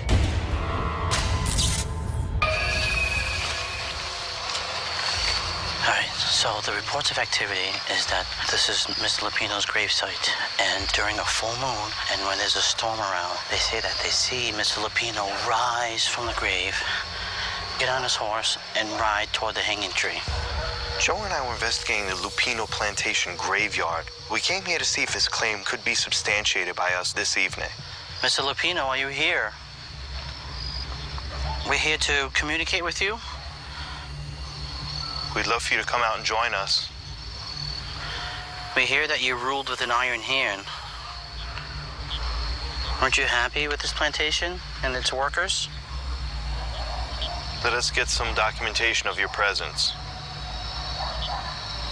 If you let us hear you, we'll get out of your area and leave you alone. Come out and say something to us. If it's easier, you can touch one of us or poke one of us, get some of our attention that way. Wow, the dogs are going wild. Dogs sense something, exactly. All the dogs started to bark all at once. Was that coincidental, or was that the dog sensing some kind of paranormal activity? Are there any other spirits around besides Mr. Lupino? We know that says family tombs. Can you tell us how many people are buried here with you? We'd love to hear from you. We'll have to see during analysis if, while the dogs were barking, did we get an underlying voice. Okay, can we head out to another area? All right, man. Let's head out. I presume that gaping hole in the wall is the cave. I'm trying to find any sort of evidence of somebody else down here. This is where Barry just had his own experience. Now, when we were actually outside of the cave, where these reports of these additional people appearing in photographs have come from, and as well as that, Barry and Chris were also having some of their own experiences. Hello? So do you know Count Lupino? Is there anybody here with us right now? We heard you like to have your photograph taken.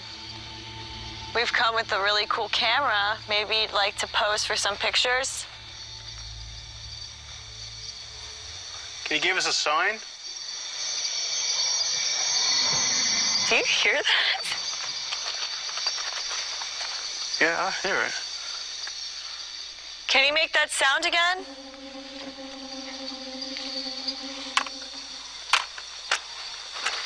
I'm hearing stuff coming from the cave. It's like creepy, groaning, dragging sounds. We were following these sounds of like deep, bassy mumbling and grunting. We got really excited. We entered the cave and we followed these sounds and they kept happening.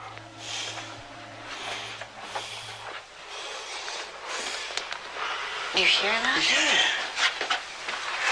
Hello? If there's anybody in here, can you make yourself known? Oh, that looks creepy. Did you die in this cave? The further into the caves we actually got, the more interested I was in this deep, bassy sound. All right. Thought I heard something back here, and I've come all the way back here. I can't go any further. Can you make a sound? Why don't you come out here and meet me? Can you make yourself known to us, please? Shh, what's that? That's what I've been hearing. A growl. These sounds reverberated throughout the entire cave, making this like really menacing, groaning, moaning noise. I do know that a lot of the slaves from the nearby plantation sought refuge here. Were you one of those slaves? We're not here to hurt you or harm you in any way. We can actually help you escape if you'd like. We were asking EVP questions. We were using our mini DV and snapping photographs. So when it comes to analysis, obviously that's something which we're going to be looking for. See if something responded to us.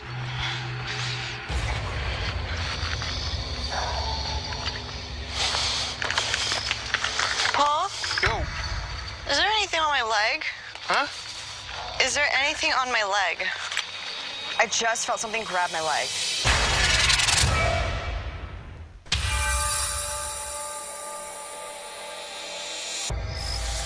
Paul? Yo. Is there anything on my leg? Huh? Is there anything on my leg? I just felt something grab my leg. This you just grab your leg? Yeah. There's nothing on your leg. Here, give us a flashlight. It grabbed back here and then right down here, like that. I was standing right here when that happened. And all of a sudden, I felt like something grabbed my leg. Was that you trying to get my attention? If you must, you can grab my arm or anything else.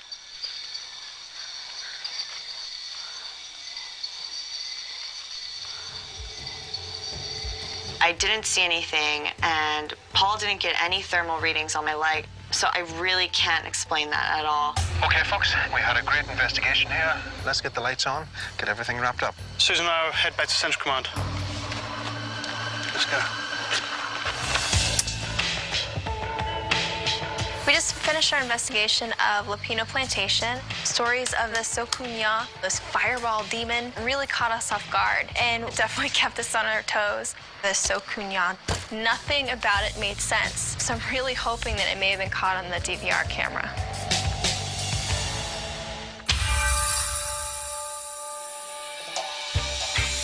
So this should be good. Yeah, it should be. Jimmy, how are you? Good to see you. thank you. Good to see you.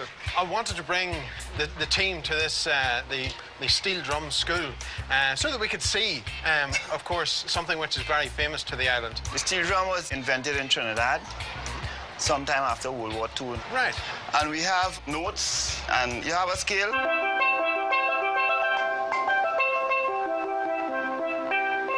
You know this one?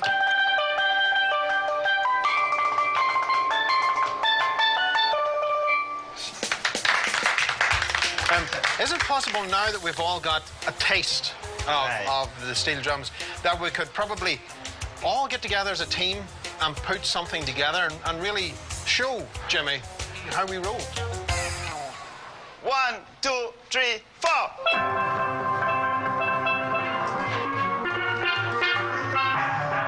I think I sounded fantastic. I had a real ear for the music. I was keeping the beat. Some of the sounds you get out of that thing were actually pretty surprising.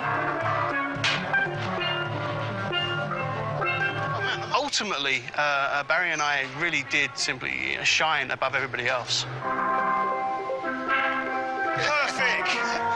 I found that 5 of the team were in tune, except for Scott. What are you talking about? I think I sounded great, and I think everyone's jealous, and that's expected, though. I get that a lot. The ending was good. You mean whenever it finished? Yeah, that. Silence. If all else fails and the ghost hunting gig falls through, maybe this is something we're going to take up. Except for Scott. He sucked.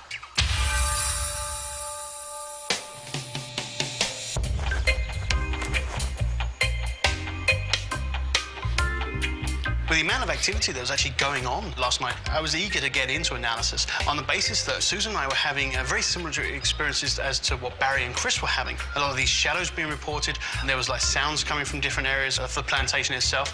What I wanted to do is get in there and see what these full spectrum cameras were actually picking up. Hey, guys. Basically, I caught something on mini DV right here I wanted you to look at. The camera was acting up. You know, it gets temperamental sometimes. So rather than not record anything, while I was scanning the area, Joe had the DV camera running over it and recording on the little image. screen? On the little screen, because we were walking around the river, and then when we got to the left side where the grandson actually saw the fireball, we actually saw an orange light in the distance, and that's what caught our attention. And then when we scooted over more, and we could see what looked like a person or a shadow of something moving. Oh, I see. It looks like it splits up to 2 and then it goes back to 1. I thought it was another team member, so I radioed Barry, and I asked where he was, and he said he was in the cave. I think what you'll find there is actually it was us. Yeah. At that point in time, I think we did go back to Command Central to pick up our walkie, and we both had the little mag lights, which glow kind of like an orange-yellow.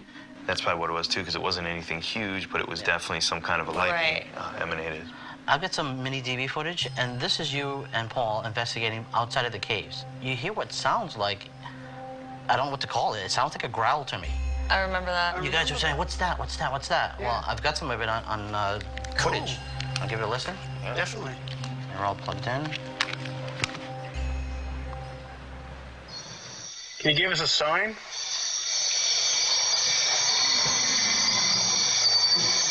What the hell's that? What's interesting is you're asking, you know, can you give us a sign? And then you get that, like, deep, bassy growl. I think Barry's going to be very, very interested in that. Fantastic catch. Take a look at this.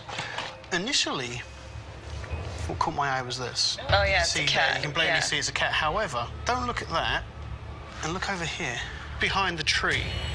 It's moving. It's like in the tree. Wow. What is that? I don't think we've ever seen anything like this on our cameras before.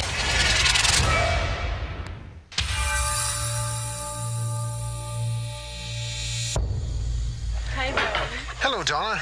It's good to see you again. Hi, Chris. Hi, how you Martin. doing? Hi, man. Good to see you. So, Martin, Donna, how have you been since we seen you the last time? I'm all right so far. So during the investigation, Paul and Susan were investigating the cave. Okay. They heard this growl that they couldn't explain. They didn't know where it was coming from. It really threw them off guard. What we have here is the actual recording of that growl. Here we go. Can you give us a sign?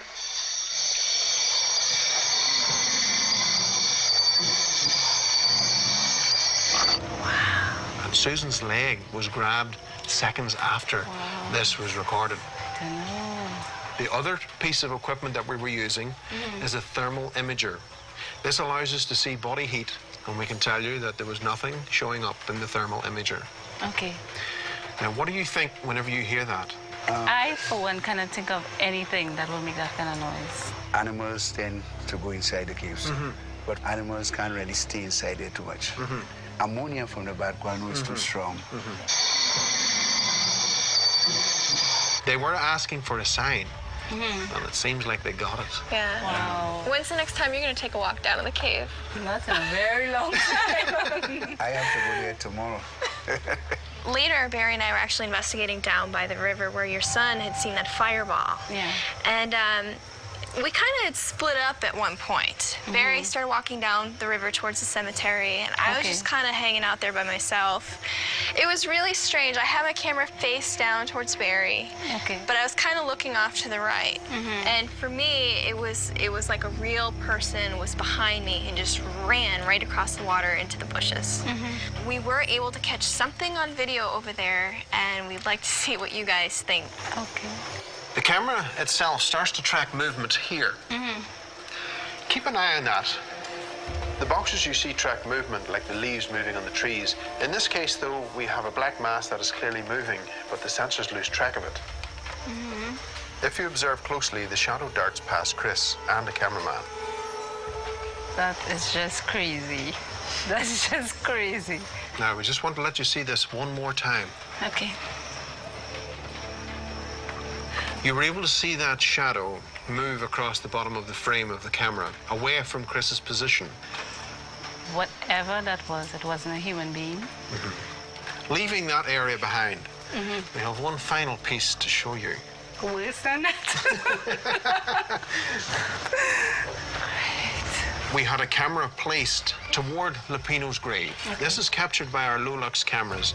This was pretty late in the evening, and what you're going to see is something moving along the track leading back toward the plantation. Okay. Now, of course, looking at that, we understand that that's a cat. However, what we weren't expecting to see was something else that may have actually give the cat reason to run. Okay. Now, do you see that develop in the tree? Continue to watch that. Oh my God. It actually enters through the tree. It lights up some of the leaves in the tree. And not only that, but it actually leaves the tree. Oh my God. Wow. No. Wow. Something called a sukunya. It's an old lady that changed her skin at night. And she will turn into a ball of fire. And I believe whatever that is, it is not normal. That is not never expected to see. I have the opinion. That can be a sukunya. Because we're talking about fire, real fire, right? And that wasn't showing fire. What I can tell you, Martin, is an investigative team who ventures all around the world. This is a first for us. And whatever that was producing its own light. Those cameras that we use just use the natural light that's around it. That's just crazy. What I believe it is one of the spirits my son saw. Yes. It looked like, to me, a demon or evil spirit. And that is what I believe it is. That is what I believe. Well, I have to say that we had an absolutely remarkable time here at Lupino Plantation. Great. It was absolutely fantastic for us. What we did happen to see, of course, is that the area around Lupino itself seems to be haunted. Our folklore, there's some truth in it. So thank you. Great. You're very, very welcome. Thank you. Take care. Take care, Martha. Thank you. It was great having GHI here. I couldn't believe what I just saw, the light moving through the trees. This is the first time that this ball of light has been documented in Trinidad. I am grateful because now there's proof and evidence there are paranormal activity happening in Lupino, and now I have proof. So thank you, GHI. Well, that went really well, Chris. It really did. I think Donna and Martin are both surprised by what we showed them. I think they are, and we did find something slightly different, something that stemmed across into other fields of the paranormal and the supernatural. What I find funny, honestly, is it's not inside the buildings you have to worry about something ghostly. It's outside. Well, let's get on to the next one.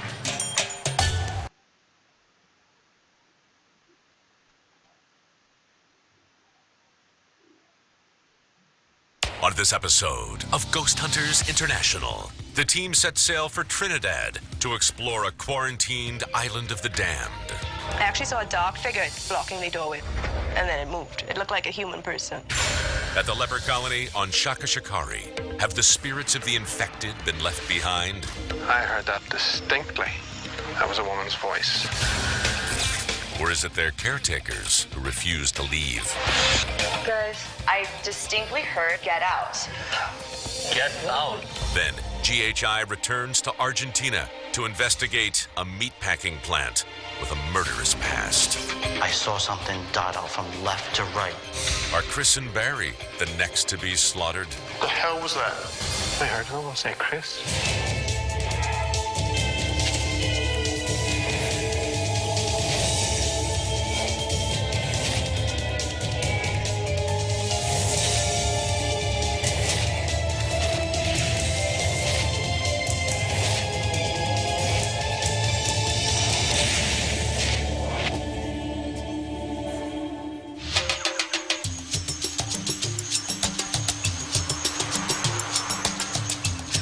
Hello, folks, and welcome to the beautiful islands of Trinidad and Tobago. We have a great case coming up on the island of Shakashakari. Susan is going to give us the download and let us know what to expect. Now, the island was first discovered by Christopher Columbus, and the island was used for many different purposes along the years, but most notably, it was a leper colony. Wow, that's rough.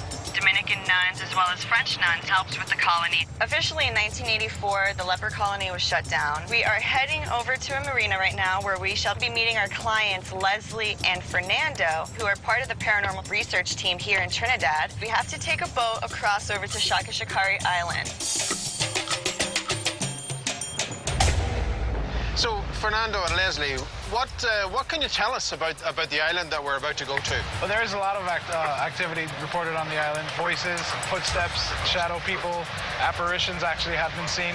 One that's really been identified by the people of Trinidad is always a story about a nun. It scares a lot of people. Back in the day, a Venezuelan sailor, he and this nun hooked up, and the administrators of the island said, you know, we can't have this relationship happening. The nun is alleged to have committed suicide because she could not be with her love. Oh, wow. Is this the island up in front here? Yes, it is. Coming up right there. Wow. It's absolutely huge. Welcome to Shakashakari Island. All right, if you look over there, that's the administration building for the lepers. Yeah. If you go further towards the back of the flats, you'll actually find that there's a hospital, there's an infirmary where they kept the patients. And that's where we actually heard footsteps coming from above us. And we went upstairs to investigate, and there was no one there. Okay, sounds great, Fernando. Where to next? Well, we're gonna have to go across the bay into the nuns' quarters.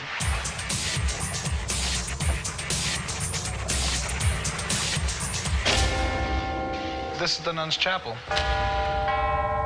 And the legend goes here that when the nun was in distress, she actually hung herself on that archway right across there. And there are a lot of reports of hearing footsteps, shuffles, and cold spots, a lot of cold spots in this area. And also the stories here are that the Coast Guards, they were actually held down in their sleep, and they woke up very frightened and actually left. These were four big men well-trained men, and they had high-powered rifles, sitting down in the chapel, back to back, with their rifles at the ready. I said, okay, you look like a set of little boys who've seen a ghost. And they said, sir, there's a ghost. I have to ask before we go, what's with the machetes? Well, the jungle's taking over, so we need to be able to get you through to the places you need to go. So it's not for us? It's not for you unless you want it to be. No. So where to next? We're going over to the nuns' quarters. That's in the back. The centipedes are really, really big, and they can pack a punch when they bite. There are also snakes on the island, but they're non-poisonous. This is the nunnery. This house was actually really active.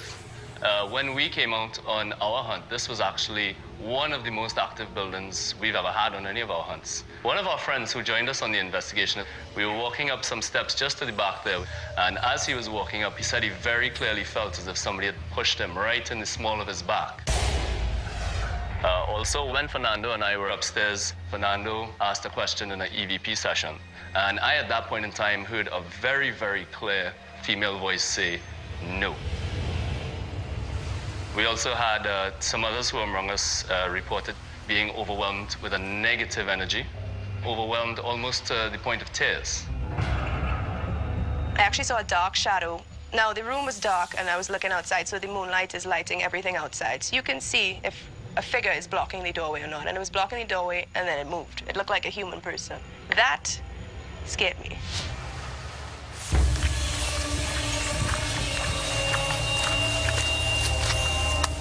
And this is where our ladies rest. All right, well, welcome to the nuns' cemetery.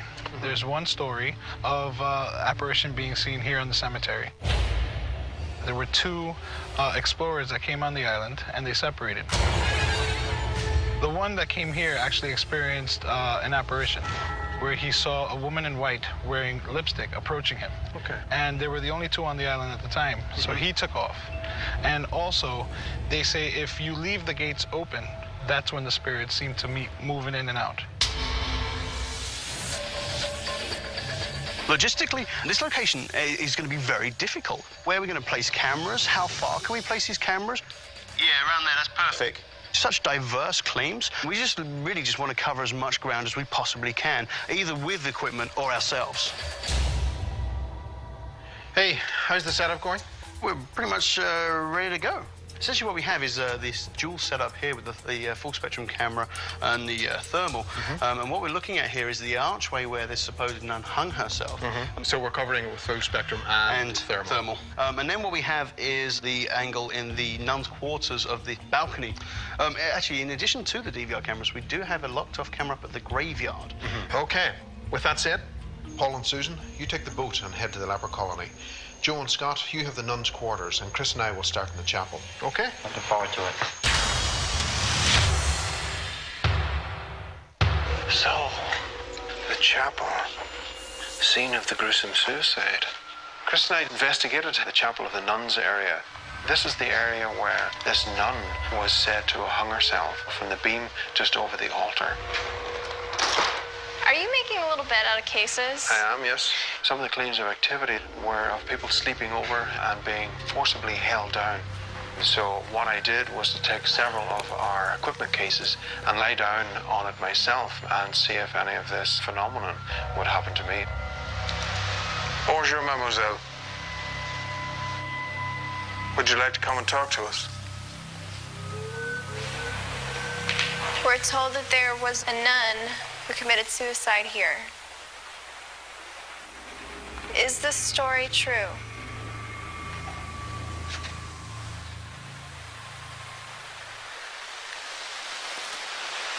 Chris, I just heard something over to the altar. Sounded like someone coming in. I'm hearing footsteps.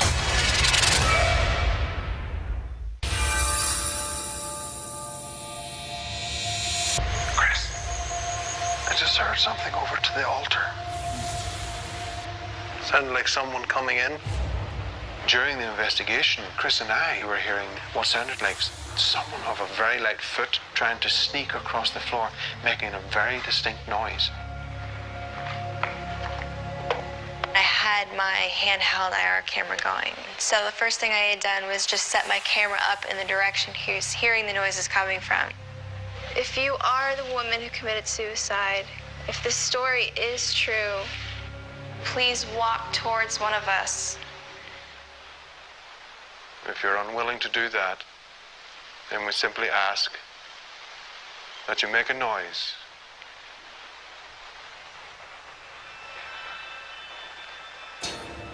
Please don't be afraid to come out.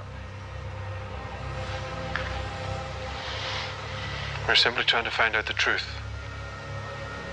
And for that, we need you to come closer to us. Now, the claims here is that people were walking up one of the stairwells investigating, and that they felt a hand on the small of the back. Shh. I thought I heard movement down there. Joan, Scott, EVP session, nuns' quarters, main area. Hello, is there anybody here? I don't really like this building. Are you in here with us? People have been in here and say that they've been touched.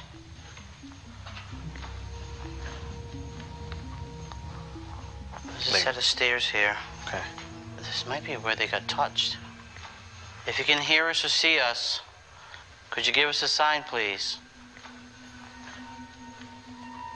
People say that you've touched them. Could you touch one of us? Please talk to us. All we want to do is talk. Finding it hard to breathe. It's hard for you breathing here? Yeah, it's getting like my chest is like... You all right? I don't know. I'm getting the tightness in the chest, but it's on my right, so it's not like the left side. I'm having a heart attack. It's just like this side, my right side. I'm curious to know, are you causing my tightness in the chest? Are you trying to scare me? Hello? Please talk to us. Oh. What? Again, I'm getting this tightness in my chest. It's just this corridor. I'm not sure what that was. I don't know if it's something paranormal or if it's just something that I happen to be feeling at the moment. It was kind of unsettling, and I really didn't like it there. Well, Susan, Ivan is going to take us across to the leper side of the colony. Ivan? Hi, how are you? Are you a good driver or what?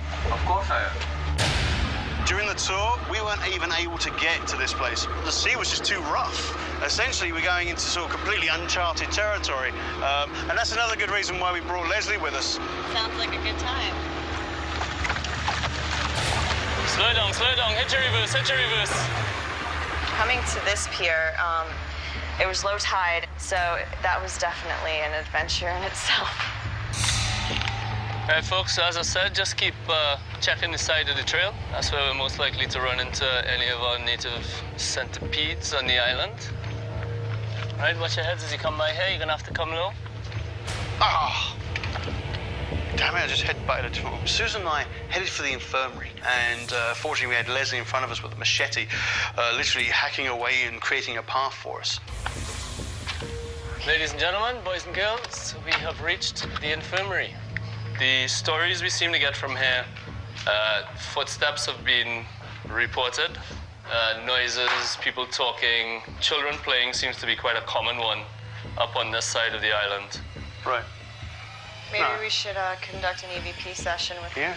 Since Leslie had previous experiences here himself, we conducted an EVP session. You have an opportunity to tell us your story.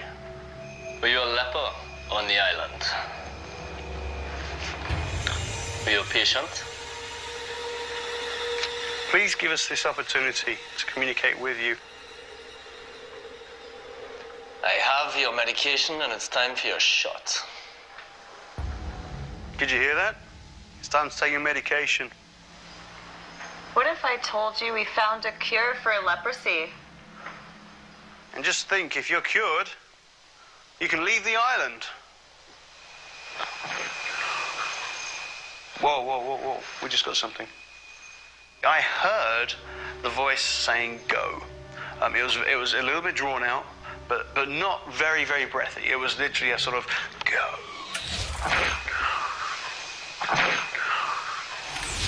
Can you please be clearer with your demands?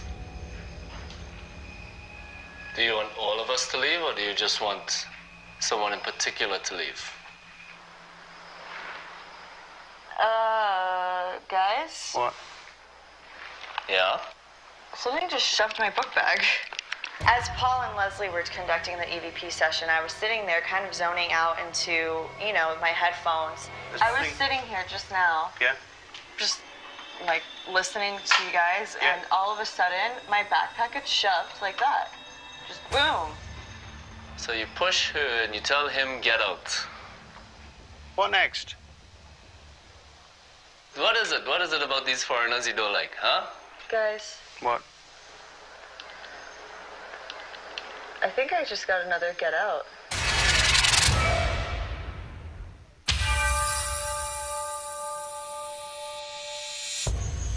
What is it about these foreigners you don't like, huh?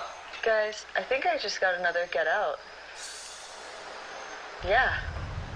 I distinctly heard another get out. Don't just tell us to get out. Tell us why you want us to get out. Show some manners, man. You gonna take that from that Englishman telling you have some manners? You manners him. Give us a name of who you want to leave. Paul, Susan, Leslie? What is that? I'm seeing shadows, like, coming out of here. They're tall, like 6-foot tall shadows, and I'm starting to feel really uncomfortable here right now. What was that? Is someone back there? No, we're the only ones in the house. What did you hear? Like movement. I actually heard some movement. It was distinctive, it was very obvious. So we immediately took chase. Can you come towards me right now?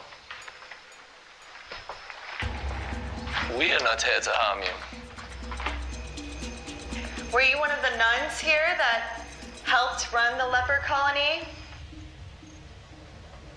Were you yourself one of the patients here? Well, there's nobody here, so we can rule that out anyway.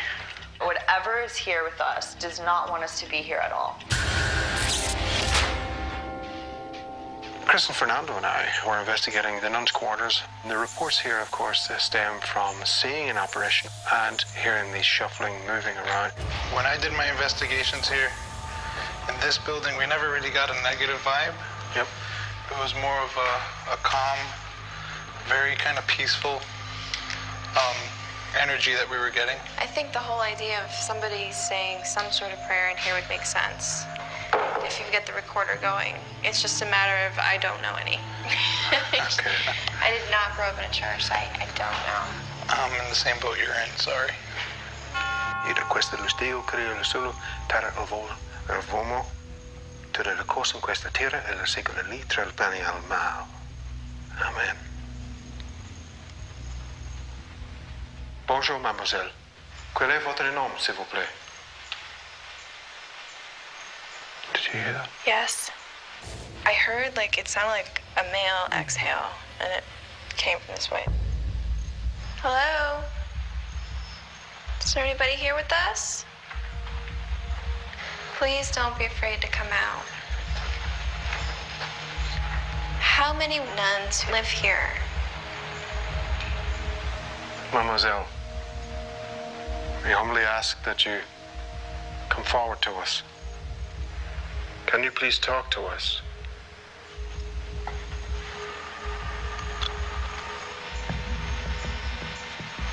We did hear this unusual voice coming through. We're not quite sure where it was coming from and was recording, so hopefully we have something to go through to analysis. Chris and I wanted to investigate the cemetery on the island. This is where a lot of the nuns were buried who worked with the lepers. Is there anybody here with us? Any ladies who'd like to speak? Parlez-vous anglais? Are you able to give us a sign that you understand us? I just find it strange that all these graves are quite plain. Somebody who works for the church, the whole idea was simple living, simple. What? What? I heard that distinctly. What'd you hear? That was a woman's voice. During our investigation, it did sound like a woman said something, I have to say. For the church, that's all I do is simple living. For the church, that's all I do is simple living. Is there anybody here with us? Quelle est votre nom, s'il vous plaît?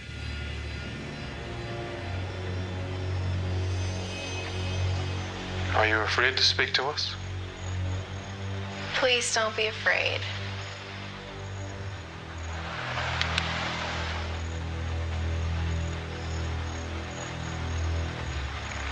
Martha? Okay. I was running an EVP device with real time. I hope that that is carried through and will be brought into analysis. That, we hope, will shed some light onto the mysteries of this island. All right, guys, let's get everything packed up and we'll meet you down at the docks. Okay? Okay. Let's go. Investigating with GHI was one of the most exciting investigations I've ever had. The mystery of the nun is well known among Trinidadians, and if GHI can solve the mystery of what really went on, we'll be happy people.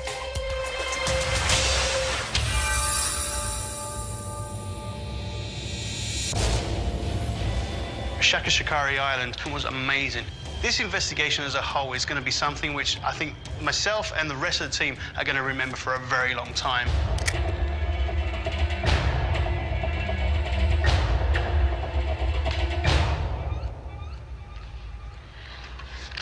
Oh my God, Paul. What? I'm reviewing the RTEVP from the infirmary. Yeah. You guys have to hear this. Well, not anymore, bro. Oh, no. Just want to make that straight. That is awesome. Thanks for meeting us here instead of the island. The seas are really rough today. Hi. Hey. Chris. Hey.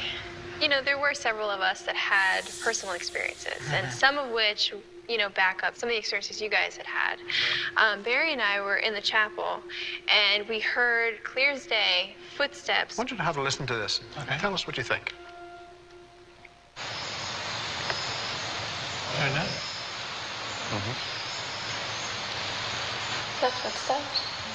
I assume you were able to hear them. Yeah, that was great. Chris and I did look around, and we were able to confirm that we were alone in the building, so we have no explanation for what could have caused those footsteps. Barry and I were investigating the graveyard, and we did a lot of EVP work, and out of that, we were able to catch something on our audio. We have a hard time making out what it might be, but we still wanted to play it for you guys and see what you thought. Cool. I'm trying to figure out what she's saying. Is there any way just to loop? We'll loop this section here. And that is not Chris.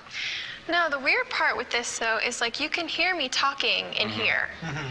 Then you hear some sort of voice kind of chime in, which to us sounded female. It's very strange. We were hoping that maybe you may be able to make something out of it. I couldn't make anything out of it, but just hearing it is enough for me to say, wow. Yeah, and yeah, for real. Paul, Susan, and yourself, Leslie, were in the infirmary. Some responses were coming through. I want to let you hear them and see what you think. Whoa. We just got something. That was no or go. I heard go. I heard no, but still, go or no. That's pretty awesome, man. This next recording we want to bring you was also taken in the infirmary during your EVP sessions with Paul and Susan. Not anymore, bro. Oh, no. Just want to make that straight. Wow.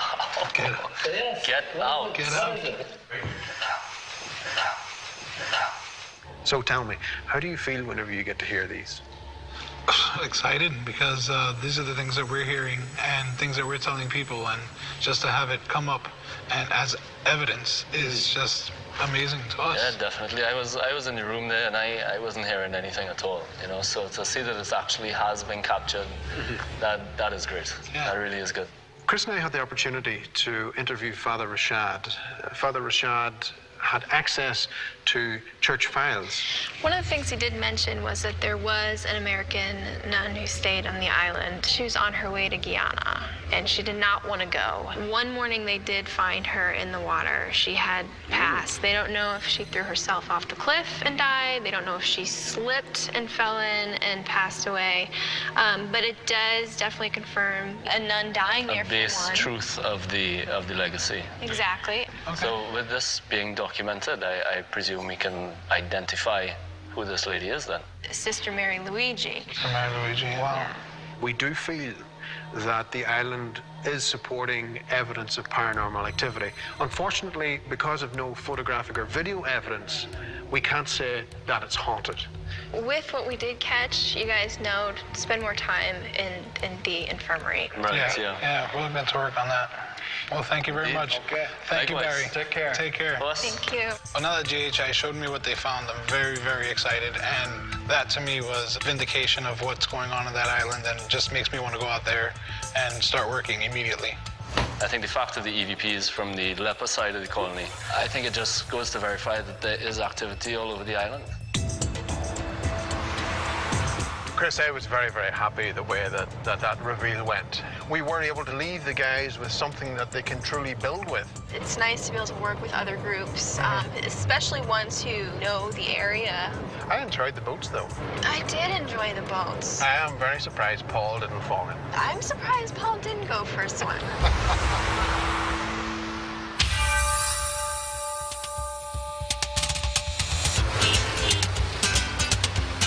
Okay, guys and girls, welcome to Argentina. Paul and Joe and myself, of course, have been here before, and I have to say it was a very, very great country to be in. Susie's just going to give us the download, and we shall see what we're going to be going up against. Well, team, we're heading over to Frigorífico Gualeguaychú, which is actually a slaughterhouse here in the city of Gualeguaychú, Argentina. It was originally built in the 1920s and was one of the largest processors and exporters of meat in the country, as well as throughout World War II until about 15 years ago.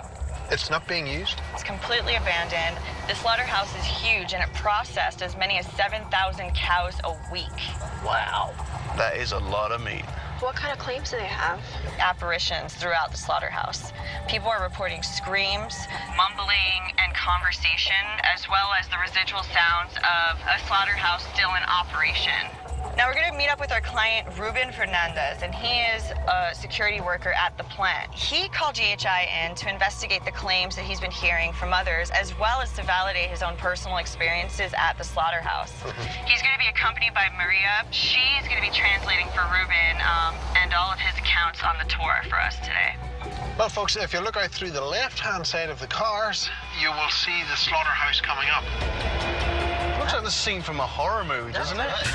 Wow, look at that. Oh. That place is huge. Oh, wow.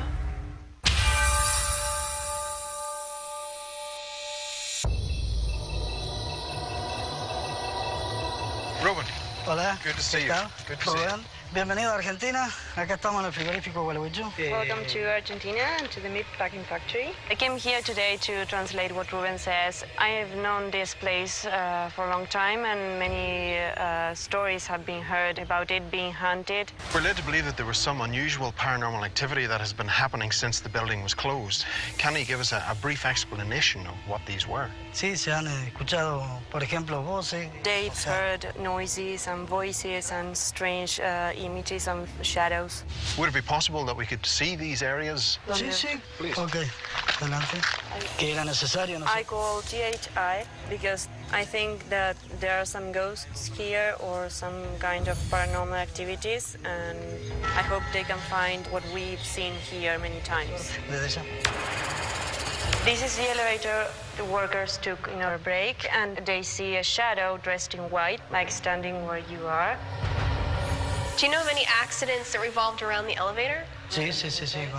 No se da cuenta que el ascensor está... A man was working and was checking down, and he didn't realize that the elevator was coming down. Sentía, miró así, llegó acá. Yeah, it cut his head. So this is the slaughter room. There was a fight. En esa época, many years ago when I worked here, there was a young man working. He got into a fight with his supervisor one day, and he ended up stabbing him several times. Now you can hear the sounds of screaming and chains coming from the dead. This was the room in which female workers, they would take their break. Here in this floor, some voices and women murmuring. Now, the murmuring, the woman's murmuring, is that heard during the day and also at night? Most of the times had been at night. There were 33 cold chambers, so this is one of them. A woman came with her daughter, and they decided to take some pictures. My experience was very weird. I came here to take photos, but there were odd shadows everywhere. And when I looked at my photos, there were balls of light. I felt a presence around when I took them. It was very scary and chilling down there. How is the equipment setup going? Just finished. I think a thing we do need to keep in mind is that this place has a ton of bats. There's obviously some other wildlife in here, so if you hear anything, please get up and check anyways, just because I know that's something I think all of us would be guilty of doing, just kind of writing it off rather than looking into it. Right, let's get going.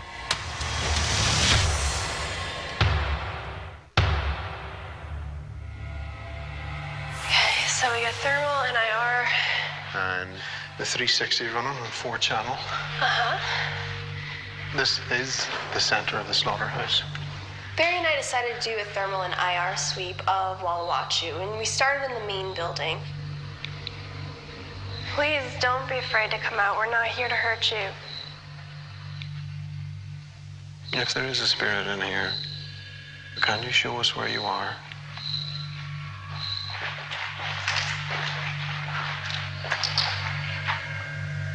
Oh, that's us reflecting. Okay.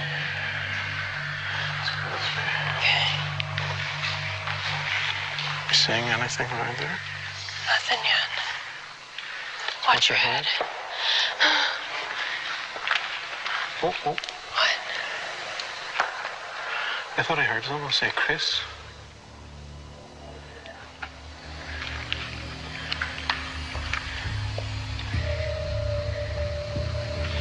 Chris and I would like to approach any entity in this building.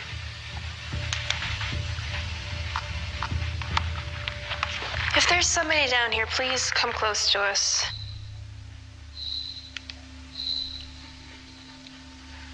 Did you just touch me? Yes. Okay. I'm like, what the hell was that?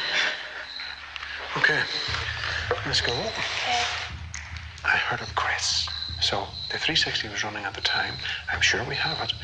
So it'll be interesting to see what has transpired during analysis. Okay, this is Susan and Paul. We're investigating the social room. Paul and I headed to the social area, also known as the salon, to investigate the claims of people hearing what sounds like women chattering or people in conversation. Me llamo Susan. Mi amigo es Pablo. ¿Cómo te llamas?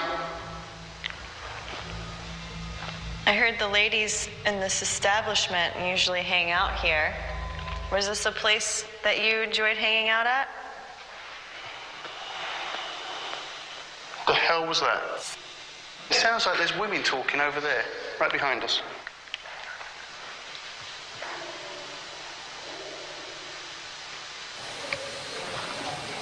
I could hear the pigeons. Oh my God. There's just pigeons everywhere. It sounds like there's a female talking.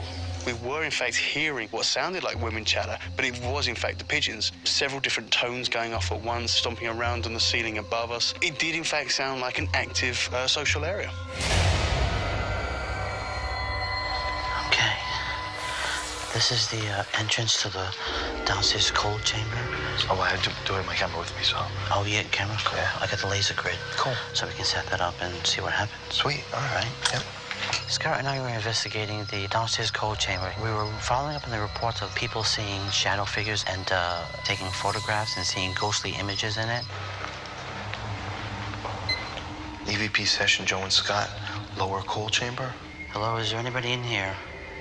If you see the red dots in front of you, sir, or whoever you may be, could you walk in front of the laser, please? The red dots on the wall. Please come speak with us.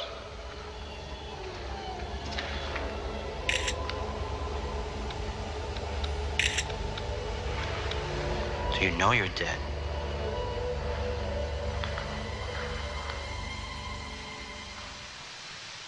Did you cough? Oh.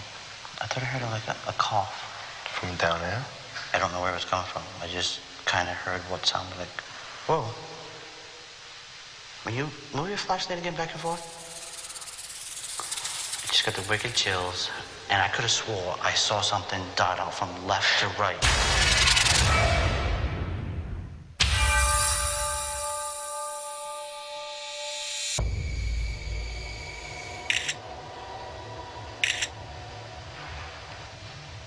Did you cough? Oh. I thought I heard like a cough. From down there? Scott and I were investigating the downstairs cold chamber here at Frigorifico meatpacking plant. We were hearing bits of sounds. At one point, I thought I heard a voice. Whoa. Will you move your flashlight again back and forth? I just got the wicked chills, and I could have swore I saw something dart out from left to right. I saw that too. I thought it was a dog. Wow, my whole body's like chills. You wanna go see that real quick? Yeah. Hello?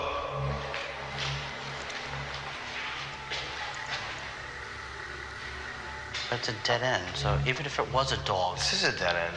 Yeah, it's a dead end. There's no... Yeah. It's exit way out. When Scott was moving his light, we thought we saw a figure. We immediately gave chase, and where we thought it ended up was a dead-end area. There was no way to get out. So we'll have to be very careful during analysis so that we could see what we saw, if at all, was caught on our equipment. All right, let's head on out. All right, thank you for your time. This is where they actually slaughtered them. This is probably where they drain all the blood. Yep. Paul and I went to investigate the slaughter lot. It's pretty much the main area where the cows were herded into, gutted, and processed. Look at all these meat hooks. Yeah, the meat hooks. Other than cows being killed here, 4 people actually lost their lives here as well. And there's theories out there that such traumatic events, whether they be accidental or on purpose, can in fact induce paranormal activity. Is there anybody here? Is there an ex-worker here with us right now? Somebody who maybe have died here? Was it an accident? Were you murdered? Did you hear that? Shuffling noise. Yeah, I did.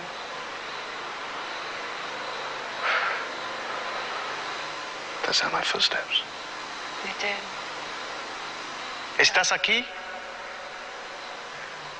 There was a shuffling sound, and there did appear to be 2 distinct footsteps. If there's somebody in here, somebody who wishes to communicate with us, someone who worked here, could you make a sound for us? Make a noise. Damn, I'm not seeing anything. Let's wrap up here. Okay. Ending EVP session, Paul and Susan, the slaughter lot. Okay, folks, let's get the equipment all packed up and get ready to go.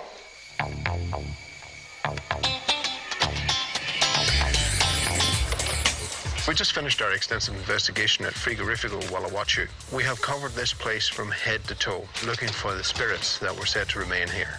There were some unusual personal experiences, of course, and we want to see if any of those experiences have followed through into the data collection, and we won't know that until we get to analysis.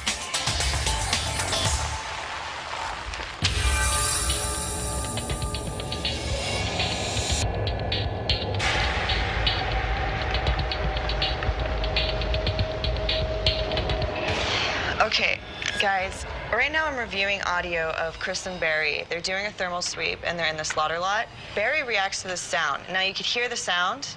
You guys want to take a listen and tell me what you think it is? Watch your head. Oh. What? I thought I heard someone say Chris. It sounded like they were gasping a little bit. I was going to say, it sounded like breathing to me. It sounded like Chris breathing or something. It's one of those that are just so faint. As far as anything paranormal, there's nothing there. Not really? No, unfortunately. I've got a great piece of audio. This is Scott and I. We're in the downstairs cold chamber. I've got something really clear. You got to hear that. Okay. Are you telling me that you're here? And that you're trying to... Whoa. Oh, wow. Did you hear that?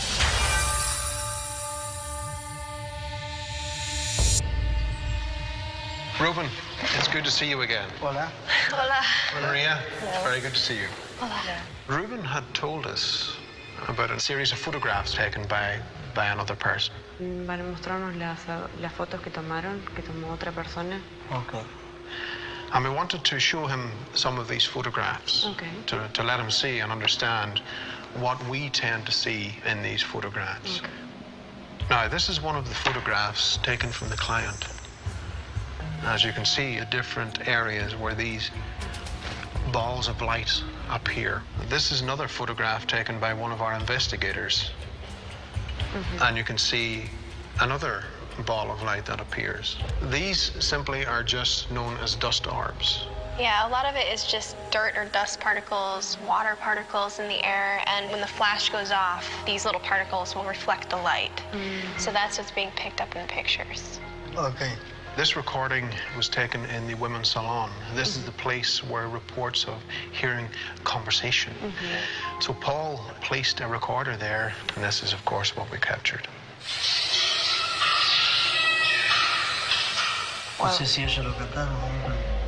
It's surprising, like at the very last gen, the scream. It's like a baby's crying or something. You know, a lot of the sound coming into that room, we believe to be pigeons inside the suspended ceiling. As they were settling down to roost, the pigeons were making screams of like a child or people murmuring. And again, that was the animals. Joe and Scott ended up heading into the cold chamber, and while they were down there, they were doing some EVP work. We have a sample of a recording that was taken in which someone speaks to Joe and Scott. Are you telling me that you're here? And that you're trying to get a comprehension of your death? Now, is Ruben able to make out what that's saying? No. ¿Para qué te voy a decir qué es lo que... He hears something, but he doesn't know what to say. We feel that this response is saying, it's my job. And that you're trying to get a comprehension of your death? Now we'll just run it one more time. Okay. Get a comprehension of your death? Both of you, were you able to hear that? Yes. We didn't find anything supporting the claims of a haunting. We were able to see in part of the complex that there were signs of some paranormal phenomenon. But we certainly hope that our investigation has shed some light onto the stories that have been told here at the slaughterhouse. Thank you. Okay. It's been a great pleasure. Bueno, por empezar, estoy muy agradecido, ¿no es cierto? I'm glad we called them. Feel relieved that they could find something that can support what we hear. And I wish them luck. Well, Chris, that was a good case. And of course, it was our first slaughterhouse. And I thoroughly enjoyed it, and everyone else seemed to enjoy it as well. We come up with some answers, but I just wonder what Susan has planned for us next.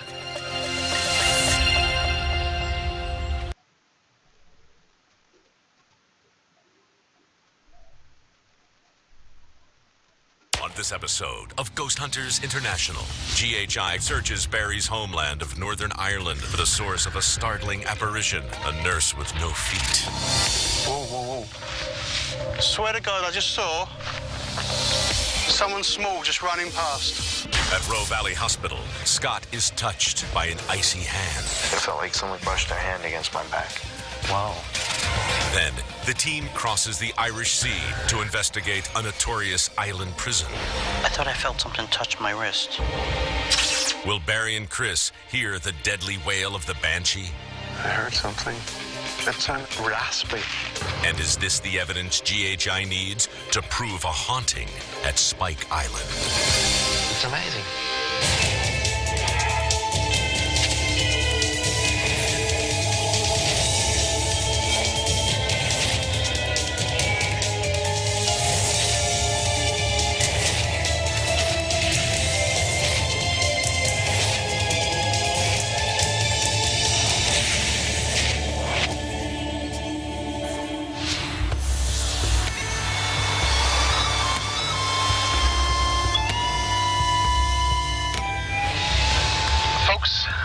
To Northern Ireland. It is always great to be back, of course, back in my little humble part of the world. And of course, growing up in this area, I was very aware of this case, but just never was able to visit. Susie's going to give us the download and let us know what to expect.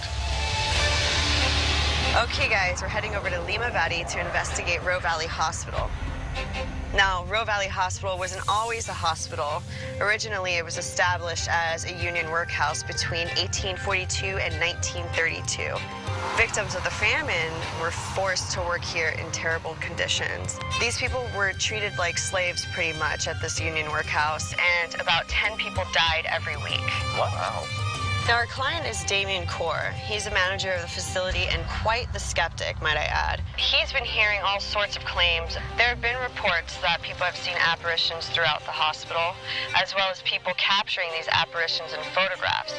One of the employees was pushed by an unseen force, and people are claiming to hear footsteps late at night throughout the hospital as well. Okay, folks, looks like the building's coming up in front of us. It kind of looks like a gingerbread house. It does look like a gingerbread house. Well, you're all very welcome to Roe Valley Hospital. Thank you. There's an awful lot of history here. The building started off in 1842 as a workhouse. The workhouses in Ireland were horrible, nasty places, and they were designed as such, if you can imagine. It was a place of last resort. You and your family would be at death's door. It was a horrible, nasty time, which came to an end in 1936 when the building was transformed then into the district hospital by this lady here, Dr. Robinson. She brought a bit of love and care into the system for years after her death. When someone died, many nurses reported what they said was the ghost of Dr. Robinson. She was there to take the souls away to a better place. I've heard that story told many times. So speaking of paranormal stories, we're led to believe that the building has some activity attributed to it. And we'd love to see these areas, and possibly you could recount some of the activity that has been given to you. Okay. If you follow me through these doors here. I've called GHI today because the stories float around. A skeptic like me can just dismiss them. I don't think it's right to dismiss them. If people have been telling these stories over the years, it'd be good to get some closure on them to prove them or disprove them.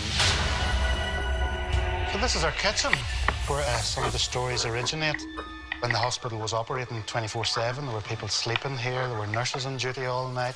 There was a regular demand for tea. I went to make the tea and walked into the kitchen, and there was a person there, and I nearly walked into him, and I said, "Oh, sorry." She wasn't see-through, she was solid. The dress came in at the waist, and she had a bonnet on, and I thought, that is her, was her. I'm almost sure that the person I saw was Dr. Robertson. So here we are, and what you can see is a very well-preserved workhouse dormitory where the females would have slept. 250 to 300 women in here and next door. Over the years, people have reported seeing the ghost of the nurse with no feet. I could never understand this. I mean, ghost with no feet. Normally a ghost of no head, but a ghost with no feet. But it was a story that's been regularly told by generations of people who work in this place. And if you see the windows behind us here, there was a chap there taking a photograph of those because he found it interesting. And when he took the photograph through the lens, he saw a man staring back at him. He's convinced to this day that he saw some ghostly apparition.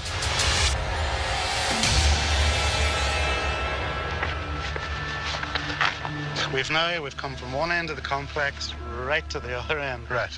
Just 3 or 4 weeks ago, and a chap came forward. He was walking down this, which is called the Blackburn Pad, and he saw what he described as a red apparition, which looks like a female form floating in the air.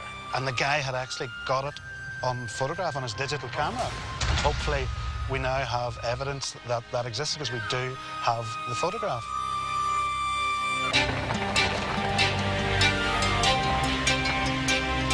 There have been a lot of claims, of course, which range from sounds to actual apparitions themselves, both being witnessed and being photographed. As we set up for our investigation, we're not quite sure what is going to come through, but we're really going to give it our best intentions. Scott, tilt it up. Up, down. Perfect. Stop. That's good, guys. Okay, Paul, do you want to tell us where you strategically placed these cameras? What we have here, first of all, is the full spectrum camera looking up the top of the stairwell out by the security reception area. Yes. And then going upstairs, we have a camera that's actually looking at the entire hallway. Okay. Then what we have is the kitchen area, where we've had these claims of this lady in black and white. Okay. Then what we have is the dorms. Okay. And lastly, what we have is the maternity ward, where there are claims of these shadow figures, as well as the fact they hear this baby crying constantly. Great. You guys are talking about the women's dormitory. Maybe Susan and I could do a session up there. It'd be a good idea and see what comes off it. Okay, great. Let's get those lights out and start investigating.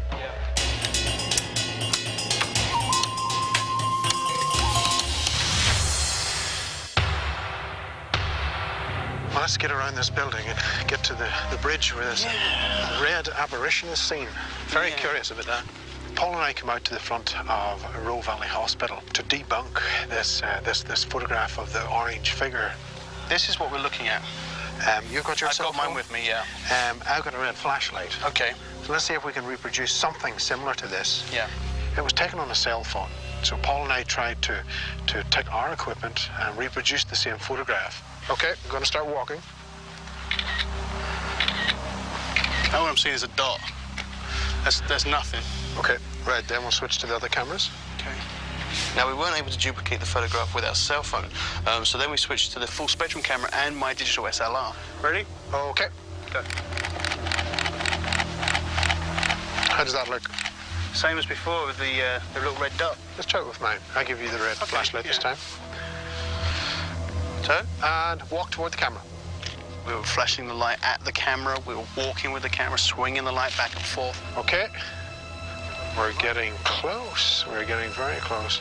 Whoa, whoa, whoa. What the hell is that? Swear to God, I just saw someone small just running past. What? Someone small just ran.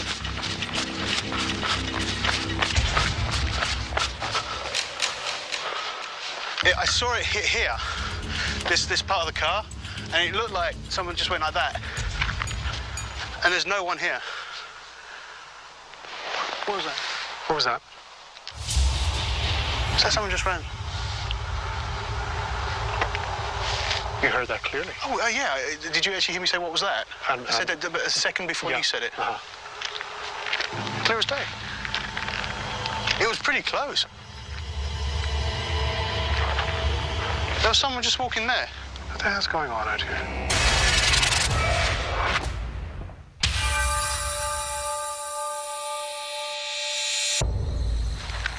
What was that? What was that? Is that someone just ran? Barry and I heard what sounded like several footsteps running away. And so, obviously, we started looking around, seeing if there was somebody about, because it did sound like somebody was running away. Is anyone there? You're not seeing anyone, Paul? Just don't see anything, man.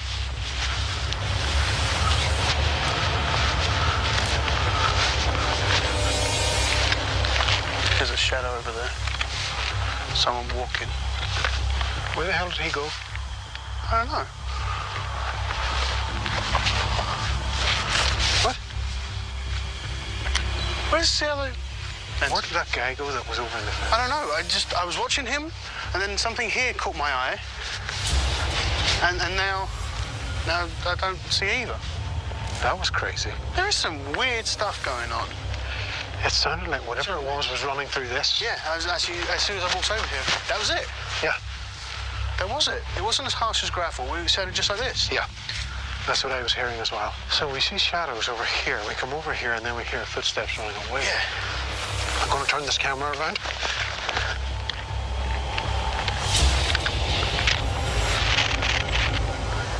Okay, that's clear.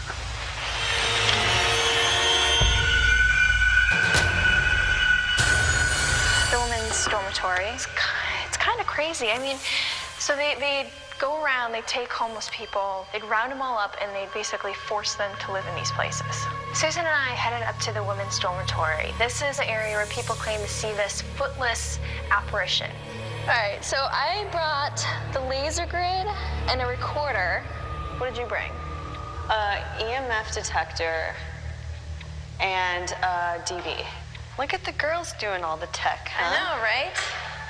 Chris thought it would be a great idea if the two girls of the team would head over to the women's dormitory to see if we could possibly relate with the spirits that would occupy the place, to try to put ourselves in these women's shoes, to see if that would spark up any response at all from the spirits. If there's anybody in here, please don't be afraid of us. We're not here to hurt you. We're not here to make you work. You've done nothing wrong. We're just here to talk. We heard some of the stories about how the women were separated from their children. Do you have any kids? If you cannot speak with us, we urge you, we invite you to communicate with us any way you know how. Wait, did you hear that? Yeah, I heard that.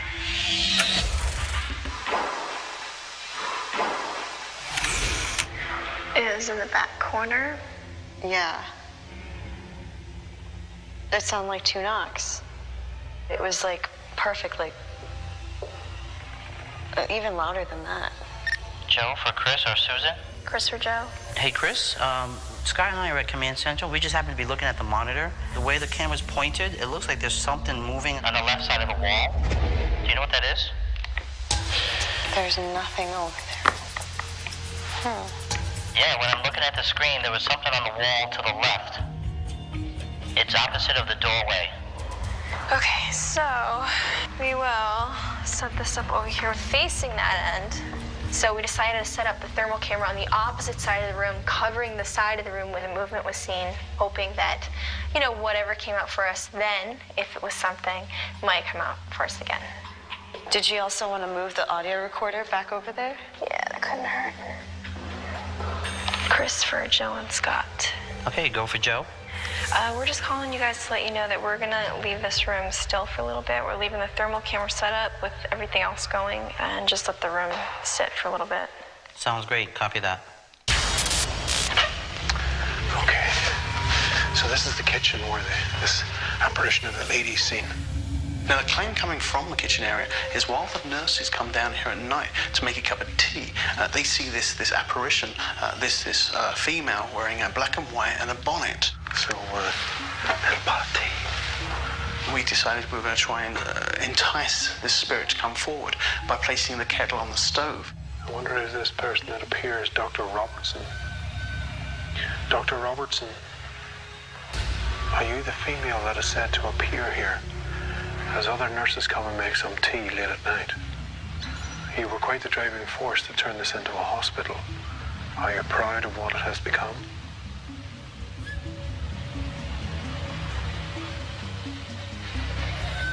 Are you able to tell me what year it is?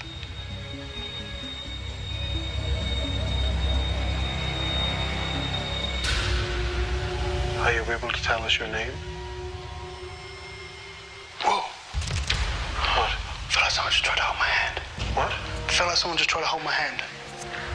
Okay. Right here, right. I felt the pressure in. If you're trying to get my attention, you've got it. Can you do it again, please? Is there a reason why you just touched me? Is it just to say that you're here? I mean, you've got our attention.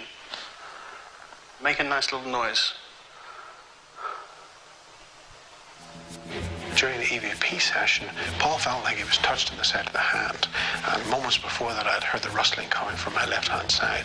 Is it connected? We're not quite sure. Are there any replies on the EVP device? We're not quite sure. We'll have to wait to analysis. This is going to creep me out. Yeah, the sounds of kids and stuff is creepy. Well, Joe and I were investigating the maternity ward, and we were following up on claims of babies crying, as well as seeing some shadows show up in the area. Hello? We're speaking to anybody in this room that would like to come forward.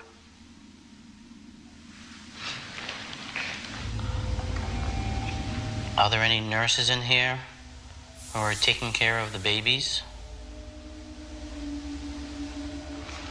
We thank you for doing that. It must be very sad working with the dying children.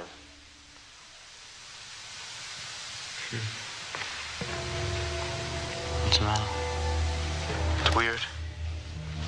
It almost felt like someone came up and just like brushed their hand against my back.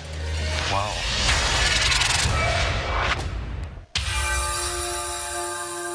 Hello? We're speaking to anybody in this room. Are there any nurses in here who are taking care of the babies? Scott and I were investigating the maternity ward here at Roe Valley Hospital. We sat down on the table and we wanted to conduct an EVP session. What's the matter? It's weird. It almost felt like someone came up and just like brushed their hand against my back. Wow.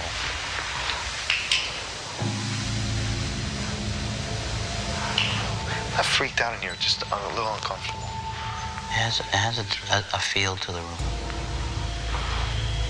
I felt fingers down my back. It was a deliberate force. I definitely felt that something was trying to make contact. Are you trying to talk and communicate with us by touching Scott, and could you touch me?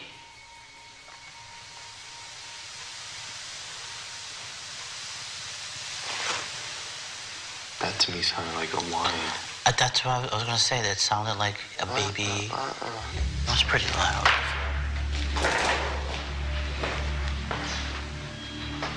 Is that you here with us?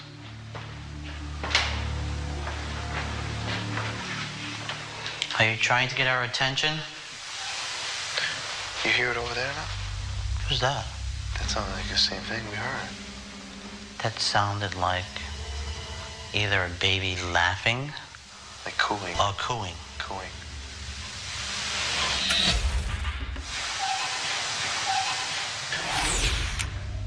This is not a big room. If you're trying to get our attention, please come closer. Give us something else. Make a sound. Maybe let us see your shadow. We were hearing snippets of sound, like a baby cooing, and then a baby was crying. We didn't see anything that would cause that sound. I thought it might have been the radiator, but the radiator was off. We looked outside the window. So what that sound was, we're really not sure. Okay, folks, I think we've had a really good, thorough investigation here. Let's get our equipment packed up, get ready to go.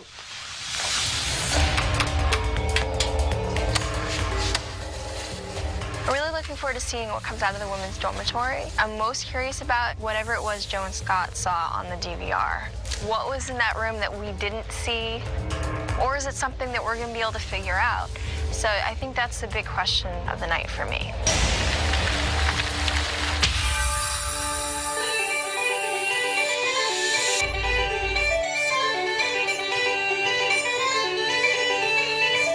I thought it was a good idea that Chris and I could bring the rest of the team and let them hear and see what the sounds and sights of the Irish pipe truly are. Fantastic. Thank you. I'm sure, Richard, if you don't mind, some of us would actually like to get a go at this. Oh, this is the most awkward thing. Yeah, you guys laugh now, okay? I think I broke it. Let's see how the Englishman does. I think you need to get up there next. Play it like my grandmother used to play it. Did she used to play? No. Right.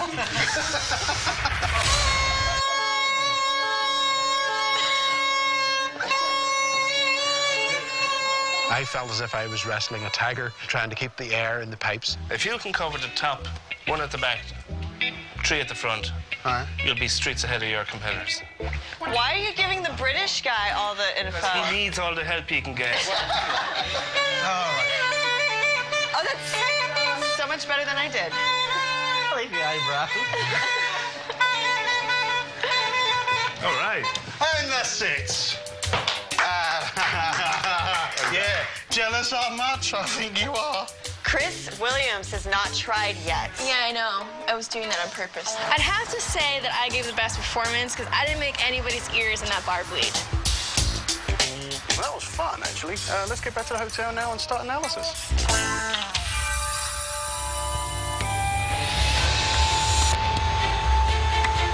So we're just about to go into analysis from the Roe Valley Hospital. We really covered this place from top to bottom, and we experienced some really interesting stuff. And I'm hoping that that's going to reflect in the data that we collected. Maybe we have some sort of answers for Damien.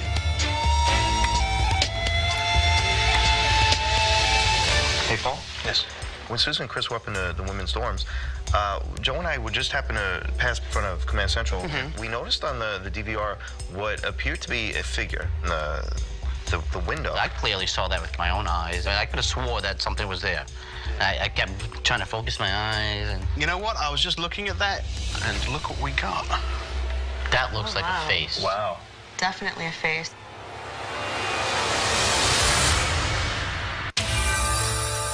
Damien, it is really good to see you again. You too.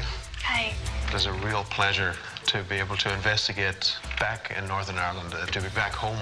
Good to see you haven't lost the Northern Ireland accent either. I'm really trying to hold on to it. I really am. During the investigation, a lot of the teams were having unusual experiences. Paul and I, for instance, were investigating outside. Paul and I witnessed this unusual figure that seemed to move from left to right, and it disappeared behind a tree. We were expecting this person to walk out the other side. They didn't. They simply vanished. Now, we did have cameras pointing in that direction, but unfortunately, we weren't able to capture anything. So that remains as a personal experience. Well, that's fair enough. At least you had a personal experience. We did.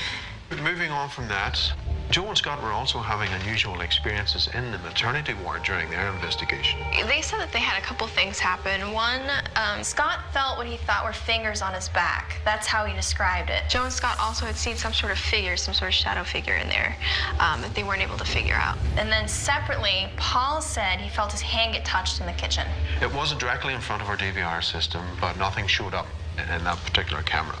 Looking at the photographs that you had given us, one of them in particular depicted a red figure taken at the other side of the railway bridge. Paul and I were working diligently outside, trying to recreate this.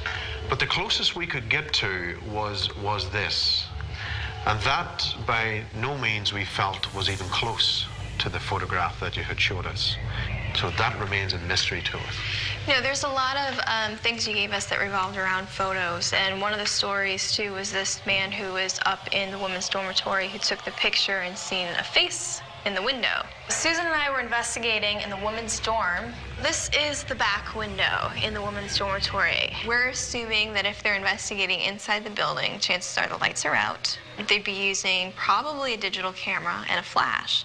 With it being dark outside, using the flash inside, you're going to end up with a reflection on the glass like this. Well, that's what I asked the first time I heard that story. Are you sure it wasn't a reflection of yourself? So chances are they probably caught the reflection of somebody else in the room, or the man may have caught himself. But we have to say, Damien, that we really did thoroughly investigate Roe Valley Hospital and over all the areas, both the front and back of the building, inside and out. We did have a few personal experiences here, but without any evidence, it's not enough to call it haunted. That's great. That's what I needed to hear. That vindicates what I've always thought. And I'm sure will make a lot of the people who work in this and live in this complex every day, they'll sleep a wee bit sounder at night. So thanks very much. Great. And to the whole team as well. Great. Thank you. Now that we've got the GHI findings, I'd have to say I'm perfectly happy with them. You know, when you have people working in here 365 days a year, I think it's good to lay these ghosts to rest, if you like, and I think that's what we've done. Thanks to GHI, I have a rational explanation for that. Well, I think coming out of this investigation, Damien was very happy with what we had to show up. Yeah, he seemed kind of relieved. He seemed like he looked forward to telling everybody they had nothing to worry about. And of course now he understands that the hospital isn't what the stories were making out to be.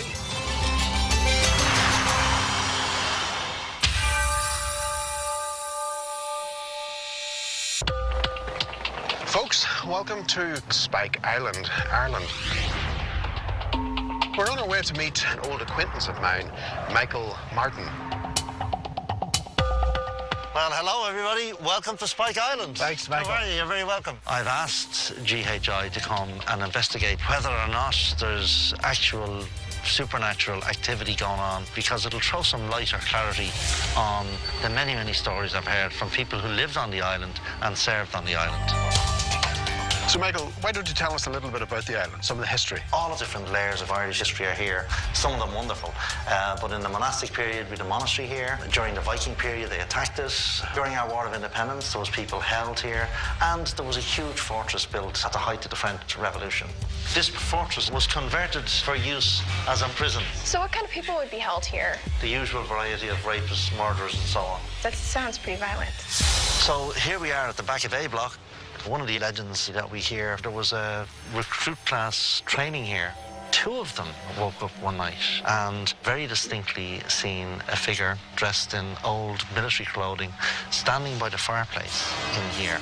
A little bit later in the night, one of them said he saw this old dressed soldier reaching his hand out towards somebody that was sleeping in the bunk. Now, why is this building and the one beside it in such a bad state of repair? In 1985, the Irish government took a decision to use the fortress as a prison, and it probably was never suitable to accommodate prisoners. And not long after they arrived here, they rioted and destroyed the building, and they did it to both of these blocks. Okay, where to next, Michael? Follow me. So here we are in the middle of the old cell block, and more specifically in John Mitchell's cell. John Mitchell was probably the most famous detainee here. He was an Irish patriot who was incarcerated here in 1848. So can you explain what John Mitchell was doing to be put in here? Yes, himself and his colleagues in a group called the Young Irelanders had been campaigning for independence for Ireland. He wrote in his newspaper that the only way Ireland would ever achieve independence was by way of armed insurrection, and for that he was sentenced to 14 years. We were coming around the back of Mitchell's cell, and the guy I was with said, "What's that?" It looked like something was moving, but it was off the ground. It was a white mist, and then it was gone. Now, fellas, this is Mitchell Hall here. At the time the military were here, it was a social function hall. One individual, or a pair of them, who were sent to work here at one stage to refurbish the floor that we're standing on, they constantly heard footsteps or doors opening and closing and that sort of movement around the place. Now, was there any sort of rhythm or anything to the footsteps? I mean, was it like a march? Yeah, they were like the solid, repetitive march. Now, I just need you to be careful here, guys. There's just over a 30-foot of a drop just behind us here, so it's quite dangerous, and be conscious of it. Yes. Now, this is an area where some people say they heard the banshee, not too far from here. The banshee is its spirit. Banshee makes herself known by keening or crying, and usually after hearing the crying, there will be a death.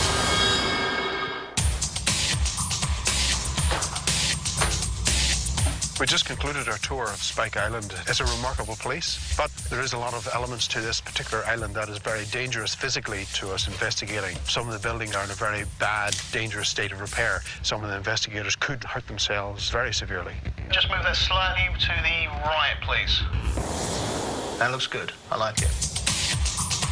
What are we looking at? Here we have the old cell block where the mist has been seen near John Mitchell's cell, as well as that camera outside of the entire block. Then what we have is the moat, where this banshee has been reported to be seen, as well as the fact we have a prisoner cell block A, where this soldier was seen. We're done. We're ready to rock. On that note, let's get the lights out.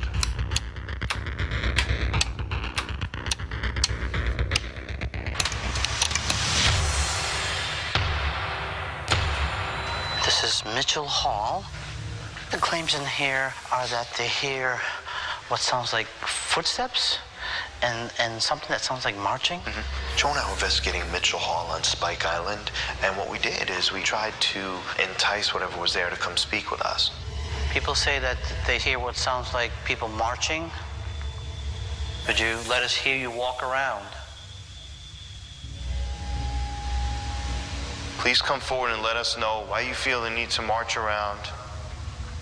Is there something you feel that's not complete?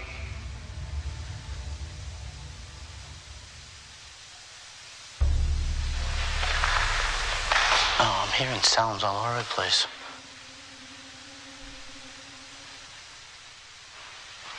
You hear that? That sounds like footsteps. We're gonna stand still, so if you are walking around, could you let us hear you?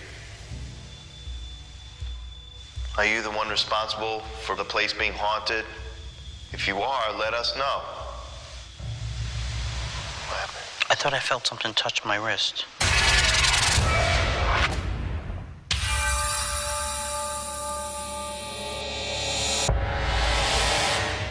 Are you the one responsible for the place being haunted?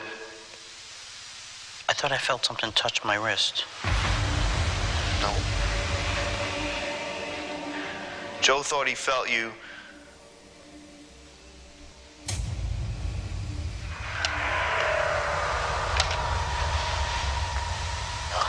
I see something black.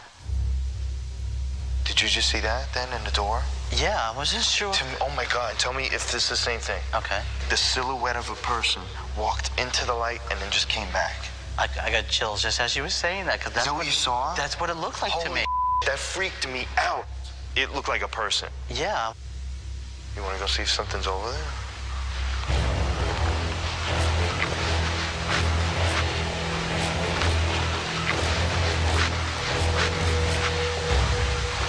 Whoa. I thought I saw it again in front of me. I didn't see it that time. Encroaching on the door, a shadow appeared, and it almost seemed like a silhouette of a person stepping out from the shadows and retracting back into it. That's the light coming from there. I just wonder if there's a tree or something that might get in the way. I mean, I don't see any trees or anything else that might obstruct the light. What the hell? Did we just see you? Are you in this room? Are you hiding from us? We need you to come forward right now.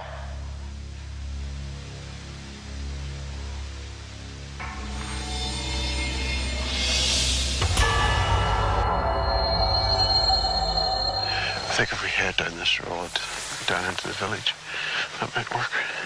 Chris and I wanted to examine the areas outside the fortress. There were reports of the Banshee. It's never a good thing to try and call the Banshee forward. It's always something you try and stay away from. But some friends of mine were able to make this concoction of incense, which was said to attract the Banshee. Right. Oh, that reek. That particular smell is said to attract her. If the spirit of the Banshee is here with us, please make yourself known.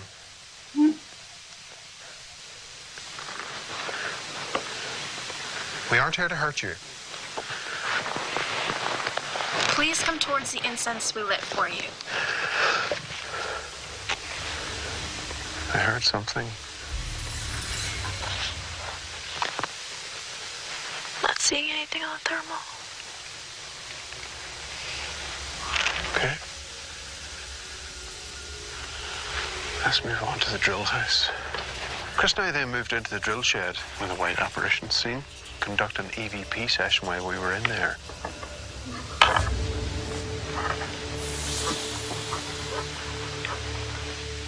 Hello. Please step forward to us. If there's somebody here, please don't be afraid to step forward. What? Sounds like a hissing sound. I heard something. During that EVP session, there was strange noises that seemed to happen over the rear left-hand side of the building. There's that noise again. Yeah. Hello? Can the white lady who has been seen here make herself present? What did it sound like to you? You had said something, and then something raspy came after it. Are you in need of any assistance? Are you English? Are you Irish? Can you tell us your name?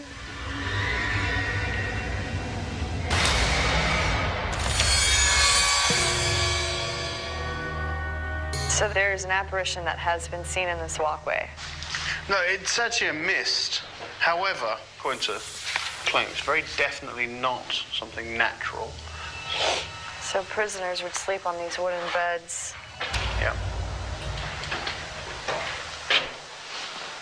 People believe that this white mist is really the spirit of John Mitchell. I did have the EMF detector on me as well as the DV camera, and Paul brought his photo camera and was taking some long exposure photos to see if maybe we can capture this mist that people have seen. I'm positioned myself so that I'm out looking directly outside the cell.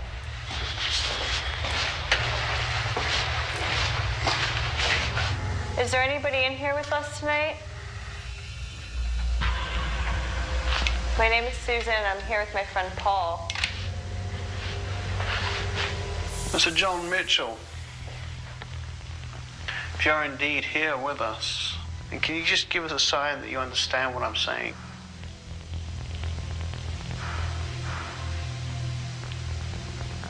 Mr. John Mitchell, please feel free to come forward. Give us a sign that you're here.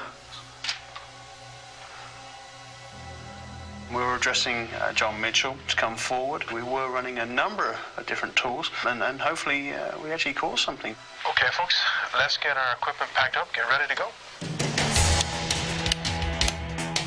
We just finished the investigation at Spike Island. I'm actually really looking forward to seeing what might come out of the analysis, because a lot of the claims here were visual. If you're lucky enough to be there at the right time, you catch it. Then again, when you might leave an investigation feeling like you didn't have anything happen, there could have been things going on around you the entire time and you just didn't know about it.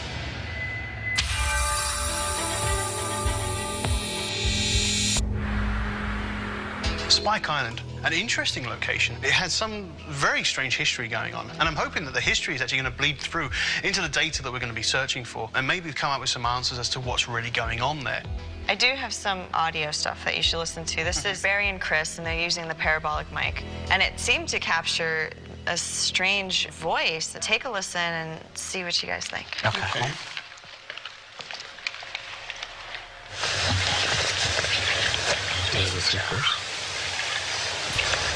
That's weird. I hear something that could sound like multiple voices to me. Yes, I agree. It's exactly what it sounds like to me. Yeah, very similar to what I thought. I mean, I don't know. I wasn't able to distinguish whether or not it's male or female. To me, it sounds like a female. Okay, folks, how is the analysis going for Spike Island? Actually, we have a number of things we'd like to show you and for you to listen to. Well, I'd like to show you something on the DVR. This actually happening in the A block. What? I'm not sure what it is.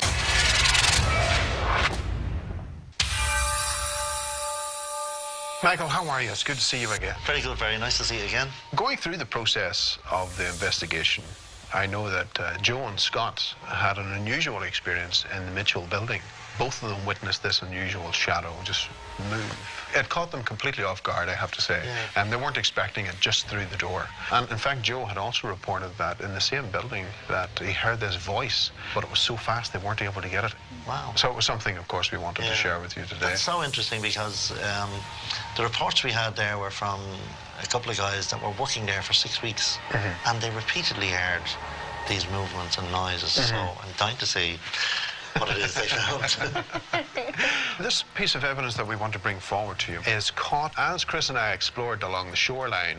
We started to head toward the direction of the drill shed. We wanted to let you hear this and see what you could make of it. Yeah, okay.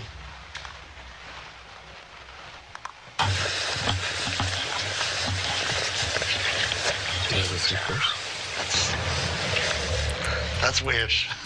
That's weird. That sounds to me like a female voice whispering, "Come in."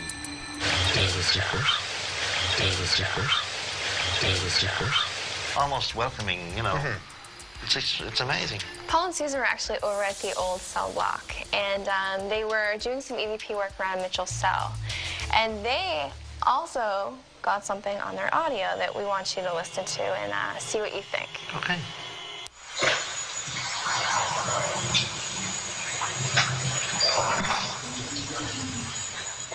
Can I hear it again? You can.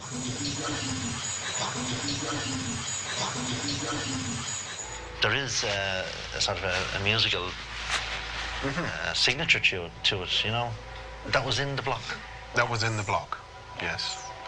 But Susan and Paul were continuing to work in a block in this room where this apparition was seen, trying to wake someone.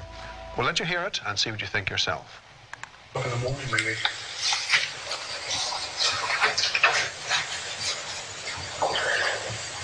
I'm trying to think it's come here or come in. But definitely not the soft, gentle voice of the one down below. Well, staying in A Block, Michael, we wanted to bring you some video footage that was captured on our DVR system. This, of course, is shooting into the A Block. What we see here is this flash of light that appears just around the fireplace where this image of the guy is seen. What we see is collapses of energy fields. Cameras are able to catch these things as they close down. Was it the one that just appeared? That's right. I'll just run it one more time for you.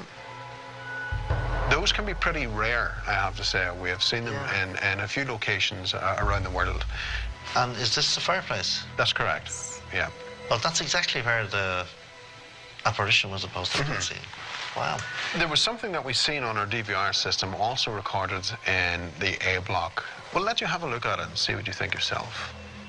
The boxes are focusing in on movement. But it's those streets that are appearing. Yeah. There is something moving. It's moving relatively fast. There obviously is more than one. And it only happens twice over the 8 hours. Yeah. So it's all happening in A Block, really, isn't it? There seems to be quite a bit of activity in A Block. Yeah. We do believe that Spike Island does have spirits. Yeah. That's for sure. Yeah. We do believe that the island is haunted. As an historian, you know, until you see something like this, they're just stories. This is the evidence that's being shown. And thank you very much for coming. Well, thank you. Thank you. So It's lovely to meet you both. Well, I'm amazed at the revelations that were given to me by Barry and Chris. To see this evidence from the cameras and from the equipment is truly amazing. And I'm amazed at the number of items that emerged in different parts of the island. So it's incredible.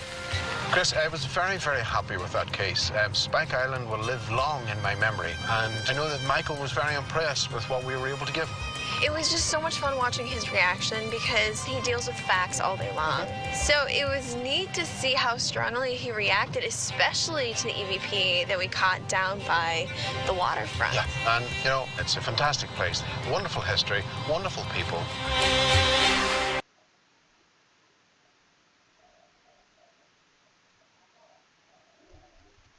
On this episode of Ghosthunters International, the team travels to the Dark Ages to investigate a castle with a cursed keeper. There is a suggestion that the activity produced in this castle is centered around me. Barry and Chris test their client in a 12th century dungeon. I'm seeing points of light. He seems to be the trigger mechanism. These things are happening too. While Joe and Scott find inhuman spirits amid human remains. Oh my God. It just felt like something brushed against my head. And Paul and Susan are given the royal treatment in the White Room. Did you hear that growl? What was that? Is their client the conduit for GHI's activity, or is it the castle rising? Temperature just dropped. Holy crap.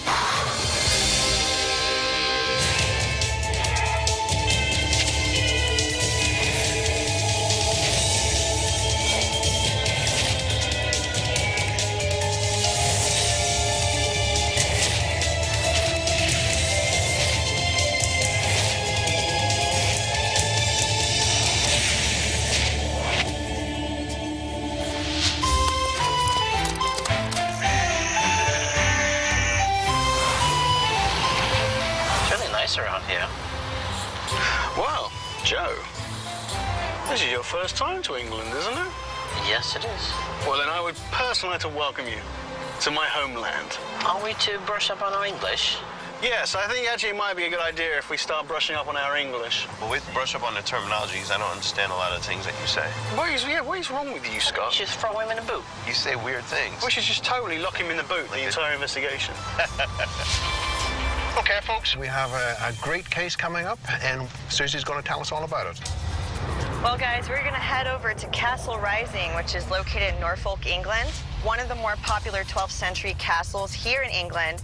And in the 13th century, it actually housed Queen Isabella, also known as the She-Wolf of France, because of her fiery temper and amazingly good looks. People believe that Queen Isabella is still haunting the castle because they could hear the vicious screams coming from the castle's towers. Vicious screams? Whoa. There's been a considerable amount of phenomena being reported. Light anomalies, apparitions, and shadows. People are hearing footsteps, disembodied voices, and people have been pushed. Really? Yeah. Okay, guys, since one of the reports is that Isabella might be haunting the castle, I wanted to give you a little history on her. She was actually born in France, and from her birth, she was promised in marriage to King Henry II. She was married when she was 12. She was known for being well-educated, you know, very outspoken and beautiful. Okay, folks, there it is, just peeking over the top of the hill on the left-hand side. Welcome to Castle Rising. Thank you. This is Chris. Hello, Chris. Pleased And to this meet is you Paul. too. Hi, Paul. Would you like to come in? Sure, yes. I've worked here for about 9 years. I've personally experienced what I can only describe as paranormal activity, and lots of other people have reported it to me too. This is really quite strange, and I certainly can't explain what the problems are. There is a suggestion that the activity is centred around me. I'd like GHI to try and either prove that or find an alternative answer to the activity. Norman, what type of history has this location got?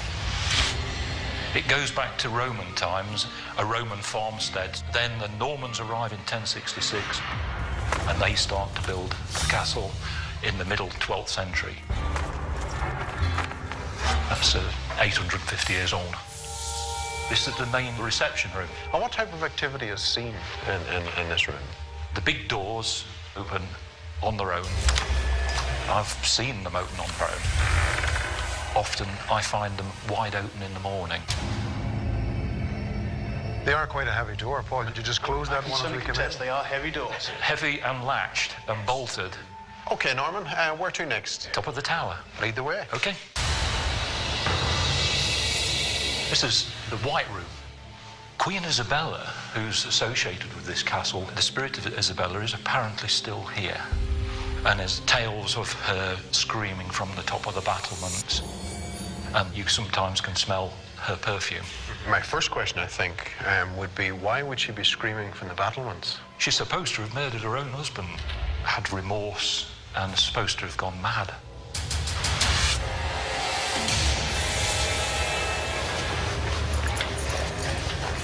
Right, this is the Great Hall basement. Above us would have been the floor to the Great Hall. I personally, on several occasions, heard footsteps come through this part of the building, and when gone to investigate, there's no one there. Also up on the gallery above us appears to be an apparition which seems to hide and go from one side to the other of the passageway. Clearly there was nobody around at the time. I was with a group of people. We're down in the basement, coming up the stairway, the spiral stairway. I had glanced up and saw a gentleman standing against the wall. To me, it was a man standing there, and I was going to be polite, and I was going to let him, you know, get in front of me. So I glanced back down, took another 2 steps, then he was just gone.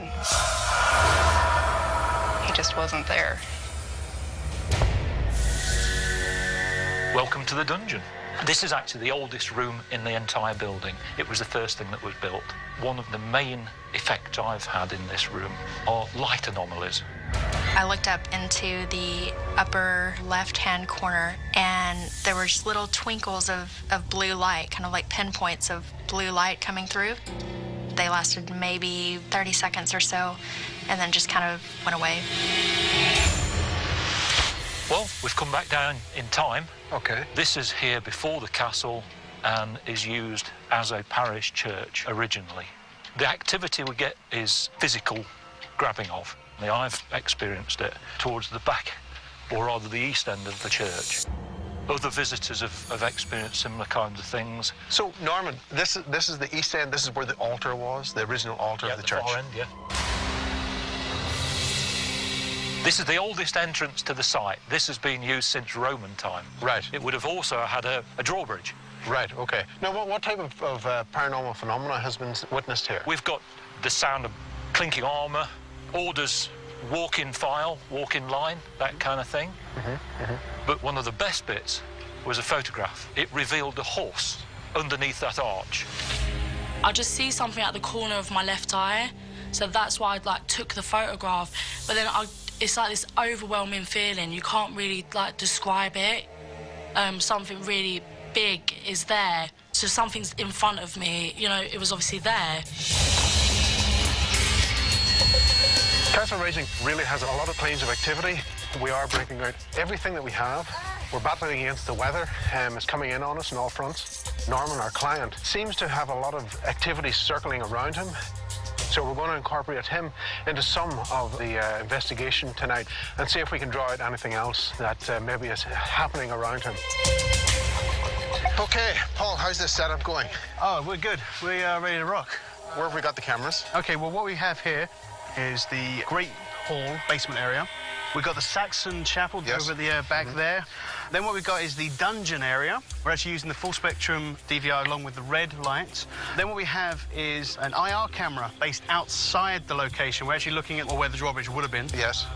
Then what we're looking at here is the hallway by the White Room. Okay, let's get to it.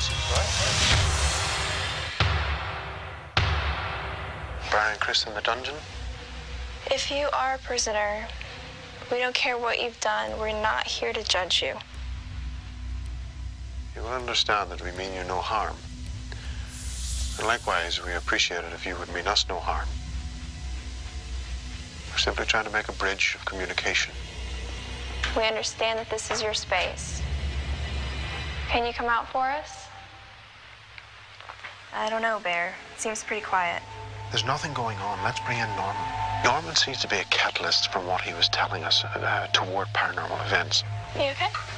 Chris and I wanted to explore the dungeon with Norman to see if we could get anything that would come out and show itself. Let's just check this. It's 60 degrees. We'd like to know who's in the room with us.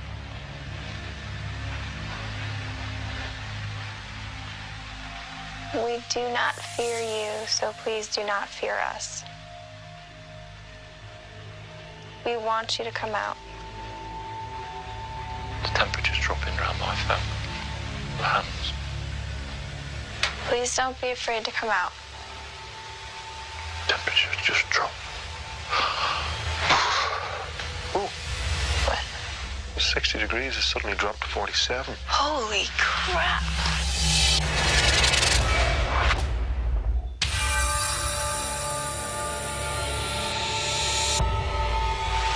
Temperature's just dropped. Oh. What? 60 degrees has suddenly dropped to 47. Holy crap. We were investigating with Norman in the dungeon of Castle Rising, and Norman had reported this unusual temperature drop, and I was amazed to see that it had actually dropped 13 degrees, and it coincided with what he was reporting to us. Who's in here? We're just trying to understand you. Okay. Chris, we're going to move out of here now. Okay. We'll monitor what's going on for Command Central, okay? The whole idea of leaving Norman in there alone is to try to set up the situation as it would be every day. He's in this place all the time alone. We just felt that if there was something in there, it'd probably be more comfortable with him. It might be more willing to come out if he's in there by himself. Okay, now that the team have left us alone, do you recognize me? Do you know who I am? Would you like to make a sound? Show yourself as light. Can you produce the balls of light which we see in the castle in response to my voice? One of the things we used to check when we... It's a light. It's those light emanations he's talking about. I'm seeing points of light quite regularly. Little points of light. There was a light in there. These things aren't happening to him. But it took us removing ourselves from the room. Yeah. He seems to be the trigger mechanism. This is crazy. The main response was dramatic drop in temperature. It started with my hands initially, and it certainly wasn't a draft through the door or anything like that. Okay. Go. Susan and I just investigated the bridge. We attempted to try and recreate the photograph that has been identified as a horse. We wanted to see if we can come up with an alternative explanation as to why this mist would appear in the shape of a horse. When this photo was taken, it was taken on an incredibly cold night. Now, the weather is not exactly the same, but we did want to recreate that mist from your breath. So I managed to get my hands on a cup of hot water, and we used it to see if we could create a steam in front of the lens. Oh, that was a good one. I think it's kind of ran out of steam. Okay, right. Now I want to place this down here. Now, obviously, we've got to take into account that this may actually be a photograph of a horse. And if it is a horse, then who was perhaps riding this horse? So we're looking for perhaps a captain. Maybe are we looking for somebody who was a knight, somebody who would have been riding that horse? So EVP session Paul and Susan, we are on the bridge. Are there any officers here? If there's anybody who wishes to make themselves known, wishes to come forward, now's your opportunity to do so. Can you please tell me what was your rank? Are you still protecting this castle? I think we're done here, don't you? Yes. EVP session then. This is Paul and Susan. We're at the bridge. Joe and I were investigating the Great Hall basement area to follow up on claims of footsteps heard above them, as well as reports of an apparition on the walkway above the particular basement area that we were in. We were told that you make appearances on this walkway. We'd love to see you appear for us. Queen Isabella, we implore you, could you please come forward? Did you hear that? That sounded to me like a footstep. Just sounded like one solitary footstep. No, every now and then I hear what sounds like somebody walking on wood, and I can't see anything. I hear that. See? I hear that. Right? It sounds like wood. Oh my God. That was up here though. Yeah. I don't see anything. Hello? Are you here with us?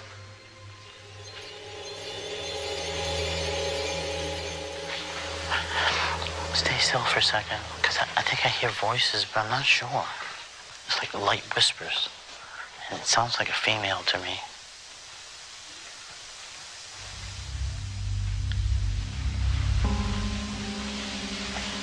Still hear it? No, but when I first heard it, I was facing this way. And it was in front of you or behind you? Could you tell? No, I couldn't. It sounded like it was just coming from that side. Are you behind us?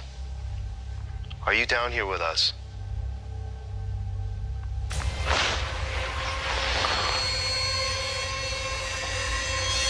I felt like somebody tapped me on my left shoulder. Wow.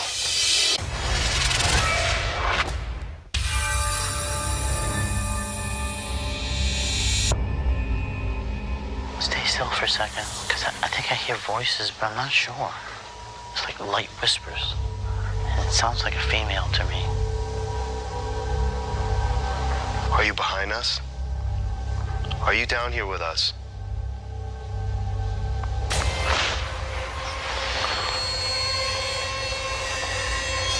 I felt like somebody tapped me on my left shoulder. Wow. During our investigation in the Great Hall basement, I felt a tap on my shoulder, and I immediately turned to my left, and I didn't see anybody. When I turned to see where Scott was, he was to my right.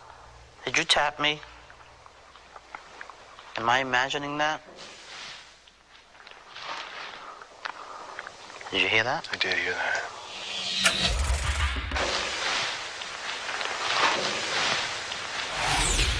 That was a loud wood. Like, it was loud. Somebody took a step. Very loud. And there's nobody on the catwalk. What the hell? Somebody's still up there.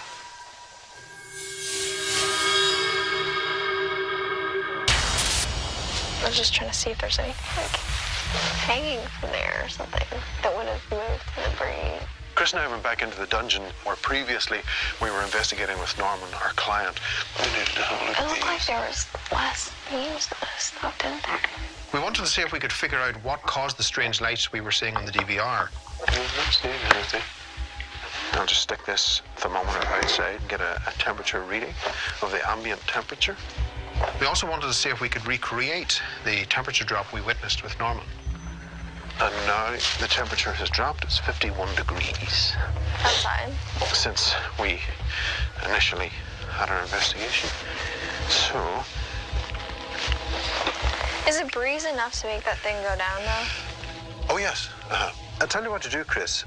Open the door, and we'll let in that full breeze and see what happens.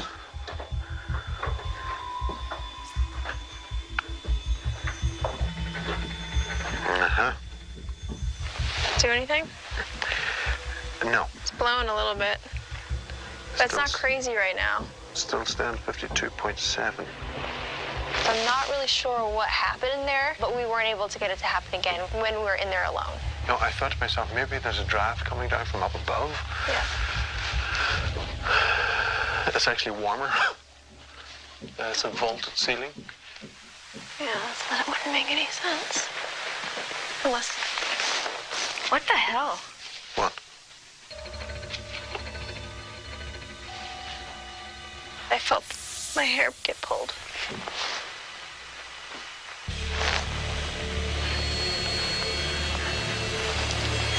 There's nothing up there, right? Nope. There's only your hairband. So roll your head a couple of times and see if you can get it to happen again. That's what I was doing, but...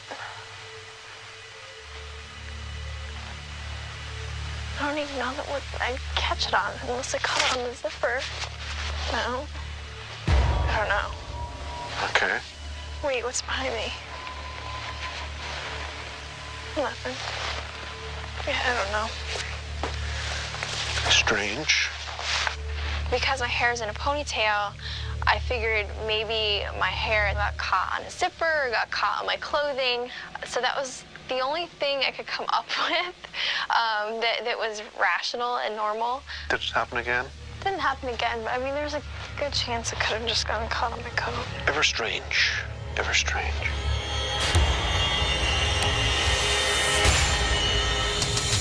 Well, I'd like to cordially invite any and all spirits of the castle to join us in this room. We have one particular guest here with us that we know you're very familiar with. Paul and I went to investigate with Norman in the White Room, where there are these claims of these phantom smells of perfume. And a lot of people believe that when they smell this, they think it could possibly be Queen Isabella's spirit. If you are here with us, can you please introduce yourself? Were you in fact royalty? Are you Queen Isabella? If there are any spirits here in the castle, we invite you into the White Room. If you'd like to enter the doorway, you have permission to come through the doorway, past me, or maybe affect some of the equipment we have tonight. We are here as your friends. Can you just give us a sign that you're here with us, please? You know, this is the last chance you'll be able to communicate with us. Did you hear that growl? What was that?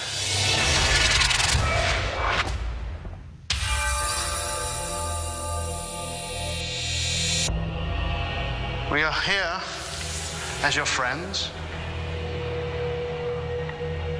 Can you just give us a sign that you're here with us, please?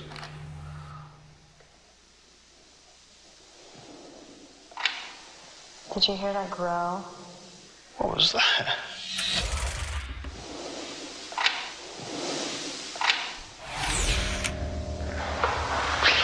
How are you feeling, Mona? Really dizzy. Really dizzy.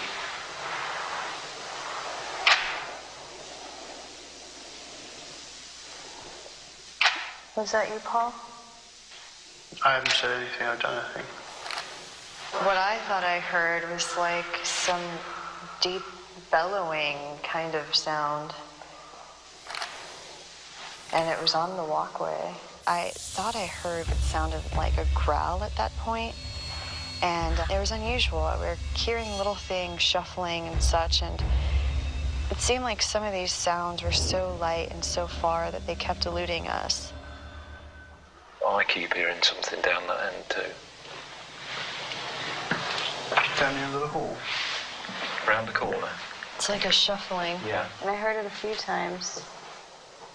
Well, this leads directly outdoor. Mm-hmm. Oh, that's weird.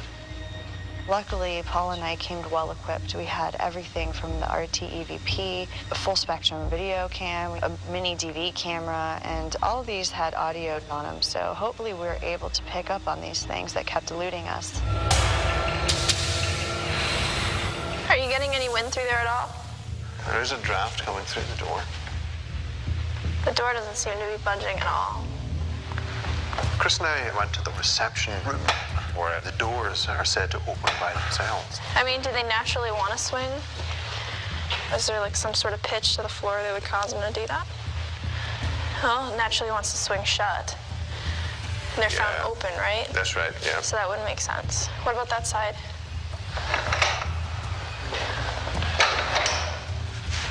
Oh, sorry. Sorry. Again, naturally wants to swing shut. These things are heavy. They're not easily moved, and when you do open them all the way, they naturally close. They don't swing open. Just close it over a bit, Chris, again. Put the latch down over this time. I'm going to hit it a couple of times and see if maybe a strong breeze might latch it up. Okay. Ready? Yep.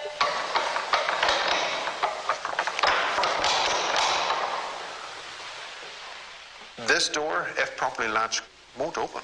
And even if it's not latched properly, I can't see any reason for it to open.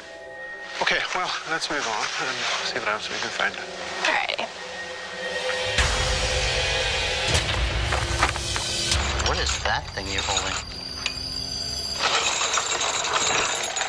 That's crazy.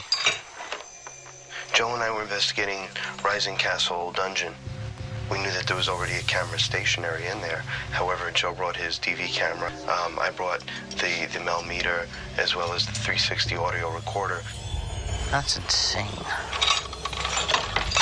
Are there any prisoners in here that were chained by these heavy boulders? Wow, look at these shackles. Can't imagine having to drag them on your feet. Damn, it's gonna be like 50 pounds or so. I mean, I could barely lift that up. I'm like, you gotta be kidding me. That's insane. There's stuff all over this place. Pretty weird. It's very weird. What is this stuff? Are they labeled? Castle Rising, bones. Oh, really? That could be some of your problem right there. Wow, imagine that. These are more bones. Yeah, see, that can't be good. Oh, my God. Oh, you gotta be kidding me. I don't want to touch it. Is that a human bone? Yeah. Ugh, that's so gross. Holy cow. Ew. Huh. What Those is are that? Teeth. That's a jaw. Yes, it is. I see teeth. Oh. That was messed up. These are filled with bones, Joe. They're filled with bones. Bones that have not been buried. And if there's a haunting in here, I can kind of see why. Whoever's in this room, or whatever's in this room, are these your remains? Are you in here with us? Do we need to be afraid of you? If these are your remains, and you remain here, I'm sorry for that. What's the matter? It just felt like something brushed against my head. But there are no spider webs behind you. It felt like just like you walked in something like. I still kind of feel like it's on me now. Wow.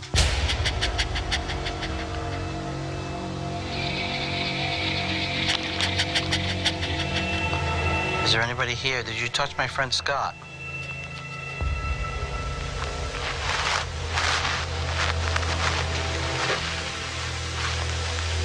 Are you angry that he opened these boxes? No, I'm not, for God's sakes. While we were down there, Scott felt something brush against his neck, almost liken it to cobwebs on the back of his neck. Now, while we were rummaging through some of the artifact cases, some of the containers had bones, which was kind of odd. Well, if you are here, please don't follow any of us out. That's good. Yeah, I'm not comfortable in here, actually. Okay. Let's get on out. All right, NDVP session, Joe and Scott. Let's get down in here, Chris. Okay, the old church. Barry and I decided to do a thermal sweep of the grounds, and we headed down to the external chapel. It's one of the oldest sections of the property. Claims here are kind of hard to debunk, though. How do you debunk somebody being attacked? If there's an entity here which is associated with the older religions, can we ask you to come forward? Some phenomenon which has been reported here are, for instance, are flashes of light. Are you responsible for those? Why don't you step forward to us? Step into this building, these ruins. Make yourself known to us.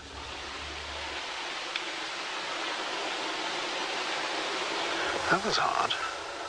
It sounded like a buzzing went from over here and around here. You didn't hear that? No. I hope that recording device got that.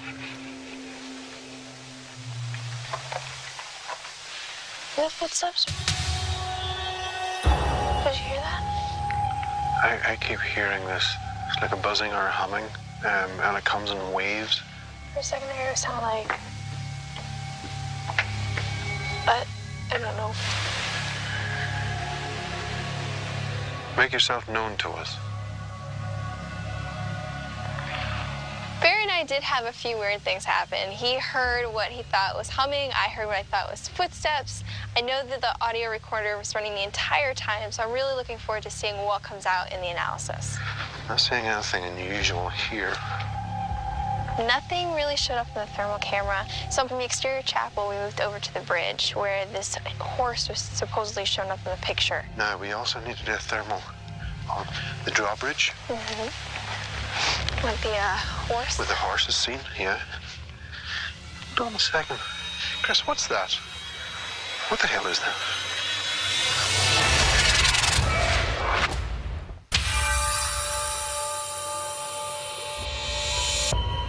Now, we also need to do a thermal on the drawbridge. Mm-hmm.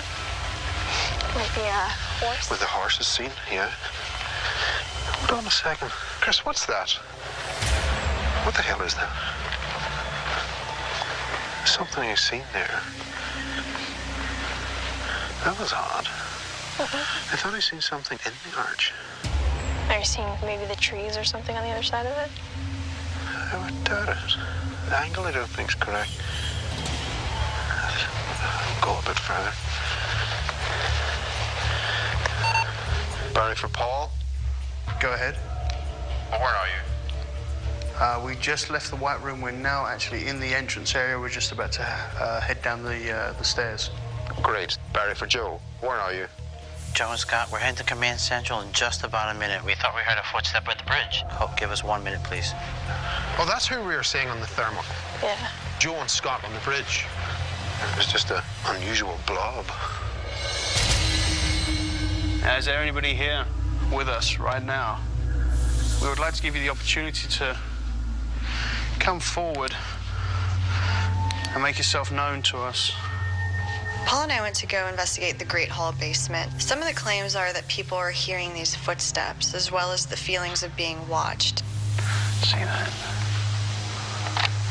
Getting anything interesting? Maybe. It's actually up on the walkway. There's just somebody standing there almost blocking out a light. You see anything in the IR? No. Okay. Just going to keep snapping away then and just see if it makes an appearance.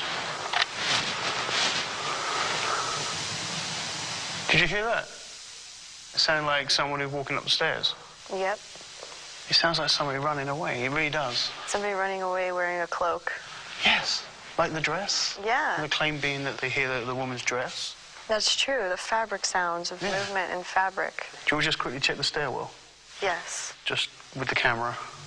At one point, Paul heard what sounded like footsteps coming from the spiral staircase, where I went after it to see if I could hear anything. Hello? Paul, did you just make that noise? No, I haven't made any noise at all. I'm hearing movement up here. Anything? I'm trying to listen out for something. I just went quiet all of a sudden. I've been staring at the walkway. I'm not seeing anything on there. I don't know. I heard something in the spiral staircase, and it did sound somewhat like footsteps, but then I lost it when I came upon the white room. This is one of those cases where we're going to have to see if our audio recorder did, in fact, capture anything additional. Okay, guys, let's get the equipment broken down and get out of here before the sun rises. Okay? Yeah. We just finished the investigation of Kessel Rising. I can hear the birds singing on their morning call, so we couldn't have pushed it any further. We were using many different types of equipment. We were running a full DVR system to all areas of the castle where there were reports of visual activity. It's going to be really interesting to see what comes out of analysis. I am interested in the experiment that we conducted with Norman in the dungeon. There were some interesting things happening, and there seemed to be these unusual light anomalies that started to appear as Norman was in there by himself. So it's going to be interesting to see what we can make of those.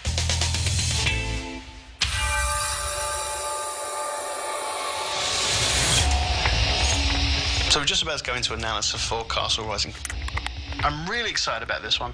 We had a great investigation. We heard weird noises from bellowing to footsteps. We saw shadows and strange light anomalies on the DVR. Chris and Barry witnessed a 13-degree drop in temperature, and 4 different people actually felt like they'd been touched by something in the castle.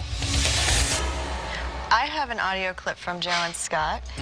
You guys are investigating in the Great Hall basement, and you guys hear and react to the sound of a footstep, and you say it's coming from that walkway? Yeah. Right. Take a listen. All right. Sure.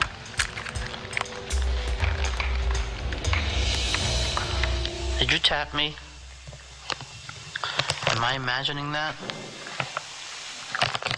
Wow. Yeah. Because I remember we were down there and we heard snippets of what sounded like something walking on the wood above us. We were like, that's a bang. Like, that sounded like somebody was like that. Well, I mean, it's good that we caught the sound. It was very faint, and there are probably 100 other things it could have been environmentally that could have caused that. And being as faint as it is, it's certainly not something I don't think we can take to Norman. But it is interesting you're saying that it sounded like somebody was walking along that walkway, because during the investigation that Susan and I actually had down in the same area, it did at one point, it looked like to me that somebody had actually walked along that walkway, because there was something there. So unfortunately, I didn't see that on the DVR. Okay. Now we take a look at this. This is actually the full spectrum DVR camera. Now it's in the dungeon, okay? There's no lights in there, and there's nobody investigating, okay? Wow. Oh, okay. That's really crazy looking. I have no idea what that is. No, I've never seen anything like that.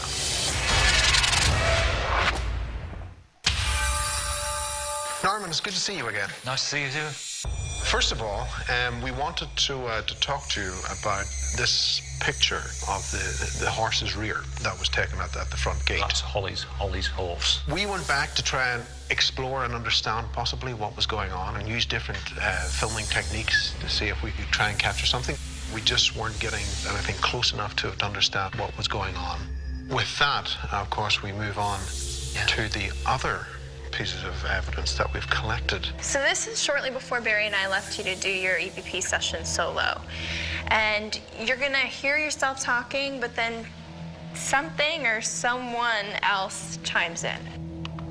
This has nothing to do with the door open or... Go home. I've had that before. The door open, the door open, a door open. It's the kind of thing that we're capturing increasingly on site. Now, of course, tying in with this, Norman, we use cameras on GHI that see into the normal spectrum and the ultraviolet spectrum, just beyond the human ability of sight. And we wanted to share with you several pieces of data that we had collected. What we see here is you being lit up by an infrared light. Now, if you continue to watch, you'll notice this over here.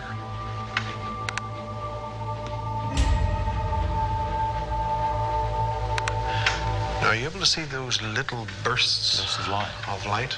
Yeah. What we see is collapses of energy fields. Cameras are able to catch these things as they close down. We took all the bursts of light and superimposed them onto the photograph. What we have here are the time codes of when they appear in our system. 11:28, 9 minutes past midnight, 1:15, 1:49, and 2:14. Seems to confirm exactly what I've been saying for ages, that this is real. This is a real phenomenon. Stuff is actually out there. It's definitely out there. Over to the right-hand side, where these sparks of light appear, there is a series of boxes with bones. Are those all animal bones? Now, I actually do have a record of human bones, but I don't know which box they're in. The reason I say that is because when Scott opened the box, he started to feel very ill. In fact, physically, he looked very ill. You know, it was something that shook Scott up, I have to say. Did it? Yes. But staying in the dungeon, of course, the video evidence didn't stop just there. We wanted to see, okay, what would happen. On this episode of Ghosthunters International, the team travels to the Dark Ages to investigate a castle with a cursed keeper. There is a suggestion that the activity produced in this castle is centered around me. Barry and Chris test their client in a 12th century dungeon. I'm seeing points of light. These seems to be the trigger mechanism. These things are happening too. While Joe and Scott find inhuman spirits amid human remains. Oh my God, it just felt like something brushed against my head. And Paul and Susan are given the royal treatment in the White Room. Did you hear that growl? What was that? Is their client the conduit for GHI's activity, or is it the castle rising? Temperature's just dropped. Holy crap.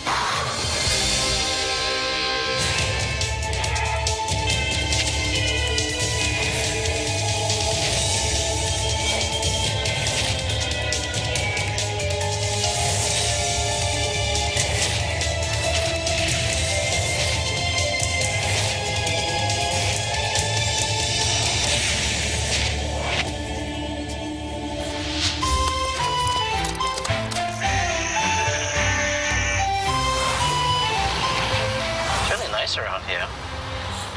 Wow, Joe, this is your first time to England, isn't it? Yes, it is.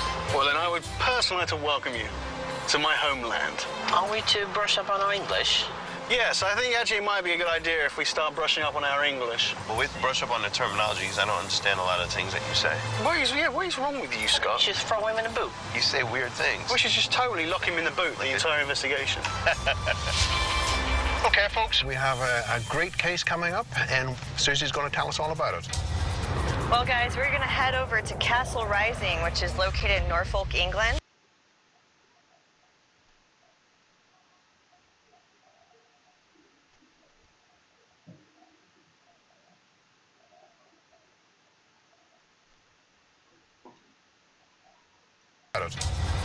Well, guys, we're going to head over to Castle Rising, which is located in Norfolk, England, one of the more popular 12th century castles here in England. And in the 13th century, it actually housed Queen Isabella, also known as the She-Wolf of France, because of her fiery temper and amazingly good looks. People believe that Queen Isabella is still haunting the castle because they could hear the vicious screams coming from the castle's towers. Vicious screams? Whoa. There has been a considerable amount of phenomena being reported. Light anomalies, apparitions, and shadows. People are hearing footsteps, disembodied voices, and people have been pushed. Really? Yeah. Okay, guys, since one of the reports is that Isabella might be haunting the castle, I wanted to give you a little history on her. She was actually born in France, and from her birth, she was promised in marriage to King Henry II. She was married when she was 12. She was known for being well-educated, you know, very outspoken and beautiful. Okay, folks, there it is, just peeking over the top of the hill on the left-hand side. Welcome to Castle Rising. Thank you. This is Chris. Hello, Chris. Pleased And to this meet is you Paul.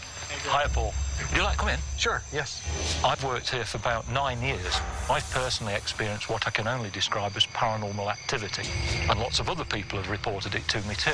This is really quite strange, and I certainly can't explain what the problems are.